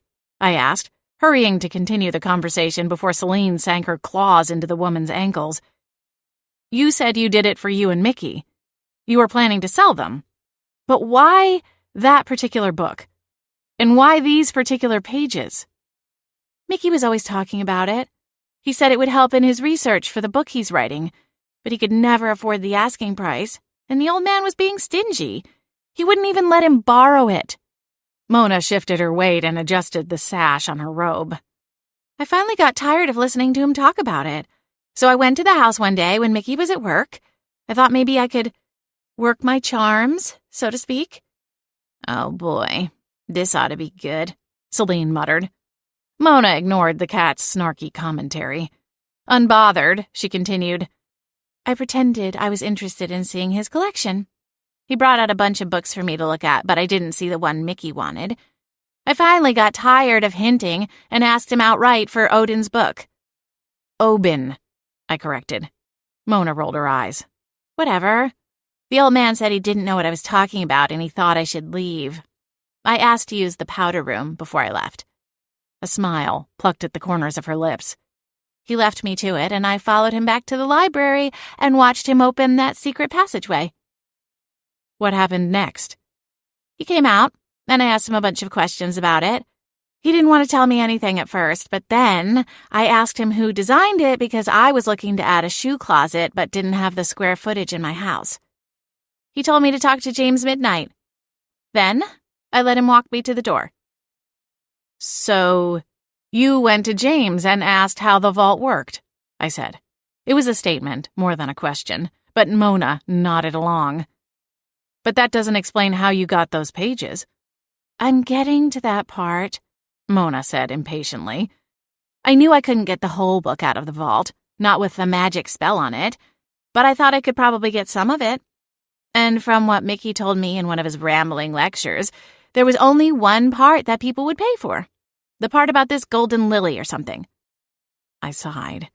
For a woman who had gone to such lengths to get these pages, she sure didn't have her facts straight. Anyway, I went to the library a few days later. There were always too many people about during the day, so when it got close to the time people usually left, I slipped into one of the guest rooms down the hall and hid, waiting for everyone else to leave. After that, all I had to worry about was that nosy little maid that followed Mickey around like a lost puppy dog. You mean his other girlfriend? Celine interjected. Mona barked a laugh. You can't be serious.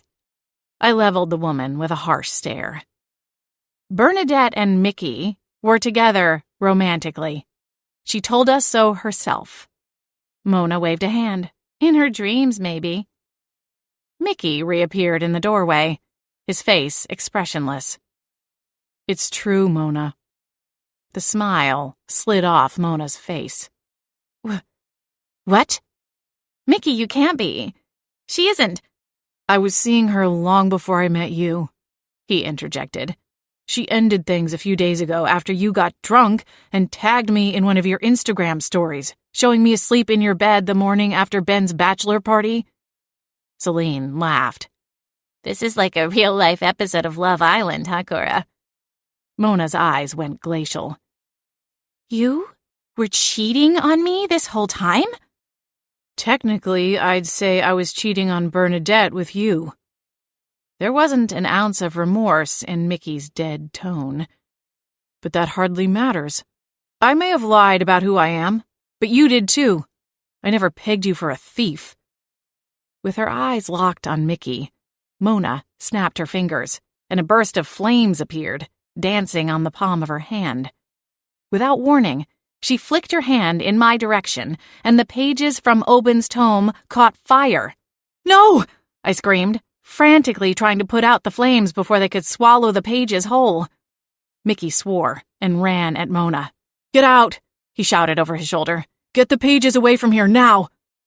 I smothered the last flame, thankful for my gloves, and bolted out the back door.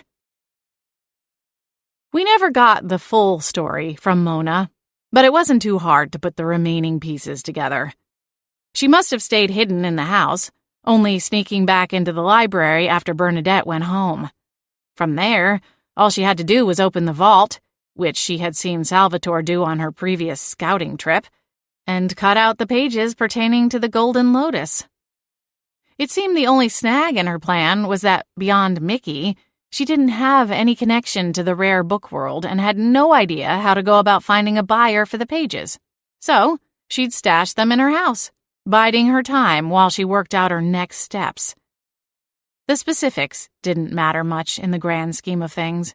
We now had 1/2 of the Lotus and the missing pages to complete Oben's tome.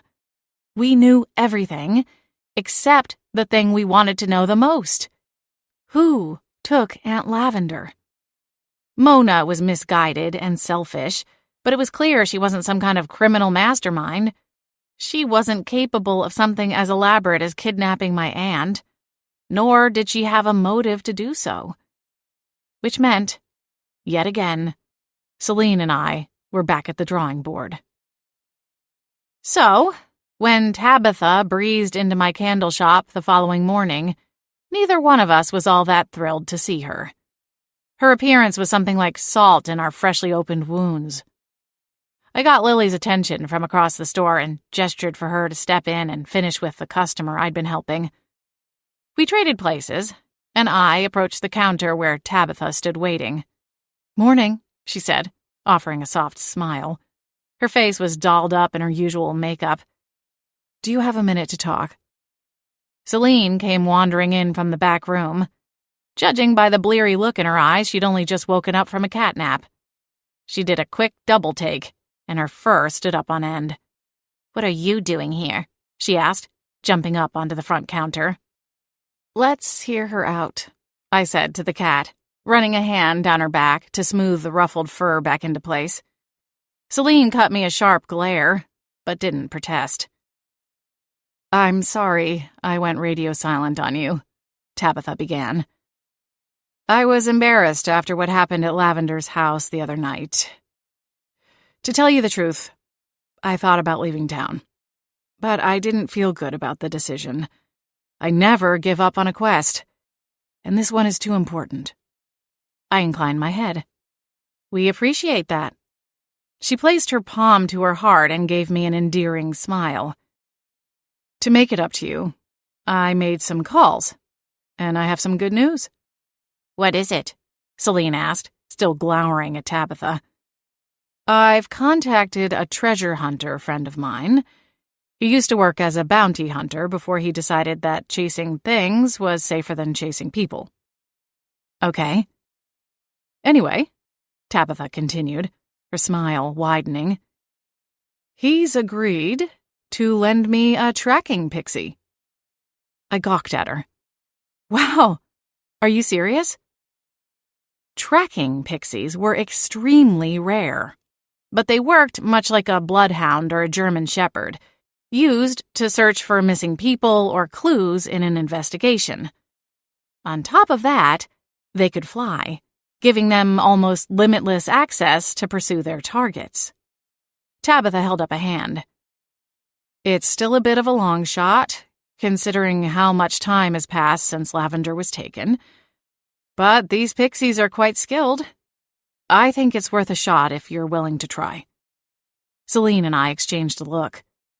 "We'll do anything, if it could lead us to Lavender," Celine told Tabitha. I nodded in agreement. "When will you get the pixie?" Tabitha smiled. "In 2 days." 19. Before our date with Tabitha and the tracking pixie, I had one with Clint. I'd put him on the back burner for long enough, and try as I might, I couldn't shake Celine's ridiculous colloquialism about frogs and cauldrons. Unfortunately, I decided the pending conversation was better suited for a private venue, which meant Celine had front row seats. She glanced at the clock on the wall. "What time is Mama's boy coming over anyway?" Frowning, I picked at the pilling on the sleeve of my sweater. "Don't call him that." Celine flashed her teeth. "My other choice was Monopoly Man. Is that better?" "Not even a little bit." I ran my fingers through my hair and peeked out the front window. He should be here soon. So, what's it going to take to get you to scram? Let me think. She swished her tail as she mulled it over, her eyes glowing with the possibilities. I braced myself. How about I get control of the remote for the rest of the month? You locate a pet massage therapist and book me their next appointment, and you spring for the premium version of that fishing game I like to play on your iPad. The ads are annoying.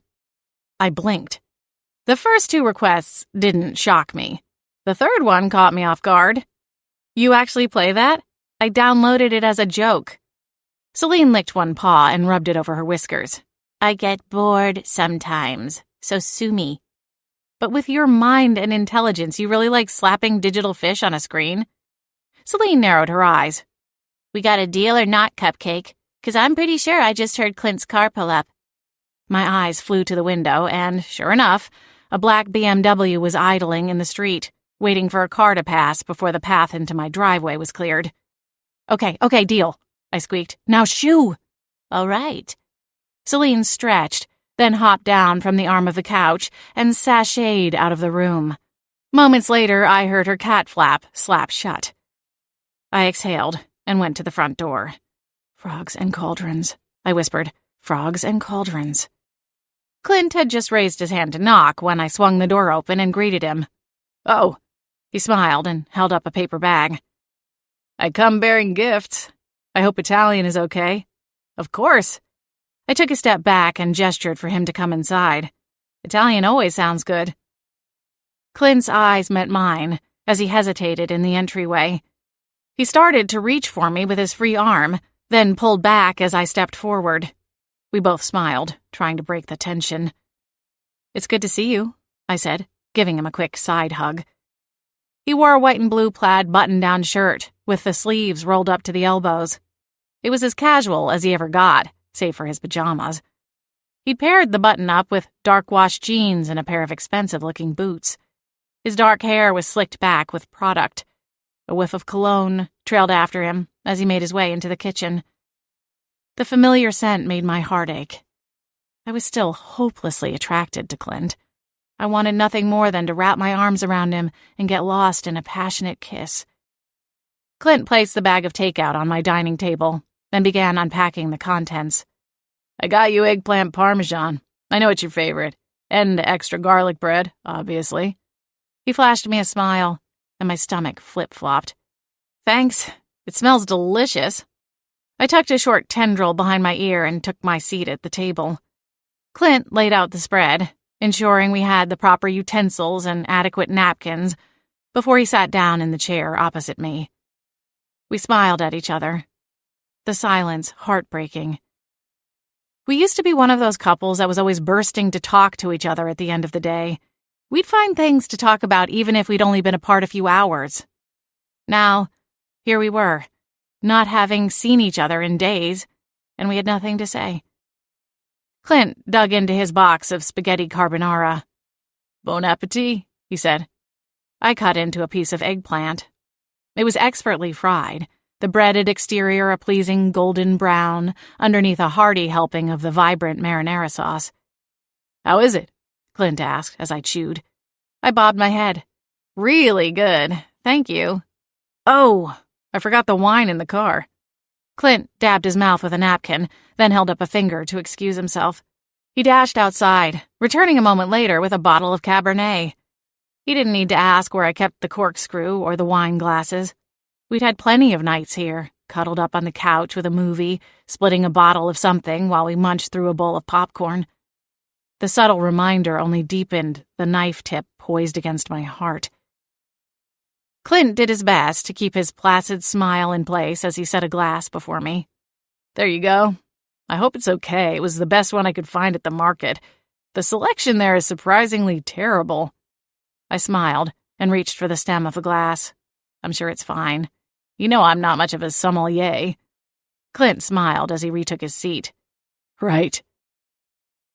We ate a few more bites in strained silence, peeking at each other as we chewed or sipped our wine. The longer it went on, the more unbearable it became. Finally, I couldn't take it anymore. I set my fork down and folded my hands in my lap. Clint, can we please stop trying so hard? Clint set his glass down and wiped his mouth again. I'm sorry, Cora. I just don't know where you're at right now. I know we left things in a bit of an awkward spot the other night after dinner. I exhaled slowly through my nose, taking an extra beat to gather my thoughts. All right, since I'm the one who suggested this dinner, I'll go first. Clint sat at attention, his eyes sad, like he already knew what was coming next. In some ways, I feel like I've spent the past week on a merry-go-round, I told him. The same thoughts keep spinning through my mind. The ride always stops at the same place. But it's not where I want it to be. So I spin through it all again and again, hoping for a different answer. Clint looked down at his plate. His Adam's apple bobbed. My cheeks warmed, and a stinging sensation pricked at my nose. Clint, I really care about you. And if things were different, I wouldn't be saying any of this. But I think... A tear slipped down my cheek, and I paused just long enough to swipe it away. I think maybe we should end things here. The longer we drag it out, the harder it's going to be, and this is already really, really hard. Clint looked up and met my gaze, his dark eyes glossy. Cora, please don't do this. He exhaled sharply, glancing past my shoulder for a long moment. I wish you had never heard any of that stuff my mother said. That's what started all of this. I stayed quiet, silently wishing the same thing. Sure, maybe that would have only prolonged the inevitable, but for tonight, I'd be blissfully unaware. We could be in each other's arms, happy, if only for a little while longer. I'm going to talk to her, Clint said, meeting my gaze once more. There is still time for her to change her mind. About the inheritance? I asked. Clint nodded. Under the table, I twisted my fingers together. But Clint, even if you could change her mind about the inheritance, it doesn't change the fact that you don't feel like you belong here in Winterspell. It's too different from your life in Chicago. Clint frowned. I never said that. The only reason I'm considering going back is because of my job, Cora. I canted my head. So you don't miss it? Tell the truth. At first, I thought I could have the best of both worlds, Clint explained, his eyes reverting to his massive container of spaghetti. I welcomed a slower-paced work experience, as opposed to the rat race I've been weaving in and out of for so long. Right. I nodded. But? It's a big change, Clint said. Sure, I can text and call my old colleagues and friends, but it would be nice to spend time with them. I miss the variety. The restaurants, entertainment. He gestured toward the bottle of wine. I miss having a decent wine shop to go to. Well, then it sounds like your mind is made up. I didn't mean to sound bitter, but my lips twisted around the words, like they left a bad taste in my mouth. Cora, please don't be like that, Clint said, his eyes pleading with me. There are things I like about this place that I'd never find in Chicago. Like seeing the stars at night, the walking trails and all of the greenery and beautiful sunrises over the lake. He reached across the table, his palms spread wide.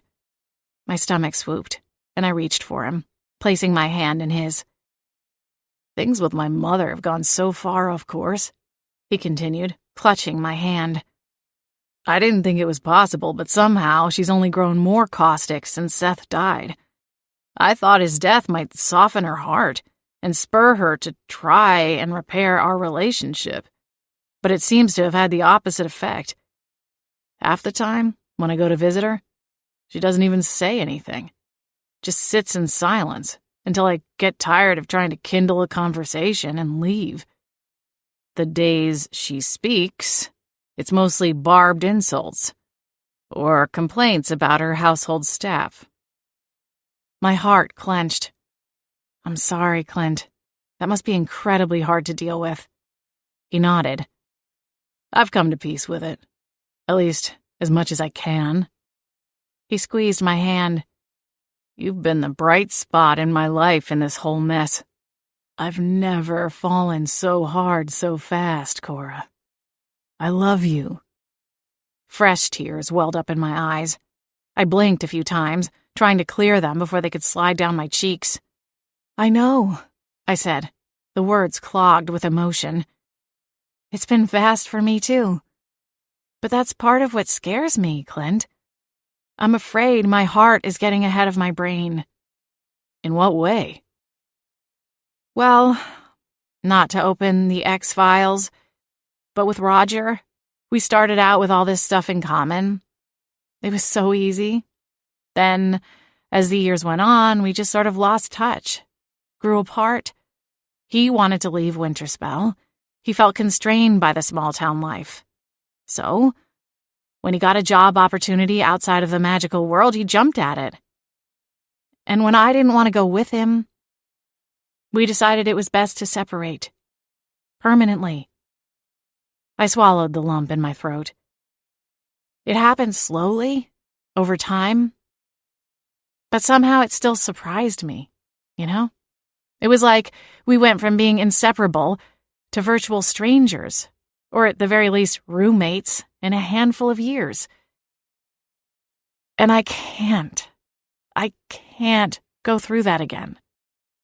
So, when you talk about how great Chicago is and how much you miss it sometimes, I can't help but get flashbacks. I sniffled. That's why I said what I said. If you want to go back, I'd rather you go now. It will still hurt, of course, but it will be a lot less painful in the long run if we stop here.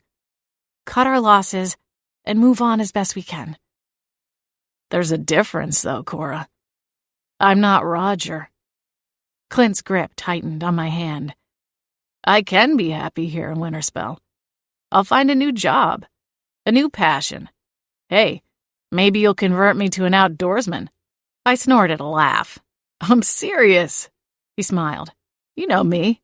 I'm not the type of guy who just sits around waiting for life to happen while it passes me by at warp speed. I know that. But what about the money? He paused and frowned. I don't know. But for you, I'm willing to do what it takes. If that means quitting my consulting job and getting a job as a dishwasher at Whimsy's Deli, well, then so be it, I guess.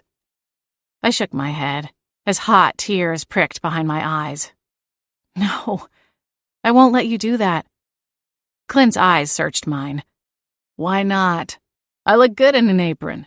You've told me that before, remember? He smiled, but it faded all too quickly.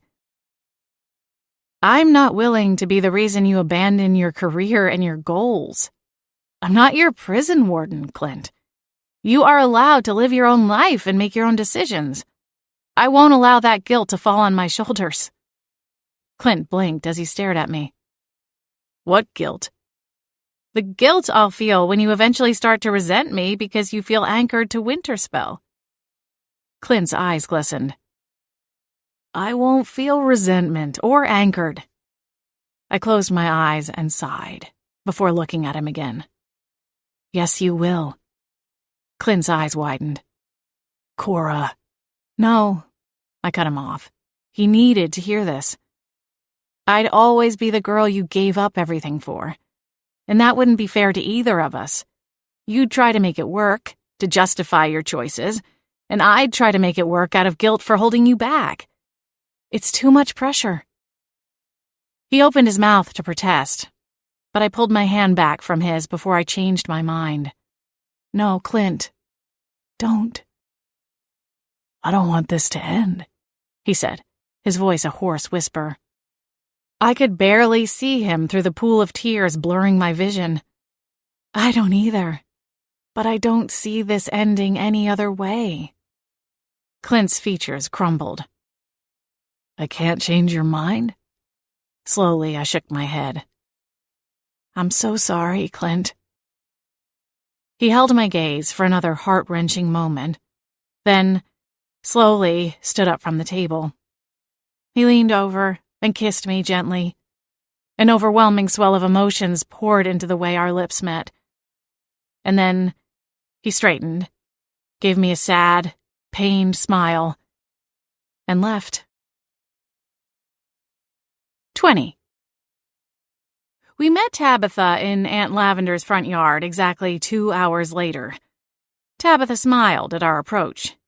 She wore her usual black boots with a pair of dark skinny jeans and the bomber jacket she'd had on the day we first met. Her hair was tied up in a long ponytail, and while she had on her signature smoky eye and red lipstick, there was something different about her, almost a little less polished than usual. I parked beside her rental in Aunt Lavender's driveway and exhaled. "Here goes everything," I said quietly to Celine. Celine gave an almost imperceptible nod, then jumped out of the car. I cut the engine and joined her and Tabitha, locking up as I rounded the front bumper. "Morning," I said, offering Tabitha a smile. She returned it and gestured toward a small silver cage that sat at her feet. "Meet Tulip," she said. Inside the cage, a silvery blue pixie hovered, her wings beating furiously. She was roughly the size of a softball and looked like a mix between a fairy and a small troll. Whereas fairies looked almost human, the pixie was a blend between human and creature, her eyes and ears disproportionately large. Her hands were also too big, with sharpened claws instead of fingertips. A lustrous fairy dust followed her in a trail of gold that looked like glitter as she hovered and fluttered around in the cage, her dark, almost black eyes darting to and fro, never seeming to settle on something long enough to fully take it in. "She looks excited," I said, looking up at Tabitha. "She looks fun to chase," Celine said. I frowned. "Don't even joke about that." Celine rolled her eyes. "You have no sense of humor." "Did you bring something that we can use to give her the scent of Lavender's magic, or should we go inside?" Tabitha asked, casting a glance over her shoulder at Aunt Lavender's bungalow. I quickly dug into my purse and pulled out Aunt Lavender's hairbrush. "Will this work? There's some of her hair in here." "It should work just fine," Tabitha said, her tone dull. I wasn't sure if her coffee just hadn't kicked in yet or if there was something more going on.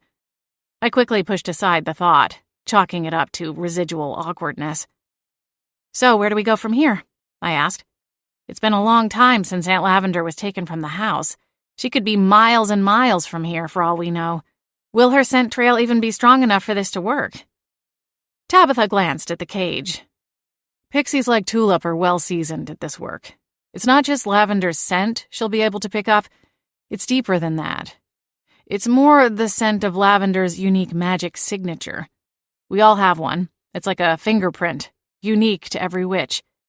I glanced at Celine. She gave a nod of confirmation. Tabitha continued, "Tulip will leave a trail for us to follow, and whenever possible she will do her best to stick to roads and trails to make it easier for us to keep up, even doubling back when the trail goes off the road." "Wow." I peered down at the tiny being. "I can't guarantee she'll be able to find Lavender's exact location, but she might be able to lead us to a new clue," Tabitha said. "It's going to take some patience, though.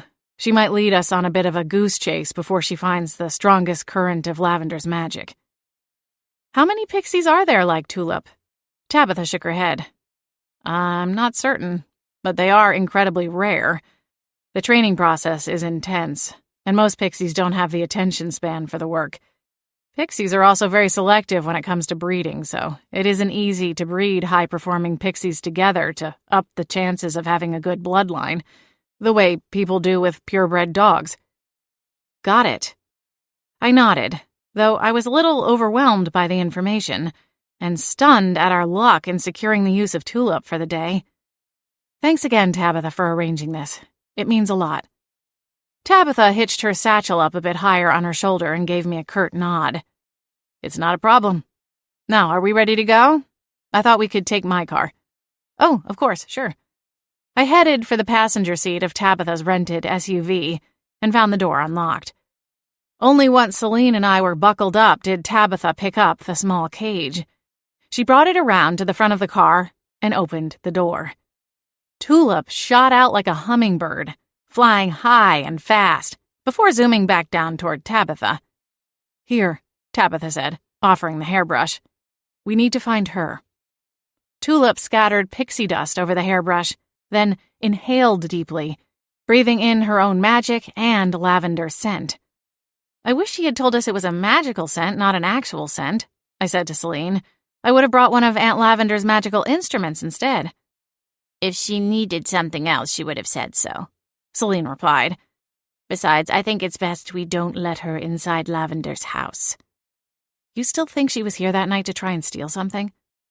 Celine didn't get a chance to answer before Tabitha opened the driver's side door and hurried to get behind the wheel. "There she goes," she exclaimed, looking excited for the first time. Tulip took 2 laps around the perimeter of Lavender's house before she shot higher into the air and surged over the yard and down the street, leading toward the center of town. As promised, she left a thick trail of golden dust in her wake, making it easy to follow her, even when we could no longer see her tiny body. It took some time for the pixie to make her way through downtown Winterspell. She got hung up at all of Aunt Lavender's usual haunts, the fish market, the general store, the bookshop. "This is getting ridiculous," Celine complained, as we idled in front of the ice cream parlor, watching Tulip dive-bomb through the alleyway between it and the shop next door. "Be patient, Celine. Tabitha said this might happen. Clearly, these are all places where Aunt Lavender's scent trail and magic would be. We have to trust the process." Tulip zoomed out of the alley and streaked off down the sidewalk. Tabitha followed, not bothering to add her own take on the situation. This time, Tulip headed out of town, toward the lake. My nerves cinched tighter with every passing mile as we left the downtown area behind and hit the highway leading into the more remote parts of Winterspell. Aunt Lavender was an adventurer, but never in her own backyard. Whereas I loved nothing more than a weekend morning on the lake in my kayak or hiking through the woods, Aunt Lavender reserved her outdoor adventures for her treasure hunts. "This has to be something," I said, keeping my voice soft in an effort to rein in my growing excitement. "Aunt Lavender wouldn't be out here on her own, right?" I asked Celine. Celine sat at attention in my lap, her eyes focused on the view through the windshield. "No, Lavender wouldn't be out this far. Not by choice, at least." Renewed determination set my jaw as I stared at the pixie's trail, almost forgetting to blink or breathe. We reached a trailhead, and Tulip paused, giving us time to catch up. Tabitha pulled her SUV over a patch of gravel that wasn't a designated parking spot, but was off the road far enough to keep her vehicle from getting hit by other motorists. Tulip waited for us to climb out of the vehicle, and then she blitzed off up the trail. "Let's go," Celine exclaimed, already running for the trail. I'd hiked the trail before, dozens of times. There weren't any buildings or outposts along the way. A new fear uncoiled in my belly as I followed Celine's lead. What if this was no longer a rescue mission? What if we were too late? The woods weren't a place to hide a kidnapping victim, but they were a place to dump a body. I swallowed hard and tried to keep my dread in check. Tabitha walked behind me, keeping her own thoughts to herself. The sky was dismal and gray, with low-hanging, foggy cloud cover draping over us the farther up the hill we trekked. The exertion kept me warm, and after we'd gone a few miles, I stopped to peel off my coat as my shirt clung to my back. My stomach roiled with unease. We were hiking up into mountainous terrain that surrounded the lake. I glanced to my left. The lake was off in the distance, placid and tranquil, majestic in the valley of the rolling hills that surrounded Winterspell like a protective, sturdy gate. "Aunt Lavender, where are you?" I whispered to myself, staring out over the thick woods. Tabitha moved ahead of me on the trail, while I paused to catch my breath. After a few minutes, I began plodding along again, though my pace was slower than when we'd started. After another mile, maybe 2, Tabitha was so far ahead I lost sight of her. My short legs couldn't compete with her Amazonian physique. I still had the golden trail of pixie dust to follow, though, so I didn't worry about getting lost. "Cora!" Celine cried from somewhere over a slope. Grimacing, I broke into a shuffling jog, careful to keep my footing as I hurried up the hill. From the top, I could see Tabitha and Celine standing at the base of a steep, rock-covered cliff. They were both staring straight up, at a shimmering swath of glittering pixie dust. "What is it?" I asked, panting as I came to a stop beside them. All I needed to do was look up to get the answer to my question. Tulip's trail led into the mouth of a cave carved into the side of the rocky cliff. It was a good 20 or 30 feet up, and while the cliffside wasn't 100% vertical, it was steep enough that we'd have a hard time climbing it without equipment. "She thinks Lavender is in there?" Celine shook her head. "No way. The woman didn't go a day without complaining about her hip pain when she first got out of bed. She's in good shape for someone her age. But this?" "I agree," I said, still trying to catch my breath. "It doesn't make any sense. The kidnapper couldn't get her all the way here on their back. I mean, unless our new theory is that Hercules himself is the assailant. And why bother bringing her here? Surely there are other hiding places they could stash her."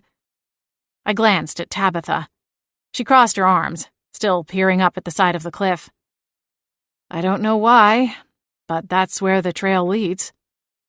Every red flag and alarm bell was ringing inside my head to turn around and make my way back down the mountain. But I couldn't bring myself to do it. "Remember Mom's theory about Aunt Lavender being somewhere her magic couldn't reach?" I said, looking to Celine. "What if there's something about the magic here?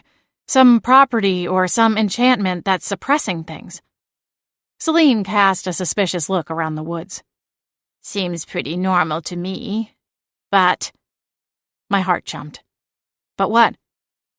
"Lavender might not be here now, but maybe she was here at one point in time," Celine replied, her words slow. "We've been finding all sorts of her secret little hidey holes over the past few weeks. What if she has something hidden up there in that cave? Something that's been there for years, decades even." I peered up the steep cliffside again. Tulip's trail twinkled in a ray of sunlight breaking through the evergreens. "You think so?" Beside me, Tabitha began to fidget. She shifted her weight and scratched her fingernails at the base of her neck. "Do you have to pee or something?" Celine asked her. "No." Tabitha trailed off. "But maybe you're right. This is probably a mistake. We should just go back to town." "Go back?" I asked. "Why?" "Tulip probably made a mistake. Maybe the wind carried the scent here or something." She picked at her nails, not making eye contact with me. My eyes narrowed at Tabitha. "You said she was highly trained. This can't just be a mistake. Something is up there." I shook my head and lifted my foot onto the first rock protruding from the wall. "I'm not going back now." I grasped the next rock, testing to see if it was wide enough. "We've come too far to turn around." "Cora?" Celine said, a dark warning in her tone. "I'm fine, Celine," I snapped. "I have my magic to break my fall if that should happen. Just be quiet and let me concentrate." "Please," Tabitha shouted. "Don't do this, Cora. It's not worth it." Ignoring them, I climbed to the next foothold. I'd gone to those rock climbing gyms before. I knew the basics. And should I slip, I thought I would have enough time to cast a bit of air magic to soften my landing. Celine growled something at Tabitha, but my thoughts were too loud and I missed her exact words. "Cora, Celine is right," Tabitha called up to me. "Please come down. We'll find another way." Gritting my teeth, I reached for my next handhold.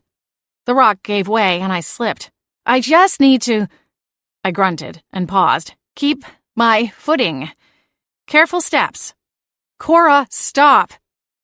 Tabitha's barking voice startled me as I tried another rock. The toe of my boot slipped on some loose debris, and my stomach bottomed out as I gripped the side of the cliff with my fingertips. Sweat rolled down my forehead. I couldn't risk taking one hand off the rock wall long enough to wipe it away. It wasn't like me to be so unprepared, but then I hadn't expected to go free climbing. She's not in there. Tabitha's voice crumpled. Her bossy, commanding tone was gone. I went still, not moving a muscle. What? She's not in that cave, Cora, Tabitha repeated. This was all just a what? Celine exclaimed. I couldn't risk turning around to look at my familiar, but from the sound of her voice, I imagined she'd launched herself onto Tabitha's chest and embedded her claws in the front of her expensive leather jacket. It was a lie, Tabitha said, on a heavy exhale. All of it. Something broke inside my chest.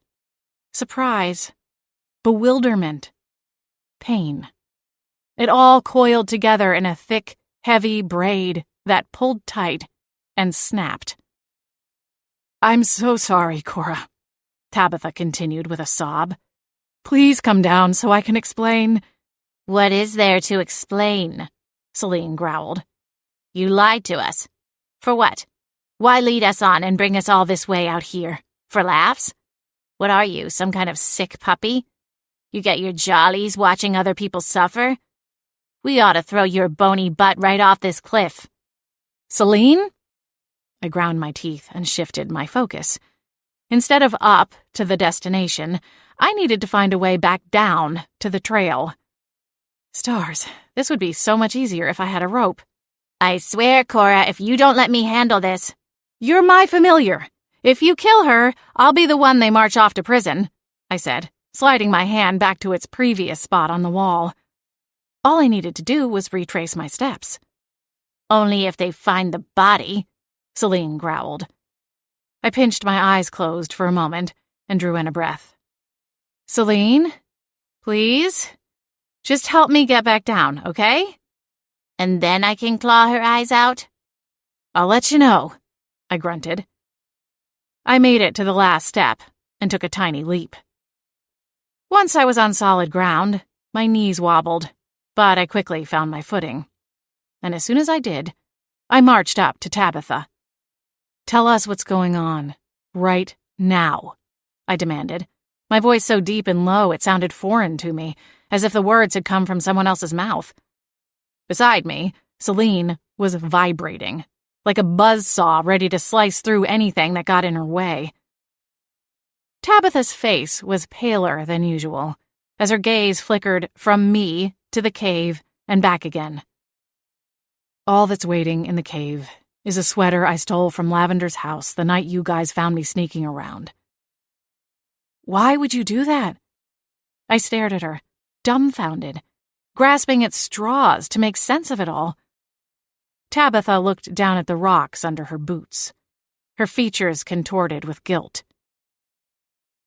I was hired to keep you and Celine distracted, she confessed, not even having the decency to look me in the eye as she spilled the awful truth. So it was all for nothing? You were just here to keep us running around in circles like a bunch of fools? Celine asked. Tabitha lifted her face and blinked at us, her eyes bleak. Yes.